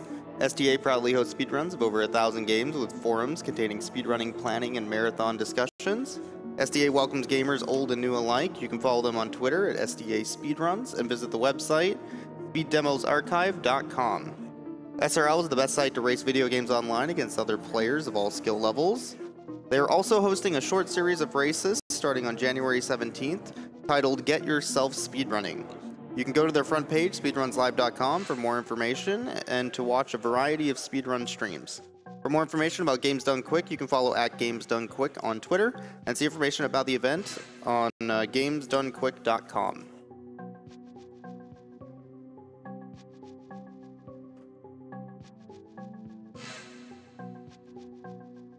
Make sure to check out the Awesome Games Done Quick Humble Bundle over at humblebundle.com. Pay what you want for up to 9 games, a Twitch Turbo subscription, a subscription to XSplit Premium, and exclusive merchandise, all while supporting the Prevent Cancer Foundation. That's www.humblebundle.com. We have a couple donations to go through as well. We have a donation from Brandon CQB for $15. Hey guys, third donation now. Didn't get to hear the others, so let's hope we hear this one. Glad to catch Znernicus, as he was one of the reasons I knew about AGDQ, and it's cool to see him run Aperture Tag. Put this to save the animals, and like Wheatley, let's send cancer to the moon. To the moon!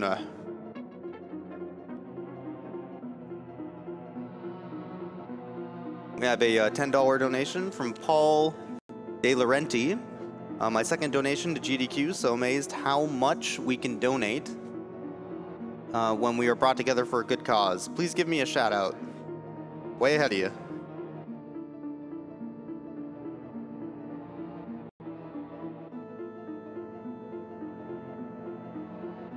$50 from Yugen148. I've been watching a long time, ever since Frezzy's shirtless run. I have a job now, so let the money flow. Well, thank you for the donation. Not so sure about the shirtless run. We have $50 from FrankerZ57. That Franker Z hype.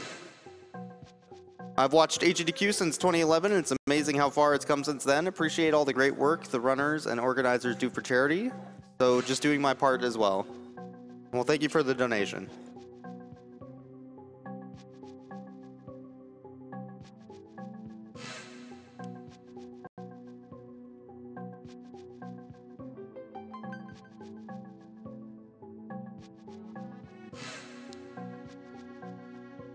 Another one of our sponsors is somethingartistic.net. They offer decals and stickers made to decorate your consoles, walls, computers, and more.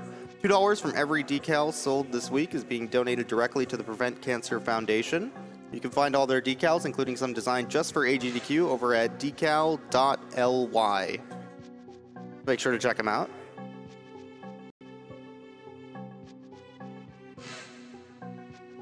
Right now we're setting up for a Grand Theft Auto Vice City run from AdamAK, so make sure to stick around.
While we're setting up, as a reminder for some upcoming donation incentives, we did recently add a bid war for the Ocarina of Time file name. There is an 8-character limit on that, and currently we have Bob for $50 and nothing else. So if you would like to get in a donation for the file name of Ocarina of Time right before the finale, you should go ahead and donate for that. As for what's coming up, we do still have the donation war between Pokemon Red or Blue for Worcester, as well as names for his starter, for his Pokemon, the Abra, and after that there is a glitched run of Pokemon Green that needs $2,000 to be done. So those are some upcoming donations that are open to be bid for.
All right, cool.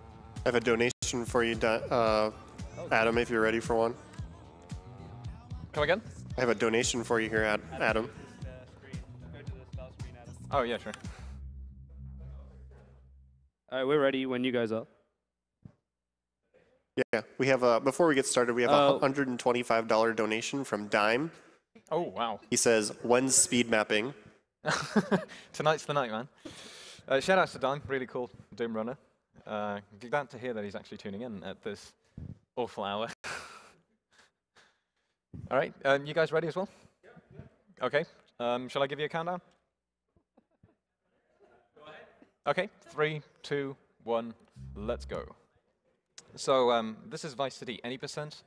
This game has been broken horrendously recently. We always knew that there were, a whole bunch of glitches in this game, or that there was potential for kind of major glitches, but we never actually stumbled upon anything truly useful until fairly recently. At the start of this run, there's actually going to be a trick where I might reset the run, potentially. I'm going to try not to do so, of course. I'm going to be playing moderately safely as well to try and get this trick at the start, but it'll be a bit of an indication of what to expect from the rest of this run. Yeah, anyway, this run should take about an hour long. It used to be an hour and a half, and we saved off loads and loads of time by skipping a big chunk of the actual game.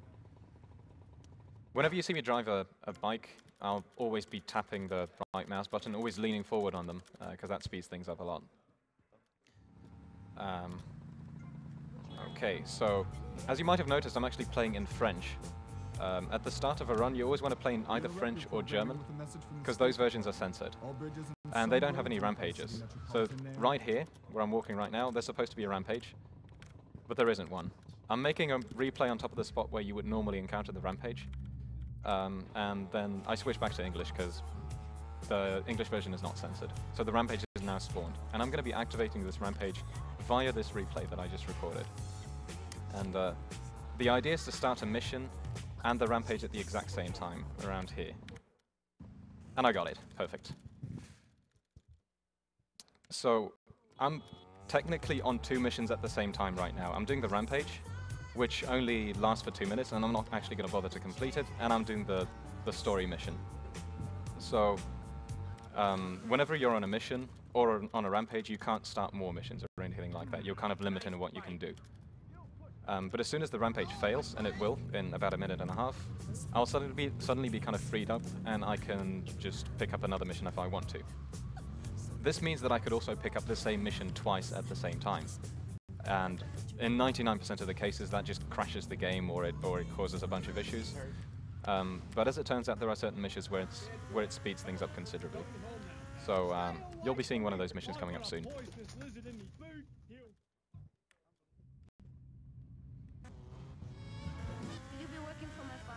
Okay.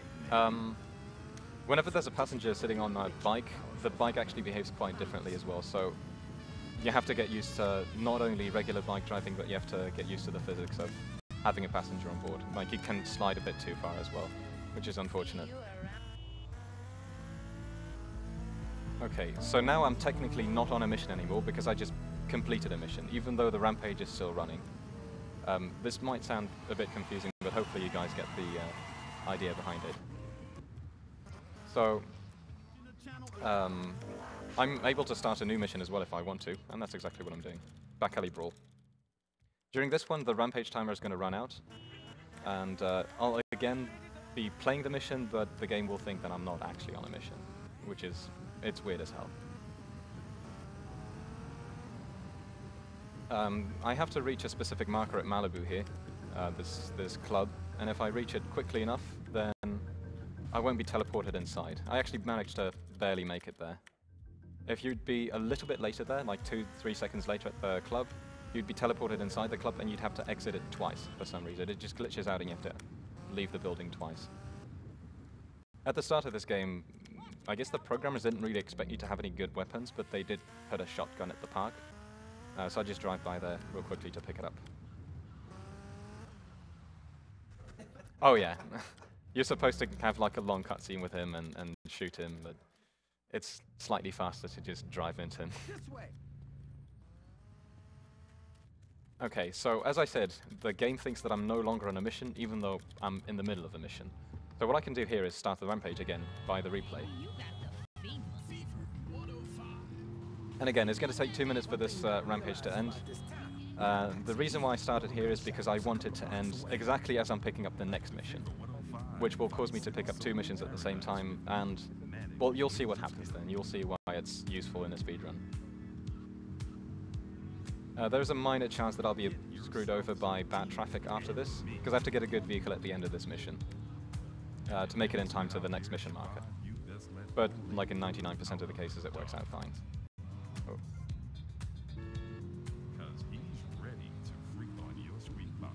Okay. At the very start of the game, oh, speaking of bad traffic, at the very start of the game, I arrived at the hotel very early, and that allowed me to skip a cutscene there. And this cutscene, well, there's one specific area in front of the hotel where you can trigger 2 cutscenes, and I'm triggering them both at the same time now, including the one that's supposed to happen at the very beginning, which allows me to regain control during the cutscene as well. It allows me to kind of jump in the correct direction already. Okay, I'm gonna go for this rancher here, which will hopefully still be fast enough. Okay, we should be okay. I've got about 15 seconds now to get to a point where I'm gonna pick up the first phone call. During Back Alley Brawl, I picked up the phone, and one of the major game mechanics in this game is that you do a lot of phone calls. We haven't figured out a way to skip it yet. It's happened to a couple of people before that they managed to skip these phone calls, but it seems to be a very arbitrary glitch. Where are you now? You okay, Leo? You sound kinda different. Just tell me where you are. Who the hell is this? Put Leo on, man. Okay, I'm playing a replay right now to stop the counter from going down too much, so that I can hopefully still jump into the marker at the correct time. 5 seconds is a bit low, but it should still work. Okay, so I'm picking up Jury Fury, and during the cutscene, I'm picking up the exact same mission again. So it's happening twice at the same time now. You know, that guy just got driven over already. Okay, I got on a Fadja real quickly here, this little bike, and suddenly I get teleported, this cutscene happens, and I'm going to pass this mission instantly. The reason why is that the mission is all about damaging 2 cars that belong to a couple of jury members. To kind of, you know, scare them off. And since I triggered the mission twice, they spawned on top of each other, these vehicles. And in GTA, whenever a vehicle flips over, it just takes damage. It just catches on fire and becomes unusable. So even though one of the vehicles was on the other side of the map, it still flipped over, took damage, and I didn't have to bother driving over there and damaging it myself. So that saves about 1 minute and 20 seconds, roughly. It's a pretty big skip, actually. At this point, I'm supposed to start a riot outside this factory by punching a bunch of people, and then run inside and blow up these 2 vehicles. But instead, I just use a shotgun because I picked it up earlier on. And this is death abuse, teleporting to a hospital so that I don't have to travel back as far as I would normally have to. Especially since I didn't have a good vehicle over there. But even if you would have the fastest bike in the game, it would still save several seconds to do this death abuse. Another phone call incoming. Have to take this one at this spot because it makes the next mission available, which is pretty much right in front of me. Yeah, I remember. It's quite convenient that there's a lot of bikes and fast vehicles all over the city with fixed spawn points, and one of them is right here. So exactly as this phone call ends, I'm going to be able to pick it up. Since I did blow myself up just a moment ago, I will have to pick up some new weapons. All I need is a pistol though, and I can find it right here.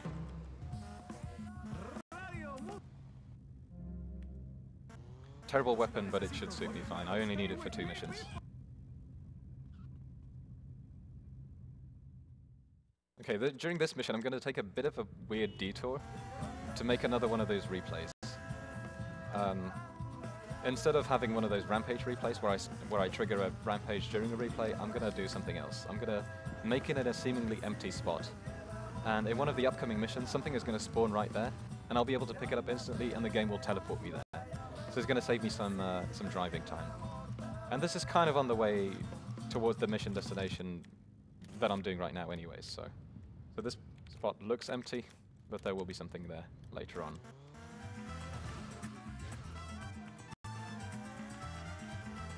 Driving bikes is very dangerous in this game because you can get knocked off of them very easily, especially when there's angry drivers in the city and there's tons of them that just kind of turn left and right arbitrarily with no actual warning. It's quite likely that somebody was going to crash into you or that you crash into somebody else.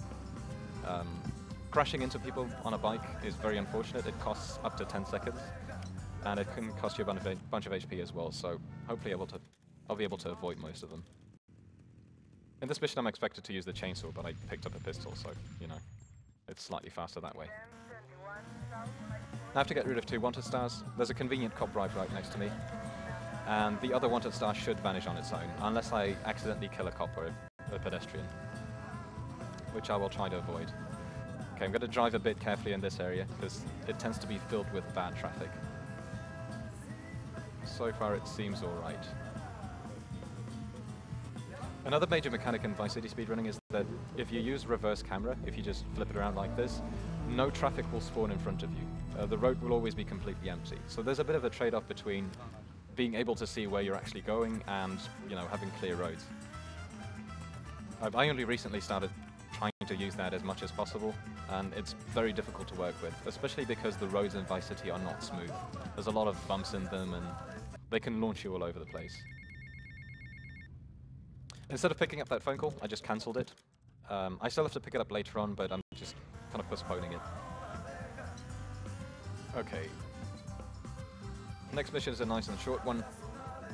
When you play this game normally, it can actually be moderately long. But if you skip a cutscene and you know exactly where to run, it turns out that you can skip a big chunk of this mission. So there's some French guy waiting for me up here, and he's supposed to give me some kind of package, but he gets scared off because the police start chasing him. And normally he runs towards this bike during a cutscene. I skipped the cutscene, ran right after him, and managed to kill him before he even got on the bike over there, which saves a lot of time. If you would get on the bike, I would also not have the weaponry to actually take him out. It would waste minutes, most likely. All right.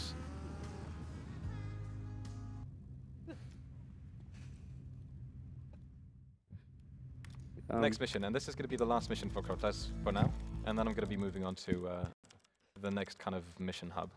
So I made the replay earlier on, played the replay now, and it just teleported me over to the garage where I pick up a pretty overpowered weapon. Alright.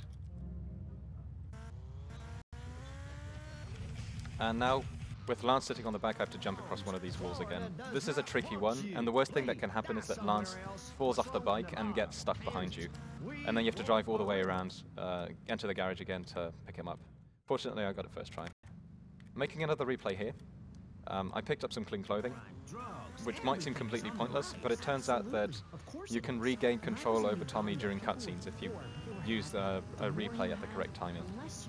And it's a very minor time saver. It saves a couple of seconds, but it also helps with consistency during this mission. It allows us to do one fancy trick.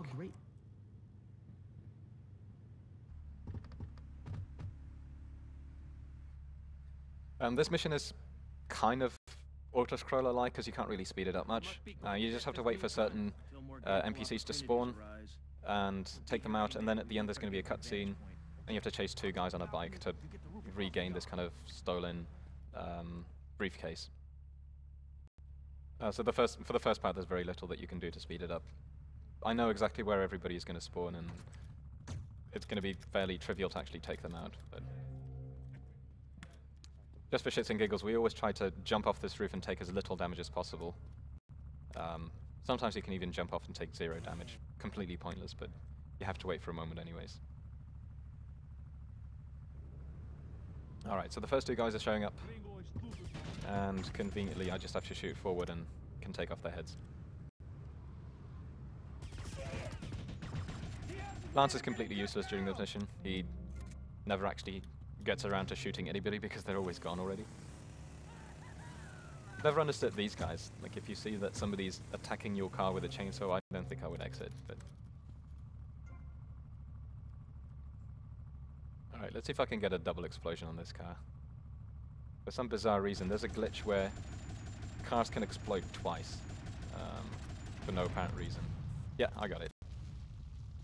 I don't know why it happens. It just does.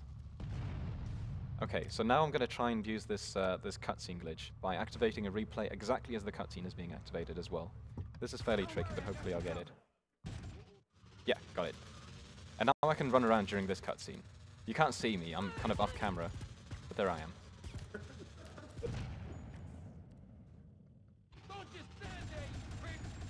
Hello? Okay, there we go.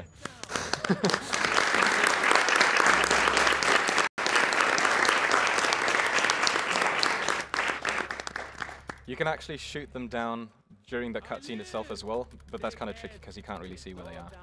What is your name? Tommy. I see you soon, amigo, I think. Okay, unfortunately I didn't get the fast cutscene. I again regained control over this cutscene, and if you drive out of that alley quickly enough, you shorten the cutscene. Like, Tommy's last line gets triggered a bit faster than, which is, well, I mean, it's a time saver, you have to go for it. I couldn't really hear whether I was on my bike already, so I wasn't sure how to time it. Coming up next, I'm going to try and do one of the first glitches that was even found in Vice City speedrunning. I'm going to drive into this thing, jump off.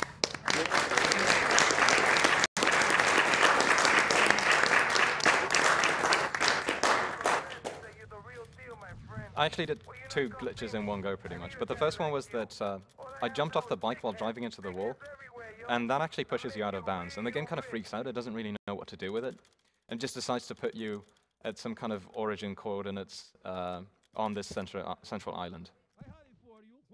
Normally that phone call that I just took would open up the gate that I kind of zipped by. It's not a huge time saver, but it looks fancy, and it's still a time saver, so you have to go for it. You might have also noticed that I was sprinting during a phone call, which, if you've played the game, you'll know that it's not actually possible. You're not supposed to be able to sprint. You're also not supposed to be able to shoot during phone calls, but we figured out a way to somehow, you know, regain that ability. Okay, it's kind of important that I avoid getting wanted stars around here because they can mess you up really badly.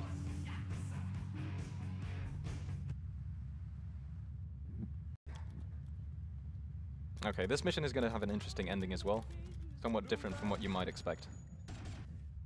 So this guy, you're supposed to chase him. He's way ahead of you right here, but since you've got infinite sprint, you can just keep up with him fairly easily and even overtake him. The way that infinite sprint works is that you tap the sprint button instead of just holding it down, and that's it.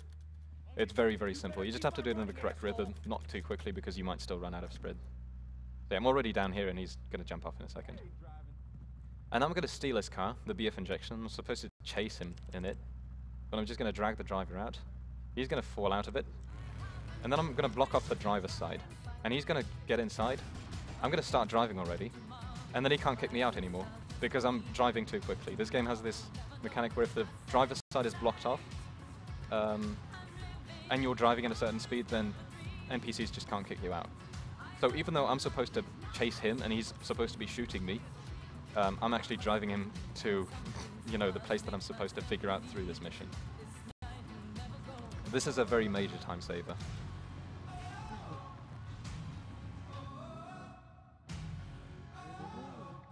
Alright. Next up, I'm gonna clip inside of this bridge and get past this barricade to pick up a helicopter. That's a helicopter that we're gonna be using for a long time. I just jump inside the bridge and with a bit of luck, I'll be able to clip on top of it as well. Yeah, there we go. That doesn't always work. You can actually be stuck inside of the bridge sometimes, but it's easy to solve by just following the bridge, and at the end there's a huge gap. You fall out of bounds, and at some point the game just thinks, you know, whatever, I'll just put you back in bounds. I don't know what to do else. I'm looking for the money, Sonny. Don't worry. There's a whole bunch of phone calls that we have to take during this run, and none of them are actually at inconvenient spots anymore. It used to be the case that we had to take them at kind of awkward locations, but it's a lot easier nowadays. I have to wait for the phone call to end as well before I get inside the helicopter, because otherwise the phone call is cancelled, and I'll have to retake it later on. For this phone call it wouldn't matter too much, but for some phone calls it can be pretty disastrous. You can lose, you know, more than a minute if you accidentally cancel it at the wrong time. Okay, helicopter flying is, well, you're going to be seeing it quite a bit now. You basically want to tilt forward as much as possible, fly close to the water, but not close enough that you get sucked into it, which will happen. The main reason why the helicopter is so fast is because you can just fly in a straight line from A to B. You don't have to take detours or anything like that. The downside is that it's actually kind of tricky to control, and it can't take too much damage either. And I'm going to be using this helicopter for a very long time. Cool glitch coming up here as well. So even though this is an auto-scroller mission, it's actually become a lot faster over time. I'm given a helicopter gun, the M60. It's a very strong gun, but the firing rate is kind of crappy. It's not that fast. However, if I trigger the clothing replay, I can suddenly increase the firing speed considerably. And I suddenly regain free aim as well, so I could technically shoot Lance out of his helicopter now if I wanted to. Wouldn't be the best idea over water, but I've got the freedom to do it. You have time for a quick donation here, Adam? I guess you might be able to fit in half a donation if you want. We have $5 from Afridi, who says, "Hey Adam, working on way too little sleep, but he definitely wanted to catch your run. Good luck, mate. Make the Master System crew proud." Oh, I will. Next year's AGDQ is going to feature at least 50 hours of Master System games, Mike Oyama told me. But yeah, the reason why this glitch is so useful in this mission is that it becomes a lot easier to shoot these guys. The aiming is awful here, because the helicopter just twitches around a lot. And via this increased firing speed, I don't have to aim as precisely anymore. I can just kind of, you know, abuse the spread of the bullets. I can also blow up vehicles more quickly here, and vehicles are easier to aim for than individual people, so... I think I missed one of them back there. There we go. Yeah, one was still alive. There we go. That was alright. This mission works in kind of cycles. Lance is always flying back and forth in the helicopter. And you want to make sure that you don't catch an extra cycle, because sometimes you could be... like, there could be no enemies left and you're still flying back and forth there. Just because you accidentally triggered an extra cycle. Okay, since I shot those 3 guys, the cutscene was sped up. And now I shoot Lance, kill him, exit the helicopter faster. So Lance is dead right now. Mission is not failed though. Alright, and now Lance is just picking me up again.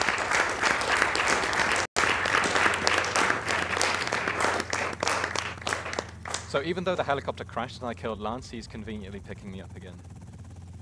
That trick that I just did, where I shoot Lance out of the helicopter, it actually saves time, but there's a chance that it would softlock the game as well. If you shoot him like 0.1 seconds later than I just did, you would be stuck inside the helicopter. You would not be able to just jump off like that. Okay, nasty trick coming up here. I really don't like doing this. Getting past the wall. Okay, fortunately it worked out. Very easy to get stuck on that wall, and then like you have to reverse out of there and try again, or take a detour and just, you know, drive the way you're kind of intended to drive.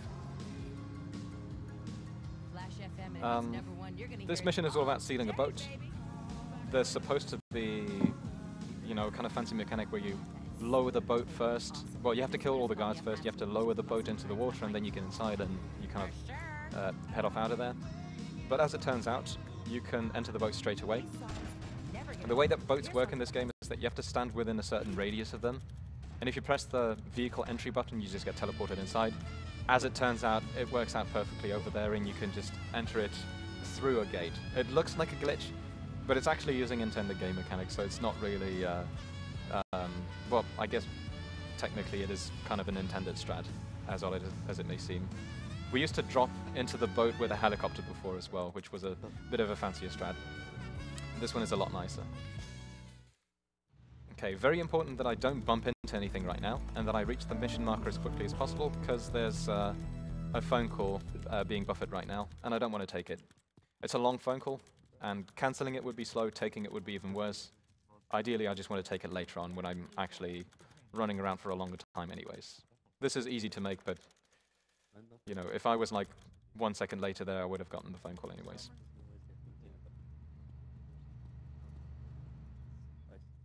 Okay, another mission with Lance.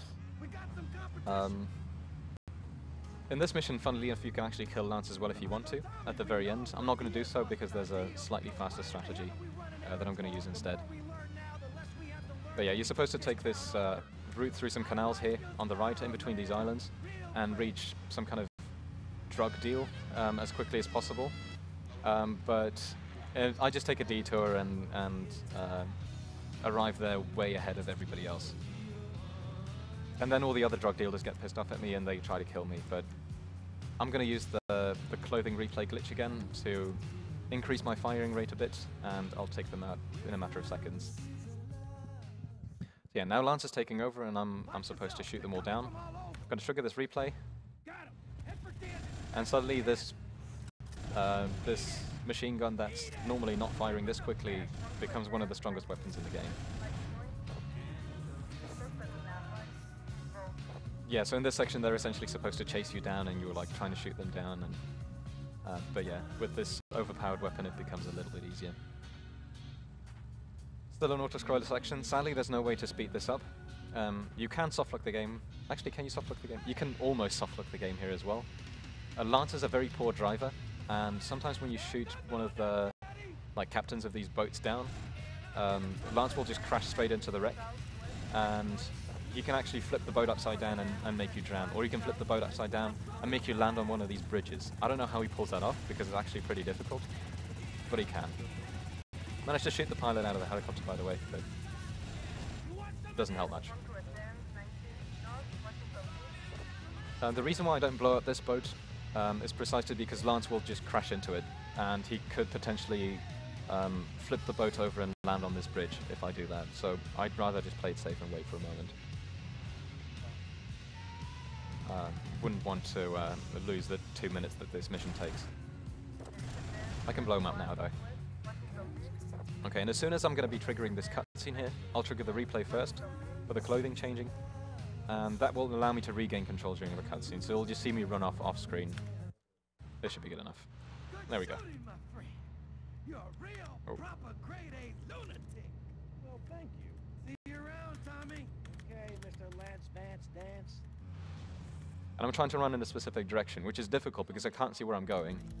And I don't want to fall into those tiny swimming pools, because it takes a while to actually jump out of those. But I managed to run to a very nice spot. So we're done with DS now. We've finished all his missions. It's time to move on to one last Cortez mission. And then we're going to be all over the place.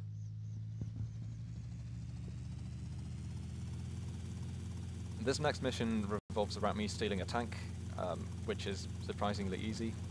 First time I played this mission, I thought I had to almost mow down an entire army, but it turns out that you can actually do it with a pacifist strat, or even, well, or you can shoot one guy, and that's the fastest strategy to actually use it. Look, senor, I believe you are a man who can get things done, so please help me. You can find me at the boat, huh?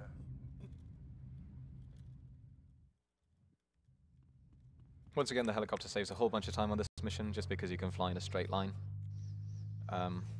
Fortunately, this helicopter hasn't taken any damage either, so it's doing quite well. The worst thing that can happen is that when you are landing the helicopter, that you get stuck on a tree with the rotor blades, and usually it will just catch on fire straight away. The helicopter takes loads and loads of damage then. The unfortunate thing is that you have to land in between trees fairly regularly, or fly in between trees as well, if you want to actually take a kind of optimal route. But with enough practice, this tends to work out just fine. That's a decent enough spot. Okay, so there's the tank, shooting down the driver. For some bizarre reason, this guy decides to exit it, and then you just casually walk inside. Tanks are bulletproof, they're well no, they're not fireproof. Fire is the only thing that can actually hurt them. But they're bulletproof, you can crash into stuff and the other vehicles will explode, but your tank will be unharmed. And funnily enough, this is one of the fastest vehicles in the game as well. You might have noticed that I'm shooting behind me. This increases my speed. It just pushes me forward a little bit. So if you drive on a very long straight stretch, you can keep on shooting behind you, and you can keep on increasing your speed up until a point where it's just uncontrollable. It's ridiculously fast. You can also use this to do really amusing, unique jumps at certain spots. Okay, I'm going to be making a new replay here. I had the clothing replay earlier on, but I'm going to be switching it over to, again, a seemingly random replay. I'm going to be standing on top of this market, where you can purchase this this asset, and I'm not going to purchase it just yet. I don't have enough money for it either. It costs 70,000. Instead, I'm going to be purchasing it in about 15-20 minutes. And I'm going to be buying the thing from the other side of the from the other side of the city, and it won't even cost me any money. I'll be getting it for free instead of paying 70,000. This was a glitch that was found back in August, I think, late August if I remember correctly, and that actually kind of sparked the whole, testing session among all the runners where we found all kinds of new glitches as well based on these replays. Originally, all that trick allowed us to do was skip Comb Crazy, which was an incredibly boring and frustrating method of raising money. The missions in this game don't really give you enough money to buy all the assets that you have to buy, and Comb Crazy was the only method of doing it. But fortunately that is gone. It's reduced the resetting rate at the start of the run considerably as well. It's just become a lot more fun to run this game again. It was found while we were at ESA, Adam. Was it? You can't hear me, can you? I thought it was right after ESA. It was while we were there, because Idcod was mad. Oh, could be, actually. But yeah, it was huge, and it saved us half an hour. Game has been completely rerouted, and all kinds of new stuff has been found. Okay, in this mission, Lance has been captured. Lance is a complete idiot throughout the game, and all he does is just mess you up. And he got himself captured. I have to save him now. And it's fairly easy. If you would do this with a car, it would be a lot more difficult. Basically, he's being held hostage in this big complex. It seems like some kind of trash site. I don't know what it is precisely, but there's a lot of enemies there, and they've got pretty powerful weapons as well. I'm going to be skipping most of them by simply taking the helicopter and landing pretty much at the very end of that area. All those guys will start running towards me, but if I'm fast enough, I should be able to prevent them from getting too close to me. I have to be a bit careful with the helicopter landing here. It has to be in the correct spot, otherwise it would actually despawn, and that would be pretty disastrous as well. I kill these 4 guys because they can kill Lance as well, and that would be a very bad thing. My careful planning blown to shit. Thanks to you. You screwed up real good, Lance. So yeah, I'm just gonna guide Lance back to the helicopter, which is more difficult than it might seem. He has a tendency to get stuck behind absolutely everything. If I would just sprint back to the helicopter as quickly as possible, then he would just get stuck inside this building, and he would either die or you might be blown up in your helicopter. I'm constantly checking whether he's actually still behind me. What happened to me recently was that my helicopter was slightly tilted. I parked it a bit awkwardly, and Lance just decided to jump into my rotor blaze and kill himself. So that's pretty much his AI in a nutshell. He does everything he can to kill your runs.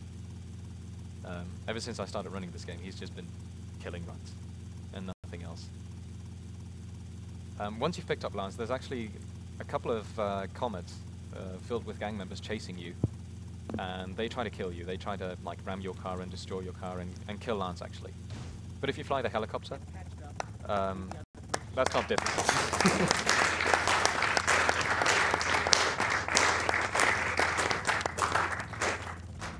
If you fly the helicopter instead towards the hospital, then they'll get aggroed pretty much as you're arriving, and then it doesn't matter anymore. You might have noticed that I exited and entered the helicopter there as well. That's because, for some bizarre reason, if you don't do that after a mission, if you don't re-enter a vehicle, it can despawn. And I want to use this helicopter for a few more missions before it goes out of commission.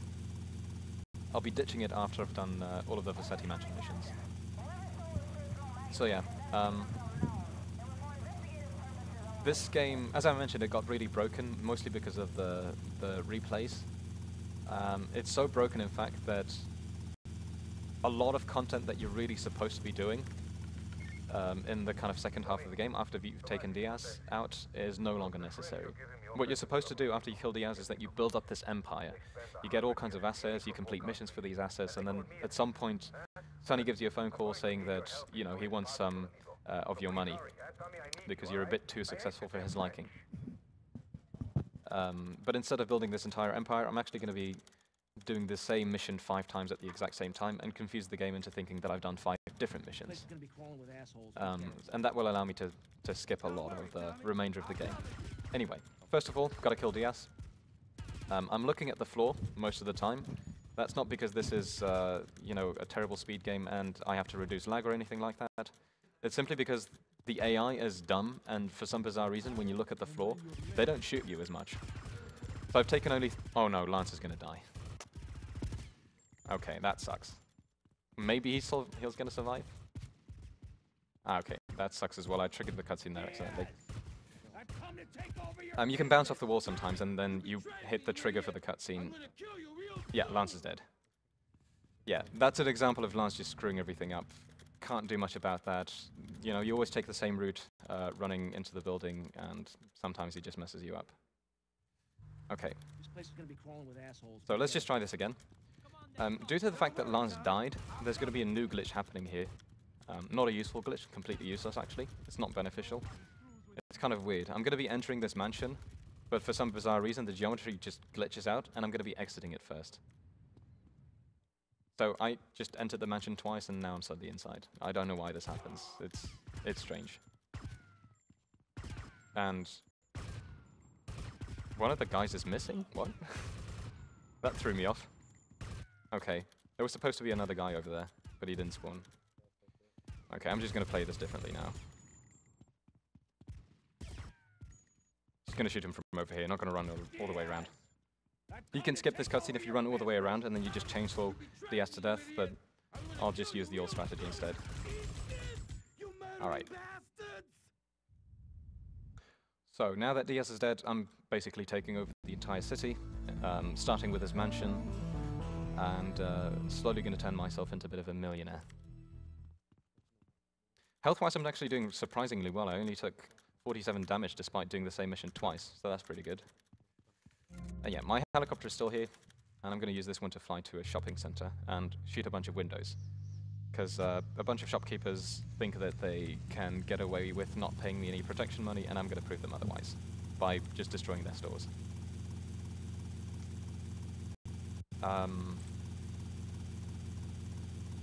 Yeah, I got to fly in between trees here, fairly risky, but if you know where the trees are, then it tends to work out just fine.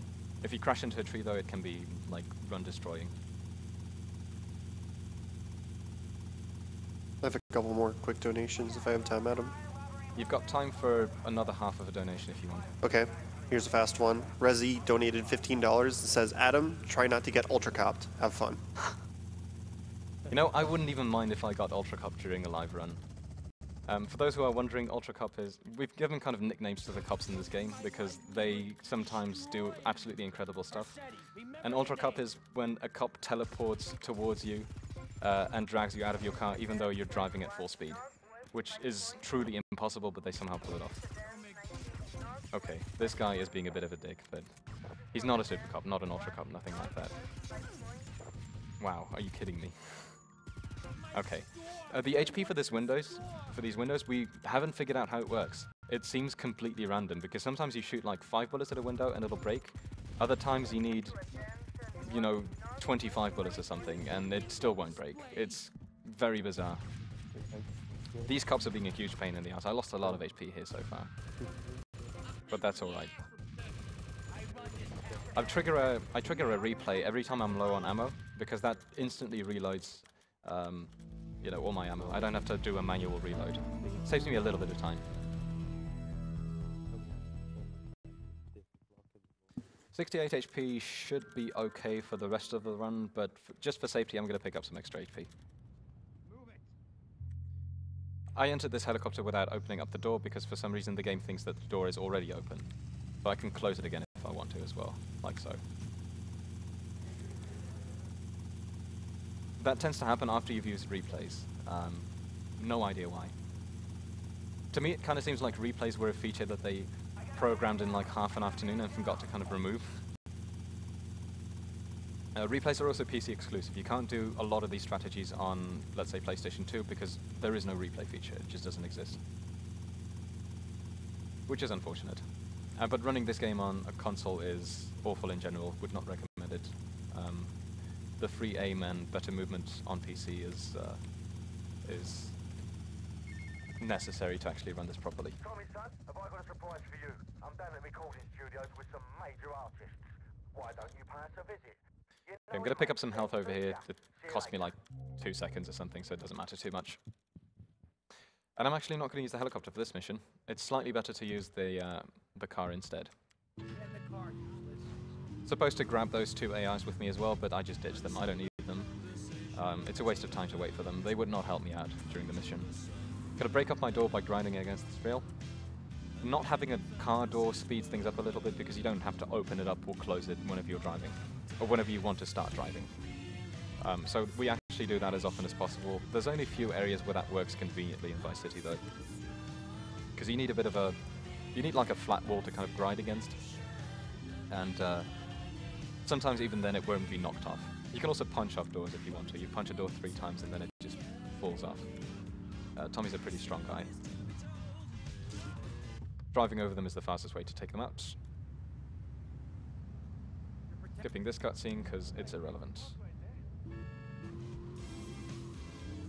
And yeah, even though this game, the game gives you a 5-minute timer for this mission, you're only going to need like 1 minute anyways.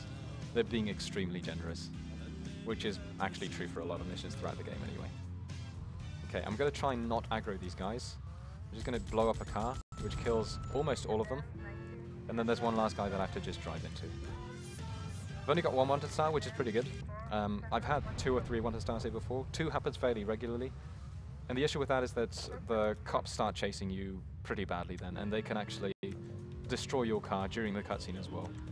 Lost a lot of runs to that, sadly, where I was having a nice run and then a cop shows up and just wrecks my car. Okay, mission pass text is incredibly annoying in this game because it blocks off my entire view. I can't really tell while I'm driving. It used to be a big issue when I started running this game. Okay, want to avoid getting wanted stars right here because there's a phone call I want to take. Since the game has become so short and the number of phone calls that you have to sit through has not changed, we kind of have to cram them into somewhat awkward spots. I'm just getting out of my car here, for instance, to take a phone call. There is unfortunately no better spot to take this one yet. Same is true for the next phone call that I'll be taking as well. I reckon so. Okay, coming up next is the mission Copland. A very RNG heavy mission. One of the few actually. Most of the RNG in this game has been removed or reduced to just, you know, traffic RNG. But I got to get 2 wanted stars early on. I got unlucky. Well, okay, there's a couple of gang members here. Even though they're my gang members, they still give me wanted stars anyway if I shoot them down. And there's a few more over here. Okay, got my 2 wanted stars. Now I'm going to take the helicopter and just fly straight to the target.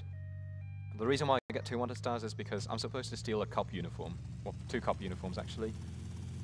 And by getting these 2 wanted stars, I just draw 2 cops into a trap and steal their uniforms. Without the 2 wanted stars, you could still get 2 cops inside the trap and steal their uniforms, but it would be a lot more difficult and it would be infinitely less reliable. So this is by far the best way to do it.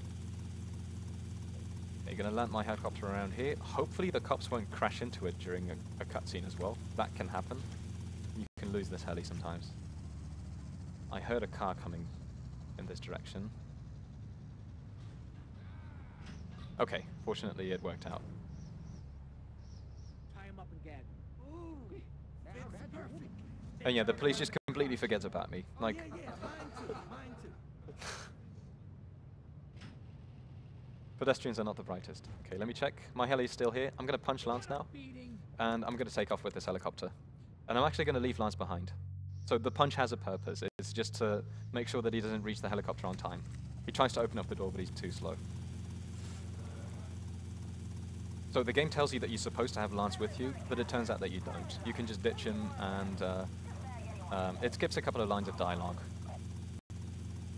Very short dialogue, but you know, any time saver is worth going for in this game, especially given how optimized it is.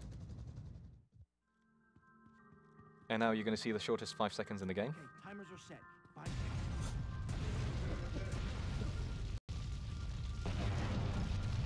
seconds. And lo and behold, Lance is going to be right behind me. Okay, he didn't get stuck inside the mall. That happens sometimes. He can just walk into a door and can't figure out how to actually use it. Fortunately, that didn't happen. And we can fly out straight out of here.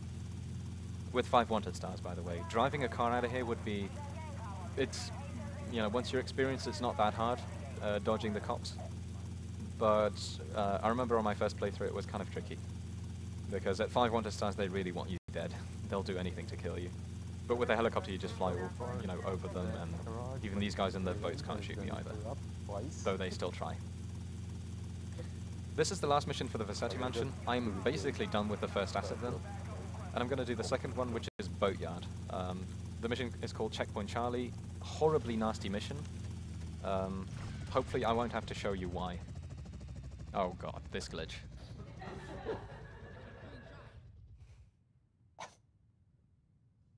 Okay, thank goodness.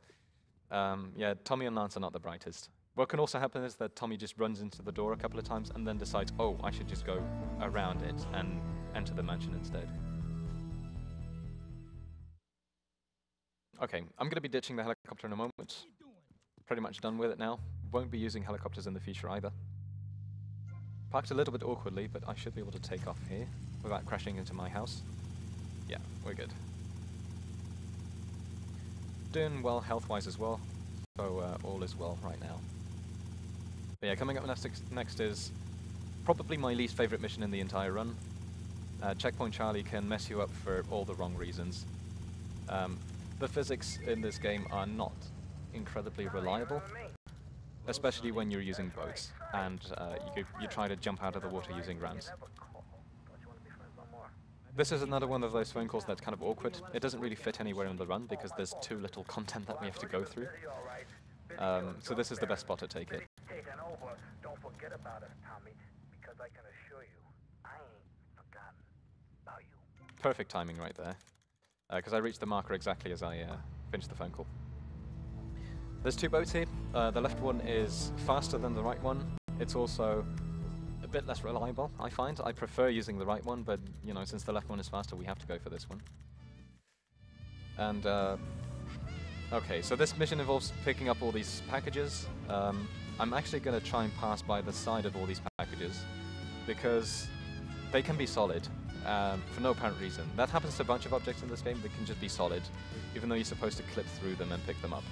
Money included. You can, you know, drive over a pedestrian, they drop money, and it suddenly becomes solid. Okay, aiming straight for this ramp. First one is good. Second one is good as well, thank goodness.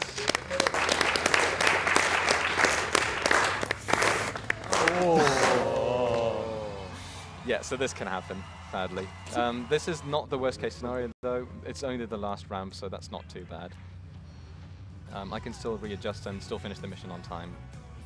Ideally, you would go over all three, you know, and pick up the packages straight away.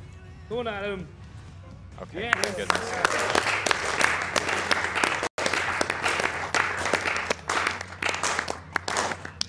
There was a long time where we would actually lose world record pace runs to this specific mission just because of those ramps. We could never figure out why they're so inconsistent, because, I mean, if you approach them at the same angle at max speed, it should always be the same, but sometimes you fly over the packages, sometimes you don't even fly over the pier and you just get stuck on top of it. You know, your boat flips over or just gets stuck on it, and you have to wait for 2.5 minutes or drown yourself to restart the mission. It's terrible. It's absolutely terrible. Haven't gotten any solid packages yet. In a few areas they can be very dangerous because they can launch you out of the water and make you fail the mission as well. But it seems like I'm fairly lucky in that regard so far. Random boats can also show up and block you off. That's particularly bad before you arrive at the ramps, because they can mess up your angle, and then it's less likely that you'll actually succeed in getting both the package and flying over the ramp. An ideal finishing time for this mission would be about 48 seconds on the timer or so, so I lost about 20 seconds from just that one ramp, which is actually not as much as I thought it would be. But yeah, that's the second asset completed. There's only one left, which I'll be doing 5 times at the same time. Now, if you remember, earlier on in the run, I made a replay where I was on top of a marker near the asset Printworks, and I'm going to buy that one right now, during a replay, and teleport right over there. It's telling me that it cost me $70,000. I haven't spent a single penny on it. It was completely free. So this is one of the very last missions that we're actually already doing in this run, getting relatively close to the end. The next mission is going to be very interesting to watch, though. I'm pretty sure that everybody will agree with that.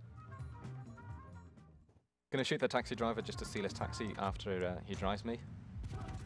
There we go. If you shoot him long enough, he's guaranteed to exit the taxi. Sometimes, I mean, in some situations you can shoot him with one bullet and he'll exit as well, but that's less reliable. So it's better to, you know, spend those couple of frames and get some consistency in here. All right, gonna switch over to a bike. It's a lot faster of a vehicle compared to the taxi. A lot less reliable as well, sadly. I can't take it anymore, Flicky. Okay. Okay.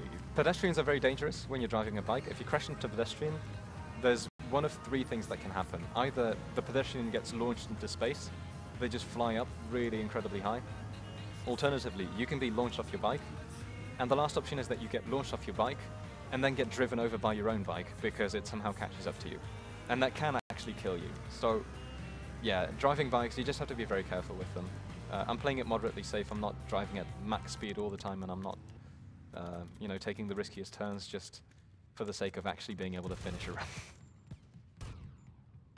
We used to kill all the guys on this boat because they do 14 damage per shot, which is a lot of damage. But we just run all the way to the top and enjoy this beautiful cutscene here.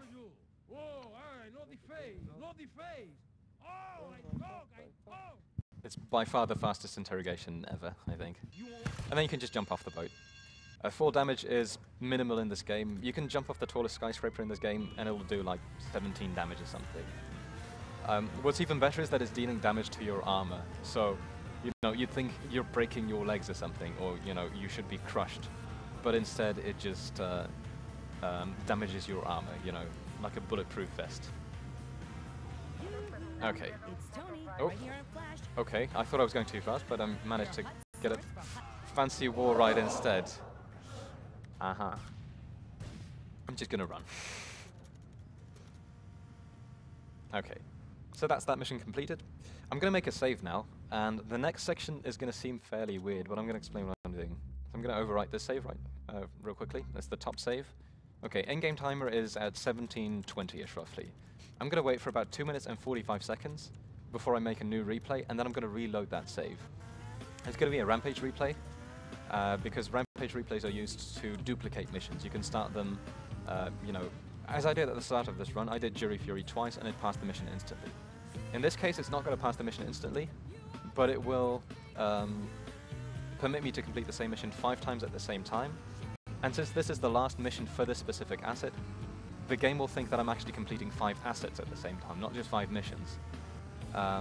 Which means that I'm basically done, according to the game, with building my empire, and I can activate one of the last missions in the game. That was a nice blister right there, trying to crash into me. These are the pissed off drivers that I was mentioning earlier, by the way. They just drive around chaotically and, you know, fairly unreliable.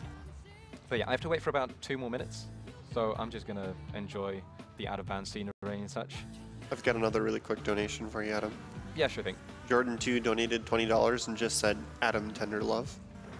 Tender love to you too, man. So yeah, the in-game timer, every minute according to the in-game timer is 1 second in real time, so I can use that as a reference throughout the run as well. It's very convenient.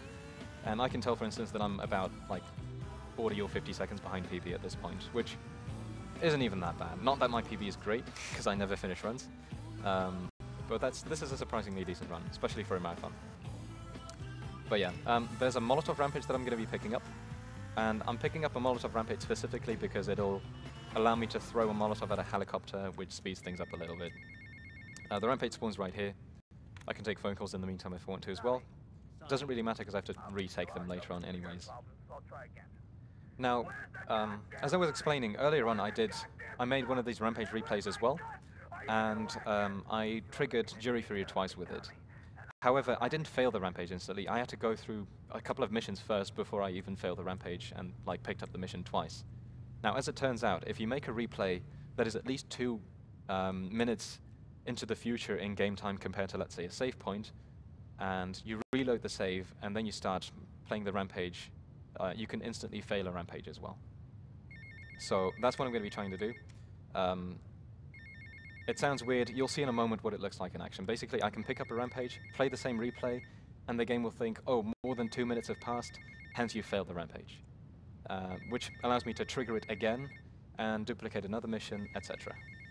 So this should be about right around here. I'm playing it fairly safe. Normally I don't wait this long.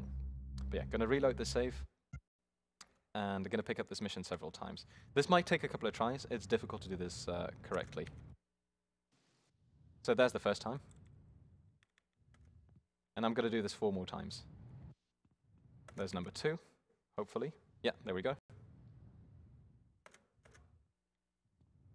So I'm constantly failing the rampage. There's number 3.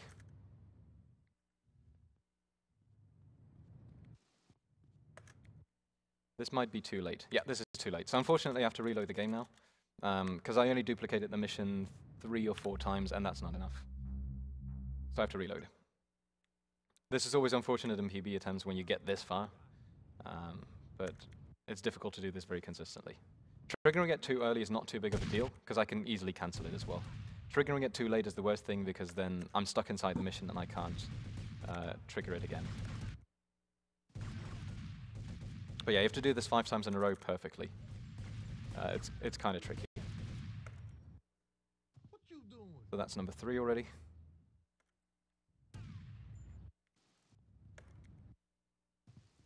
That was almost number 4. Okay. There we go, that's number 4. So 1 more to go, and then I'm going to fail the rampage again, so that according to the game, I'm no longer in a mission again. Ah, this is going to be tight. I might not actually make it time-wise. I might have to retry this again, because I'm missing it fairly often.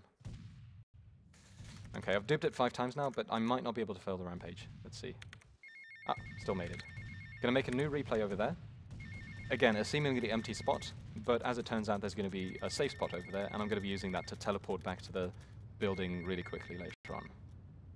Okay, so in this, right now the game is just freaking out. It's in a horribly glitchy situation. I've triggered the same mission 5 times at the same time, but at the same time the game is confused into thinking that I'm not on a mission because I failed a rampage, which allows me to take phone calls. Normally you can't take phone calls during missions, but now I can. I can also pick up another mission if I wanted to, although that would crash the game, so I'm not going to bother. There's no vehicles on the road anymore. There are no pedestrians. There are no police officers anymore. The city has just turned into a ghost town, basically. This is a fixed spawn. This is a fixed car. Thank goodness that it's here, because it's nice and fast as well. It's a cheetah, one of the fastest vehicles. Without this, it would be a huge pain in the ass to actually complete the run. But okay. I'm going to show you guys just how glitched this run is. This is actually a waste of a couple of seconds, but it looks fairly entertaining, so... Okay. As I mentioned earlier on as well, during phone calls, nobody can attack me. This is the longest phone call in the game. Takes about 53 seconds. And I use it during this mission so that all the enemies that spawn during the mission can't attack me. And there's a lot of them. Look at this lady, for instance. There's 5 people spawned at the same spot, so there's... I don't even know what that is. These cars, parked very nicely as well. Gonna throw a Molotov on that chopper so that they exit faster. And I'm gonna grab these plates. You have the plates? Okay, perfect. I bet Chad is currently spamming something about forgetting plates, which didn't happen, fortunately. So yeah, just have to wait for this phone call to end, enter the vehicle again, and then I'm gonna drive off. And it was perfectly safe. I took a little bit of damage. I think it was from the fire, but you know, I've got most of my HP left still. Alright, so let's drive off. Now, it's not over yet. There's actually a very risky thing I have to do at the end, which can hard lock the game. Not even just soft lock, but it can hard lock the game. And that is handing in the mission. So first I'm going to teleport back to the safe point. There we go. I'm just going to put my car over here, and I'm going to wait for a phone call. This one. Ah, okay. So I didn't get the phone call glitch, sadly. For some reason, I mess it up around here relatively frequently. So I'm going to wait for this phone call to end, and then I'm going to jump inside this marker, but exit it instantly as well. So, since the game thinks that I'm not on a mission, because I can take phone calls and stuff, I'm technically not on a mission, according to the game, I can both hand in the mission that I've completed, and pick it up again at the same time. And if I do that, the game hard locks. So I have to avoid that, I have to stop that from happening. So I'm going to jump into the marker, hold forward, fall off the ledge there, and that allows me to hand in the mission 5 times at the same time, but not pick it up an additional time at the same time, which would break the game even more.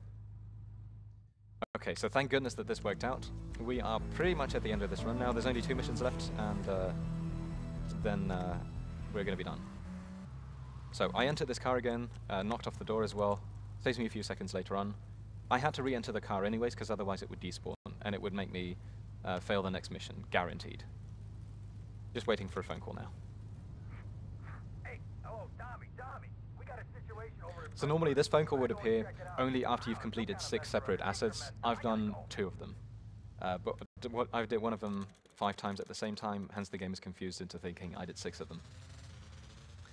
And at this point in the storyline, Sunny gets kind of annoyed because the protagonist, Tommy, who was supposed to get some money back for Sunny after a deal went wrong, and he didn't really do it. He just kind of got sidetracked and decided to build himself a huge empire instead. And now Sunny's coming over and he wants to, you know, take over Tommy's empire, basically. And I have to stop that from happening. I've only got 1 asset that Sunny could take over, and if he succeeds in taking over that asset, I fail the mission. Printworks cannot be taken over. It's only Boatyard right here that can be taken over, and this is the shortest asset, which is why we do this one. Technically, you could actually skip Boatyard as well, but that would fail this mission instantly every single time. You would not be able to complete the game. You'd need 1 additional asset next to Printworks. But yeah, there's 3 sets of 2 gang members trying to take over Boatyard, and I'm just going to stop them all before they even come close to it. They always come driving in from the northern side of the island. I don't know why precisely, that just seems to be their spawning point. For the next guys, I'm going to get out of my car and just snipe them off their bike as they're driving towards me. I'm going to stop off around here, crouch to increase my accuracy, and hopefully shoot both of them down. Yeah, we got it. A fun glitch that can sometimes happen is that the bike keeps on driving on its own, even though there is no actual driver. Okay, for the next guys, I'm actually going to drive moderately slowly. I found that if you don't drive towards them at max speed, they don't crash into this wooden pole. Otherwise, they're pretty much guaranteed to crash into this specific wooden pole, fall off their bike, and they take forever to get back on it. So, I don't know if they crashed into it now. They might have actually done it, unfortunately. Kind of seems like it. But one of them is already driving in my direction, so I'll just take him out as he's driving past me. Oh, okay. I've got plenty of time to catch up with them. It's no problem if I don't get them straight away. As long as I get both of them, that's the most important thing. Okay. What very often happens here as well is that you, after doing the Printworks 2 glitching, the streetlights kind of freak out. You might have noticed that they're extremely bright compared to what they're supposed to be. Sometimes they give off purple light as well and green light and just kind of switch around. And you get this amazing disco throughout the city. Anyway, 1 last phone call left, 1 last mission left, and after that we're done. Just going to jump over this wall because it's slightly faster. Tommy, it's Lance. We got big problems. Come down here right away. So yeah, in the storyline, Sunny shows up himself now, and it turns out that Lance actually betrays me. And he kind of sells out to Sunny. And now I have to defend myself, defend my mansion, defend my empire. There's loads of gang members spawning in the around the mansion, and they all try to kill me off and take all my money. As it turns out, if you run into this room and you just stand still, don't move the mouse, you just don't move at all, nothing spawns. And you can just kind of wait around.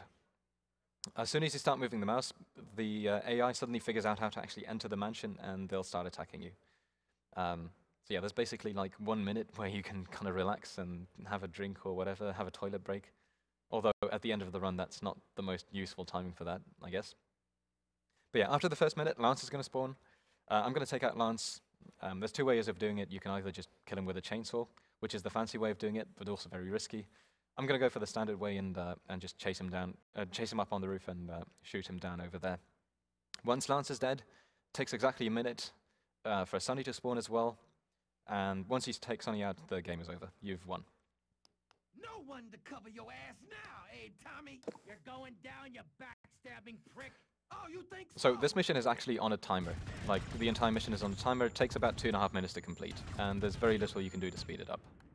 So I can take my time and just shoot a couple of these gang members if I want to. Oh, this guy's still alive.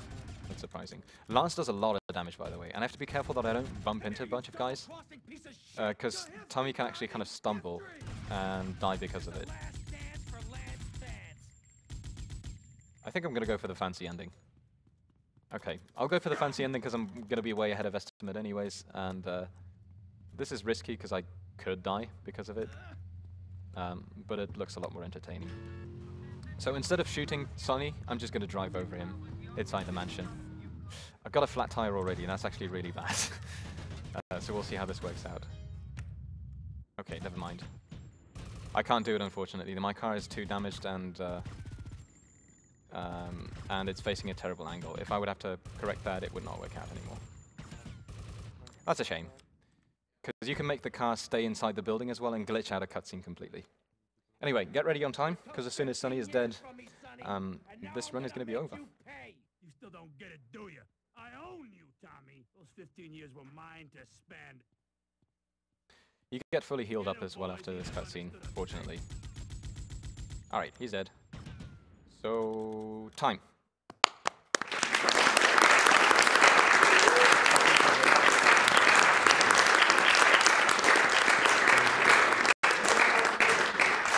What a 443. Well, considering that Lance died, I messed up the duping once. I had to reload there once. That actually was a pretty good time. For a marathon, I'm pretty happy with that. It looks like you ruined your suit, Tommy. Yeah, so hopefully you guys enjoyed it as well. Hopefully you were able to kind of follow along of what was happening during all the fancy duping and stuff. I want to give a big shout out to the entire GTA speedrunning scene. There's a lot of amazing runners out there. And the entire scene is just awesome. This could not have been possible without them. Without them, this run would still be like almost 2 hours long, probably. So special shout outs also to Racktrot, Phil. He's just forgetting the GTA speedrunning scene started in the first place. And MHMD, everybody out there, everybody who ever hangs out in the GTA channel. What do you think it means? Yeah. I mean, you're in charge. So, I'm done for my run. Hope you guys enjoyed it. I don't remember what is coming up next. I'm sure that it's awesome. I cordially invite you all to stick around for it. And yeah, enjoy the rest of the marathon. Thanks, guys. From the couch. Oh yeah, hang on. Blicky, come over here. Good commentary. Thank you very much. Thank you.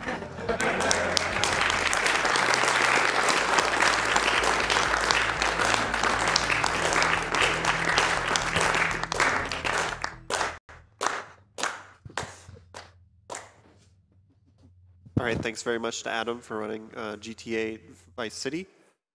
And we actually do have Trials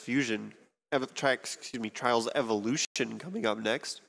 Going to be run by the Blaze GP. And we're going to be going to a quick commercial break. We'll see you right after the break.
Welcome back to Awesome Games Done Quick. Awesome Games Done Quick is a Games Done Quick event held every year in January featuring members of the Speed Demos Archive and Speedruns Live communities.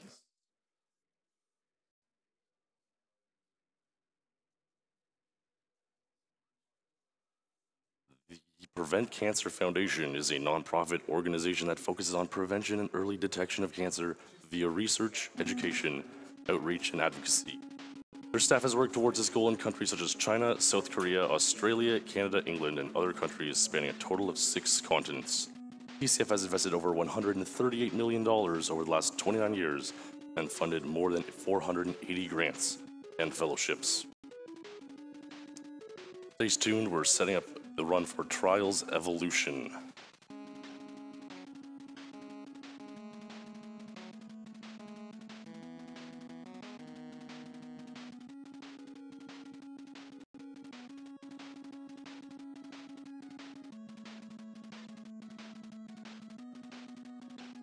We have some donations. We have one from Swede, donating $50. Losing people close to us sucks. Fortunately, we have AdamAK speedrunning for us.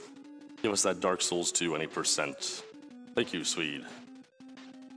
We have a $51 donation from an anonymous AdamAK best commentating voice. Put this towards killing the animals. This is speedrunning. We have $25 from Asuma Duosu.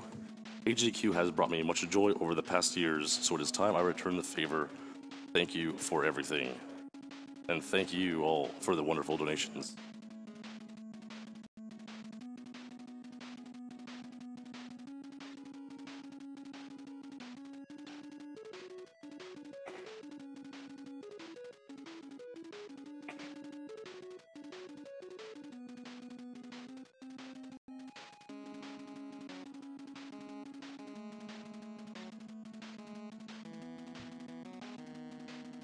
We have a recently added new donation incentive.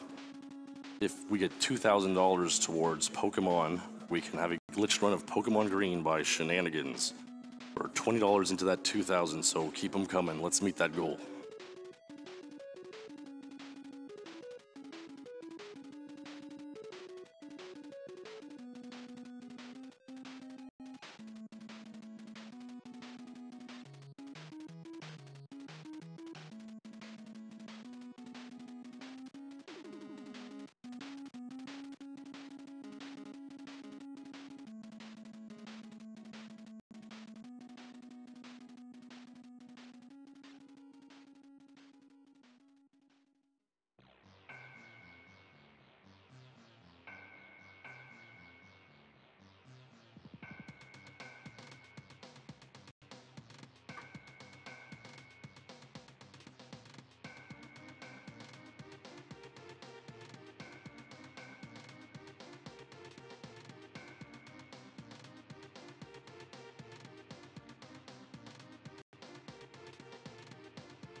You are watching Awesome Games Done Quick 2015. We're just setting up the run for Trials Evolution by the Blaze JP. The money raised by Awesome Games Done Quick is enabling the Prevent Cancer Foundation to continue its tradition of forming partnerships to bring free cancer screening and educational programs both nationally and internationally. The foundation is currently working to develop a vaccination campaign with a global service that has 1.2 million members in 30,000 chapters in 200 countries. The vaccination campaign is to reduce the 600,000 cancer cases and more than 250,000 deaths related to cancers caused by the human papillomavirus.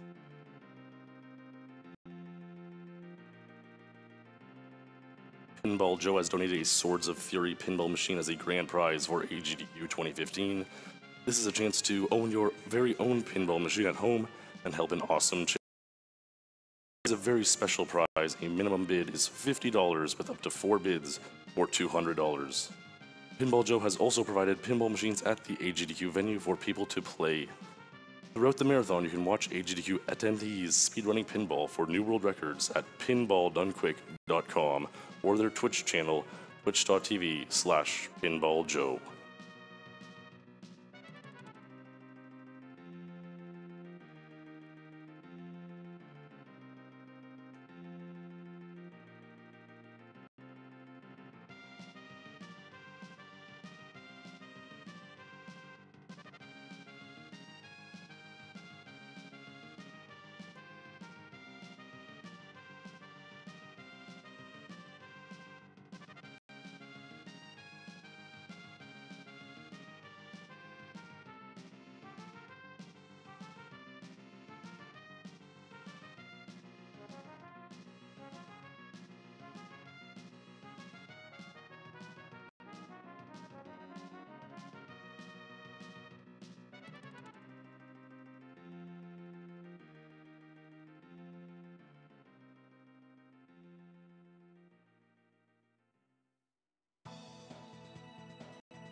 Wait, number green. You're letter red. Yeah.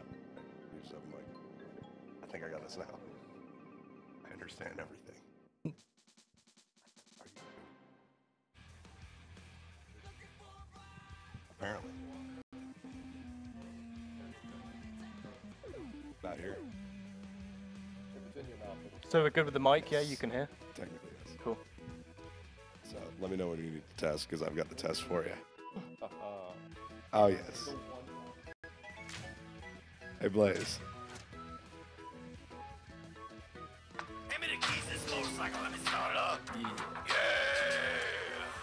Vroom, vroom, I'm ready to go. Time to let the Monday Nitro. This is the moment you've been waiting for. Lock up the basement and the front door. No one's coming in. Time trial. I'm getting ready, baby. I'm racing all night wild. Everybody's here waiting to play. My high school stands all day. Yeah, here we go. Do not hold me back. Do not try to ride on the. Yeah, so we're ready to go whenever you guys. You good? All right. 3, 2, 1, go.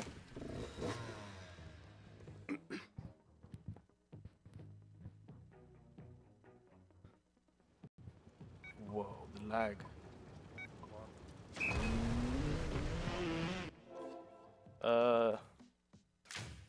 Ultra slow-mo?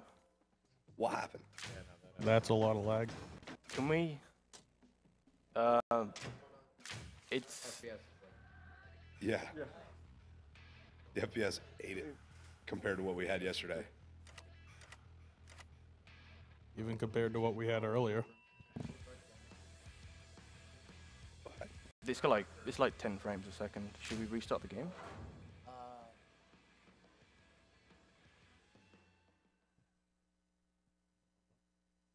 It's been working all day. Yeah. Oh. Blaze. Hey, oh no, we're good. We switched. What? It's like 10 frames a second. Once you get the resolution. The YouTube window. Flash player crushes trials. It absolutely trashes it. You also might want to exit us.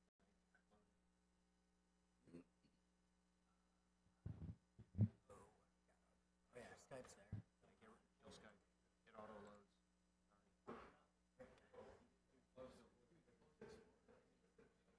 Yeah. It all does.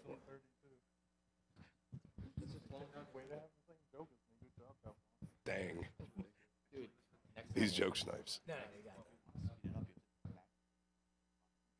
Alright, looks like we got everything. Look, you gotta joke fast. That's the thing here. This is a speedrun marathon. Check it out real quick.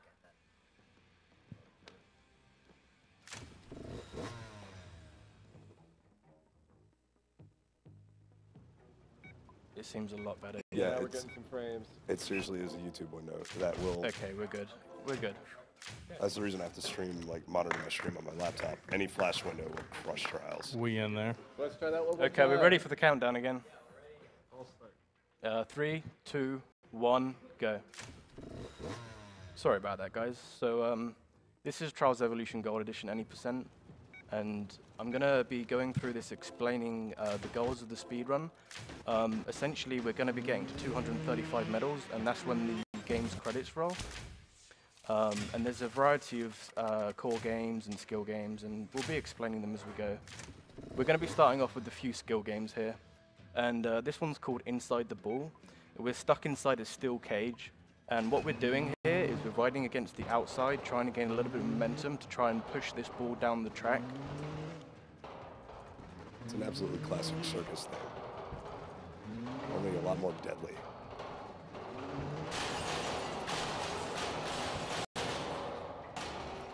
Sometimes it's not worth to go the extra distance time-wise to get the gold medal, so we bail out there for 2 points and the silver.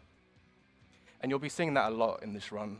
The bronze is 1 point, the silver's 2 points, and the golds are 3, and we don't always go for the golds. So right here, we have to bail out and reach 120 for the gold. It looks like I've got it. Nice.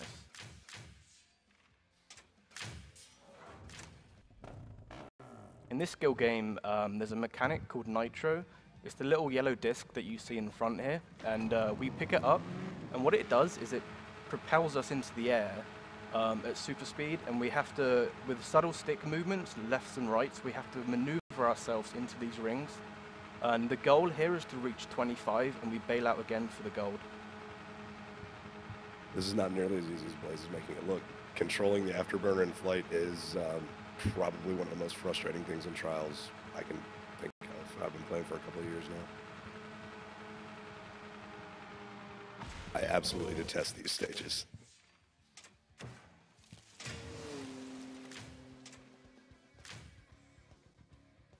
So this skill game is called Gas Problem. You guys will notice that there's a bar on the left, and what this is it shows how much gas you've got left in the tank, and you run out really fast. And the way to do this is to make sure that when you're in the air, we don't keep the gas going. We let go of the throttle. You're very limited, and the way to keep going on this and get the furthest distance is to keep bursting only when you're on the ground. There's a refill station there, but we don't need the gas. We're just going to keep going. Skip it. You know, we got to go fast.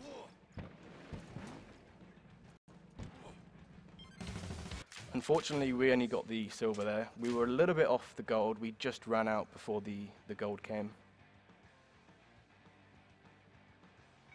So again, I was explaining earlier about how sometimes it's just not worth it to get the silvers or the above, and we just literally bail out there for the 1 point because it takes way too long to get the silvers and the golds. Plus, this is a motorcycle game, not a skiing game. So we're starting the core tracks here, and the bike that we begin with is the Rattler 125. It's a very sluggish bike. It's really heavy. It's really easy to maneuver. It's an excellent beginner bike. Fortunately, we only have to use it for 3 levels, but you know, it's just about doing these as fast as we can, and they're pretty short tracks.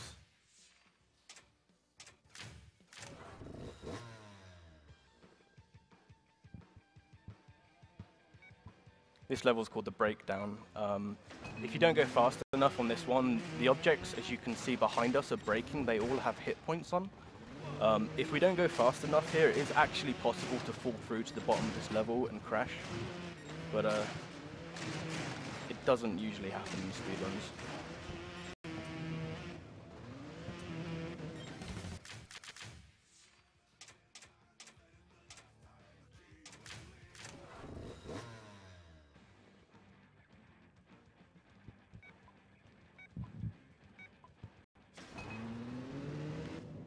This is the last track here that we have to use this bike on.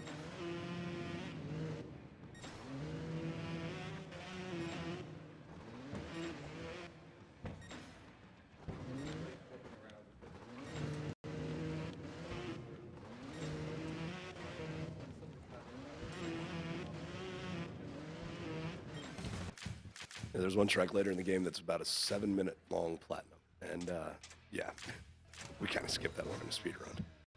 Yeah, and because we had to, we didn't get the gold on Gas Problem, so we do have to go back in here and play one more than we usually would. But we won't lose too much time. You're allowed 1 silver, and you don't lose any time in the speed run, so it shouldn't be too much of a problem.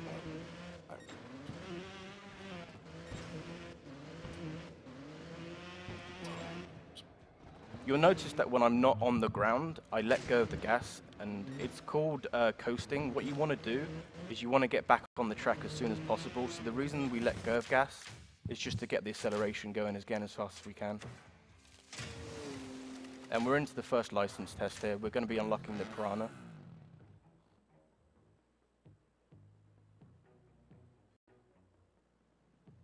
Usually you have to spend a while going through the tutorials, but what we're going to do is we're going to cheat this and use a button combination of R, B, and A, and it just skips all of them. Because, you know, we don't need to do the tutorials, and we're just going to unlock the next bike that quickly.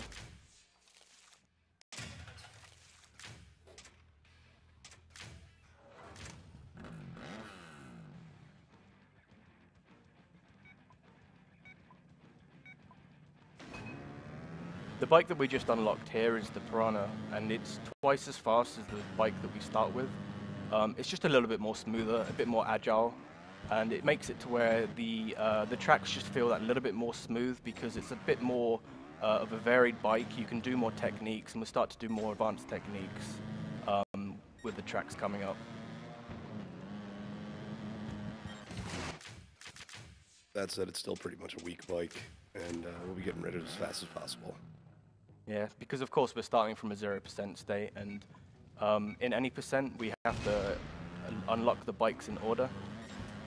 We'll be getting to the top speed bike, which is the Scorpion, a little later on, and then the Phoenix.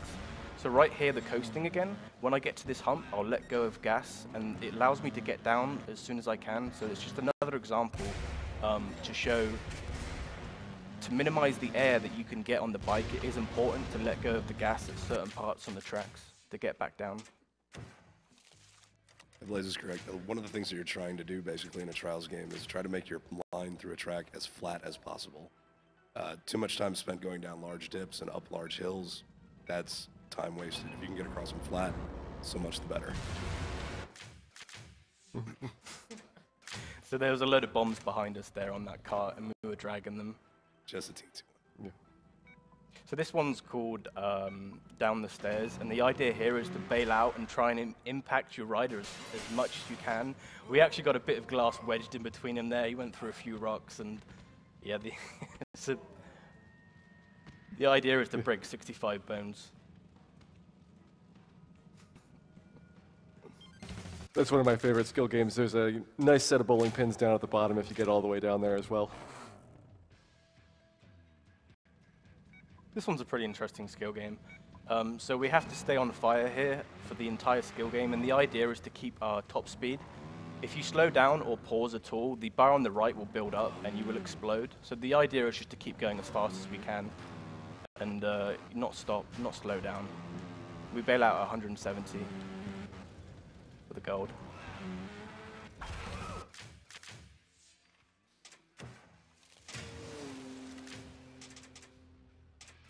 Another little funny skill game here. There are planks of wood that are stuck to the rider's arms, and you'll see me fly like a chicken at the end of this ramp with this bailout. This is fantastic.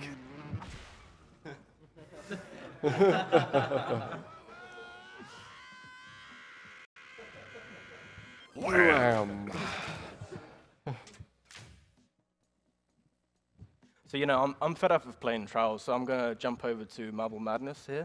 And shout out to North and Marble Blast. So this is one of the very unique skill games.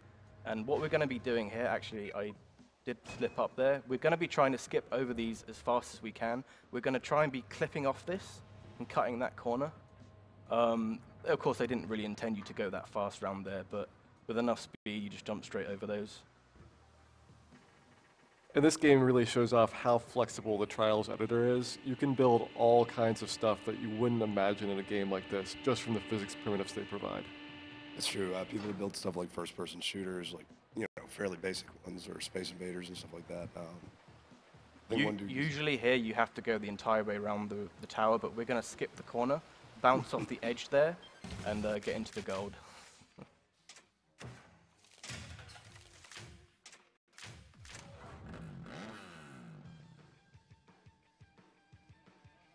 Back to you guys on the couch, and if there's any donations, feel free to read a couple out.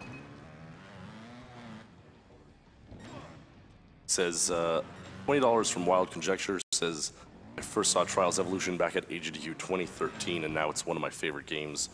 So glad to see it run again. Good luck on the extreme tracks. We have $10 from Professor Begg. Says, what you guys are doing is amazing. My mother had breast cancer a couple of years ago, but luckily she was able to fight it off. With the great work, and make this donation go towards killing the animals. We need those extra frames, everyone. Thank you, guys.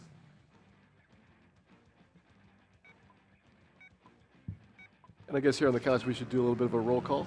I suppose so. So I'm Gyre. I'm the Great Gildersneeze. I am Game Swag with 2 S's. That was the with 2 S's part. I can't. No, what that donation comment said about Trials being one of their favorite games, this game is incredibly addicting. It's kind of this thing where it's really difficult to learn, but once you get it down, you will not stop playing it. It's your favorite. Wait, when the hell was it 5 in the morning game?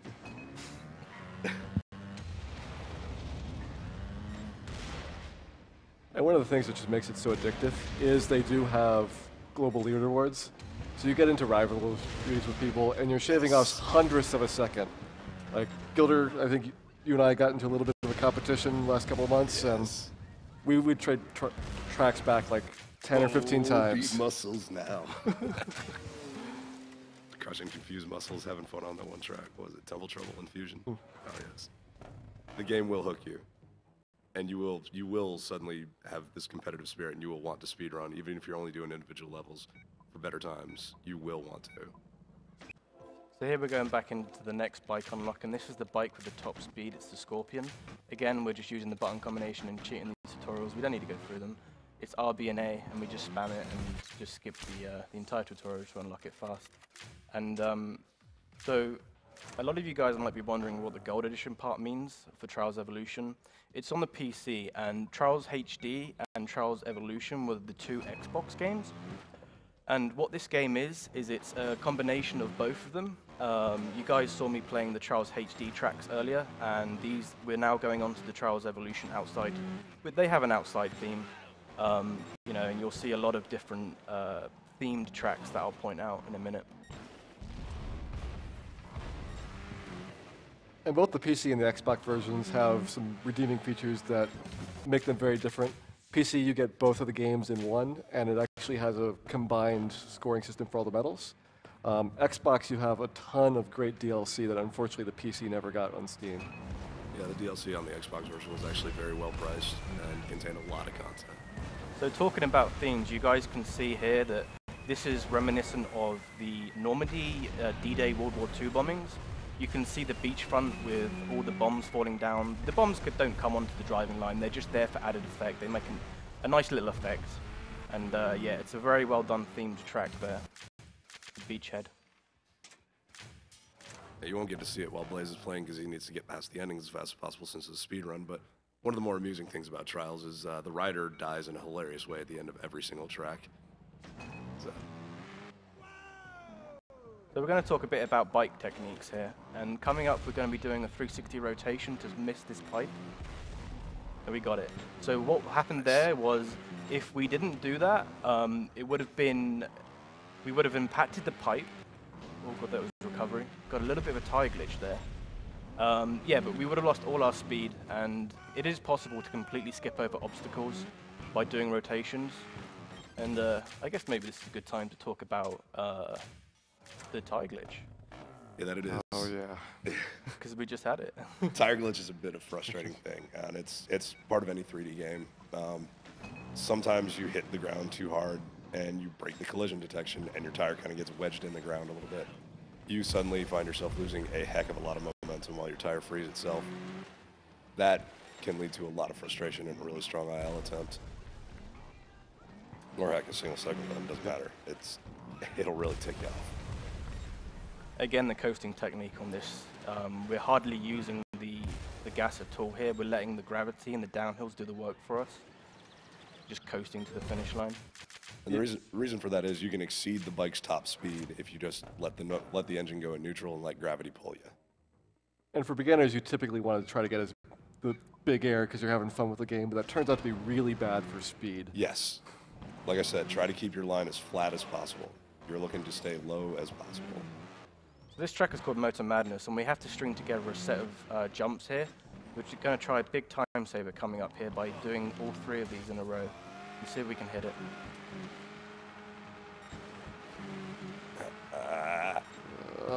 Okay, we essentially hit it there. It was sloppy, but we skipped the entire last section. Yeah, that's pretty solid. I'll give him a round of applause, would you?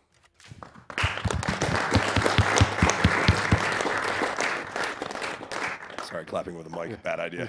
He pointed that out earlier, and I just ignored him. I did. Like a jerk.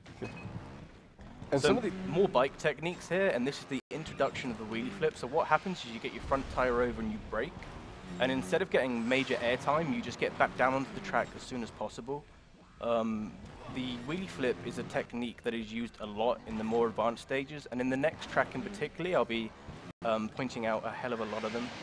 And coming up here is the first introduction of the multiple routes in Trials, and Gilda, you could probably talk a little bit about this. Yeah, absolutely.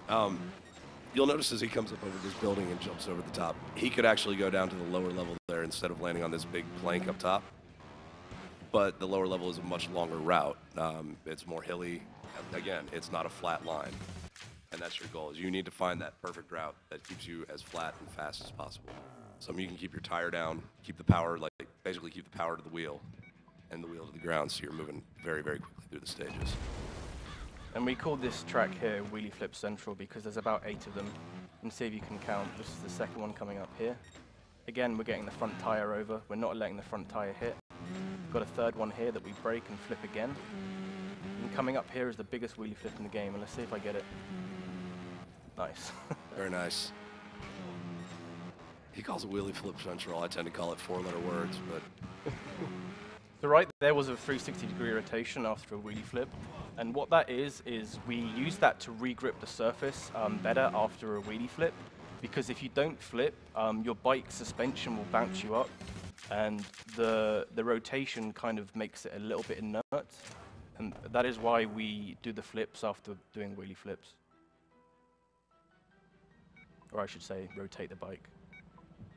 Strike.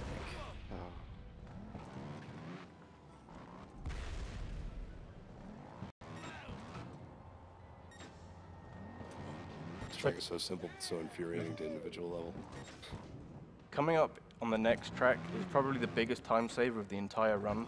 I'm going to be pointing it out as we get to it, but there's going to be an elevator that makes us go really fast up. And instead of taking the intended route, what we're going to do is we're going to brake under the track and break through some planks of wood. And you guys will see this as it happens, and hopefully I'm going to hit it. $20 if you clear the spine at the top.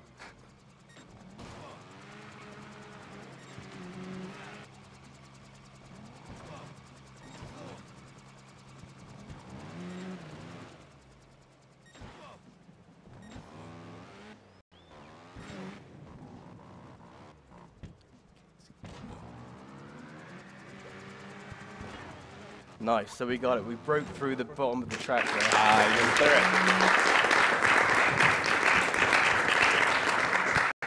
it. Usually you'd have to wait at the top of the elevator, and it saves about 10 seconds. Oh. Yeah. Very well then.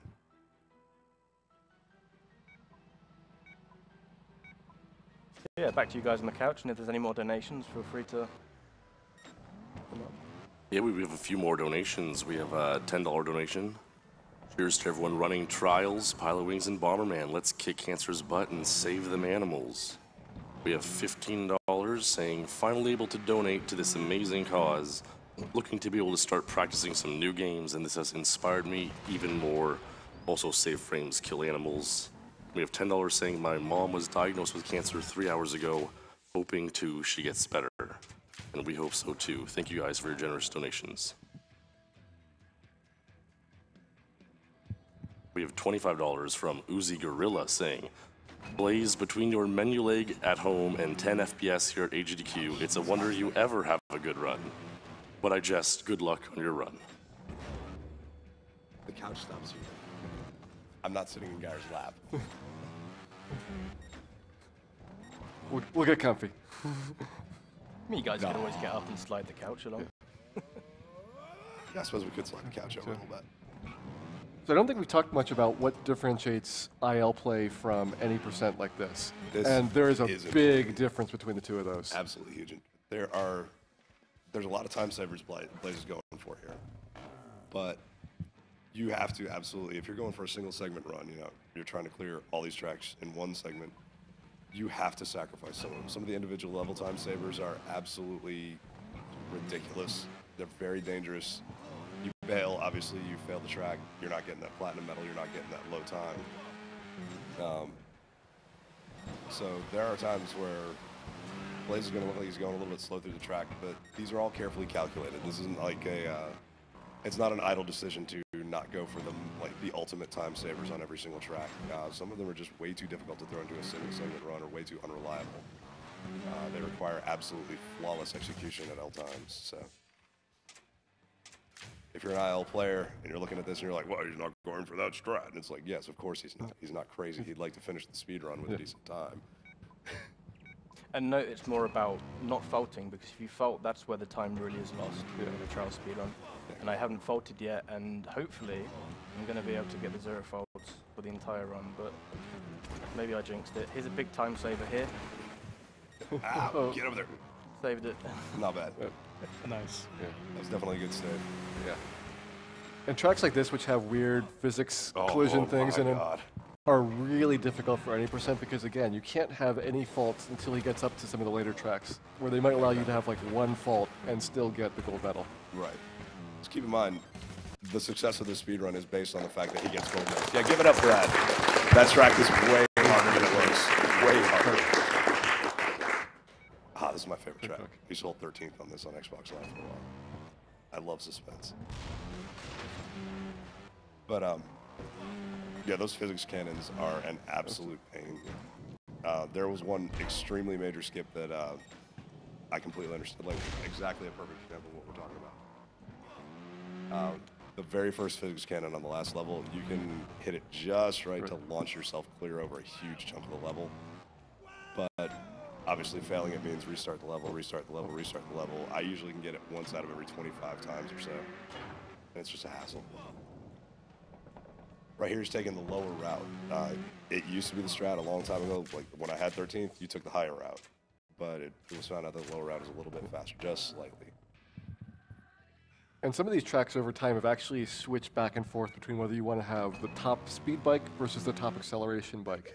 And as people find new routes through, like, you might imagine that, hey, there's only one way through these tracks. No, there's like 20 or 30 different paths that you could possibly take.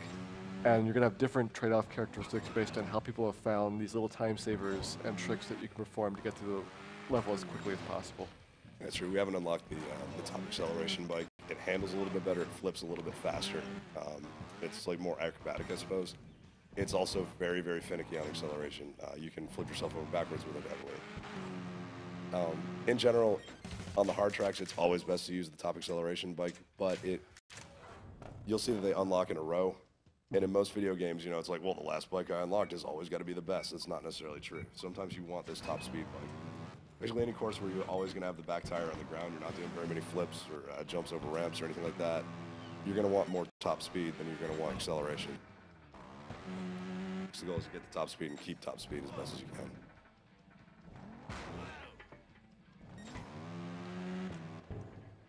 Another thing to add to that is the bike that I'm using here, which is the top speed bike. For many of these tracks, including this track, the top acceleration bike is the most preferred. But because this is a speedrun, we're unlocking the bikes incrementally, and we have to develop new strats with the bike that isn't best suited to each track.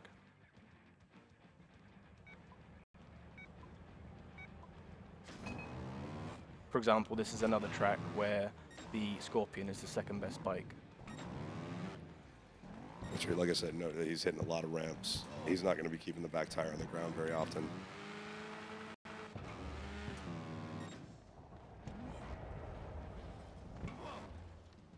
So given that the track is more acrobatic, you probably want the more acrobatic bike. And that's true in individual level times, but he hasn't unlocked it yet. He can't use it.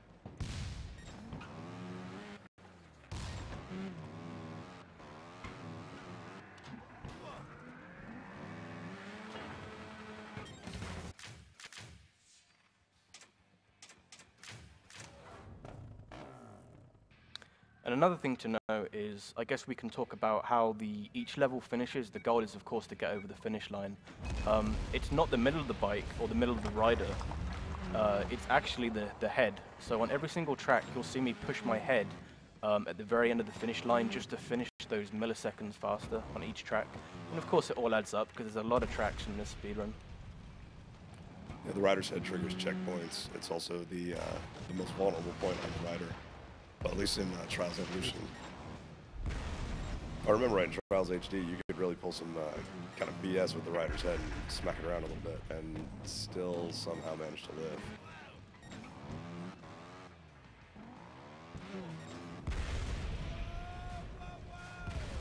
But as this uses Trials Evo's physics, the strats on the Trials HD tracks that are included had to change to match that.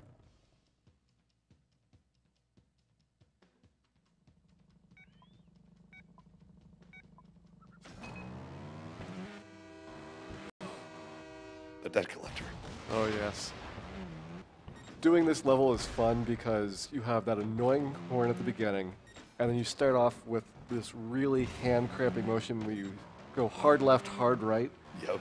And you're restarting this level like every 5 seconds when you're doing IL, so it's just that horn constantly and your hand hurts. It's the type of track that you just want to like give other people the record on. Yep. No, this is one of the tracks where I was always told my buddy, is like, look, you take this time from me, you're going to have it. Keep it. It's all yours. There goes the zero faults. I went for a time saver then. Sometimes the time savers are worth it time-wise. The risk can be worth the reward. Unfortunately, it didn't pay off there. No, and that one definitely is. Speaking of tracks that have loud, annoying noises at the start, shout out to Confused Muscles. He's one of the best custom track creators out there. Love him to death. I compete with him in Trials Fusion on a lot of times, but good lord. Muscles, please. The wind, the hurricanes. Yes, the rain, the explosions, the fire. Love you, Muscles.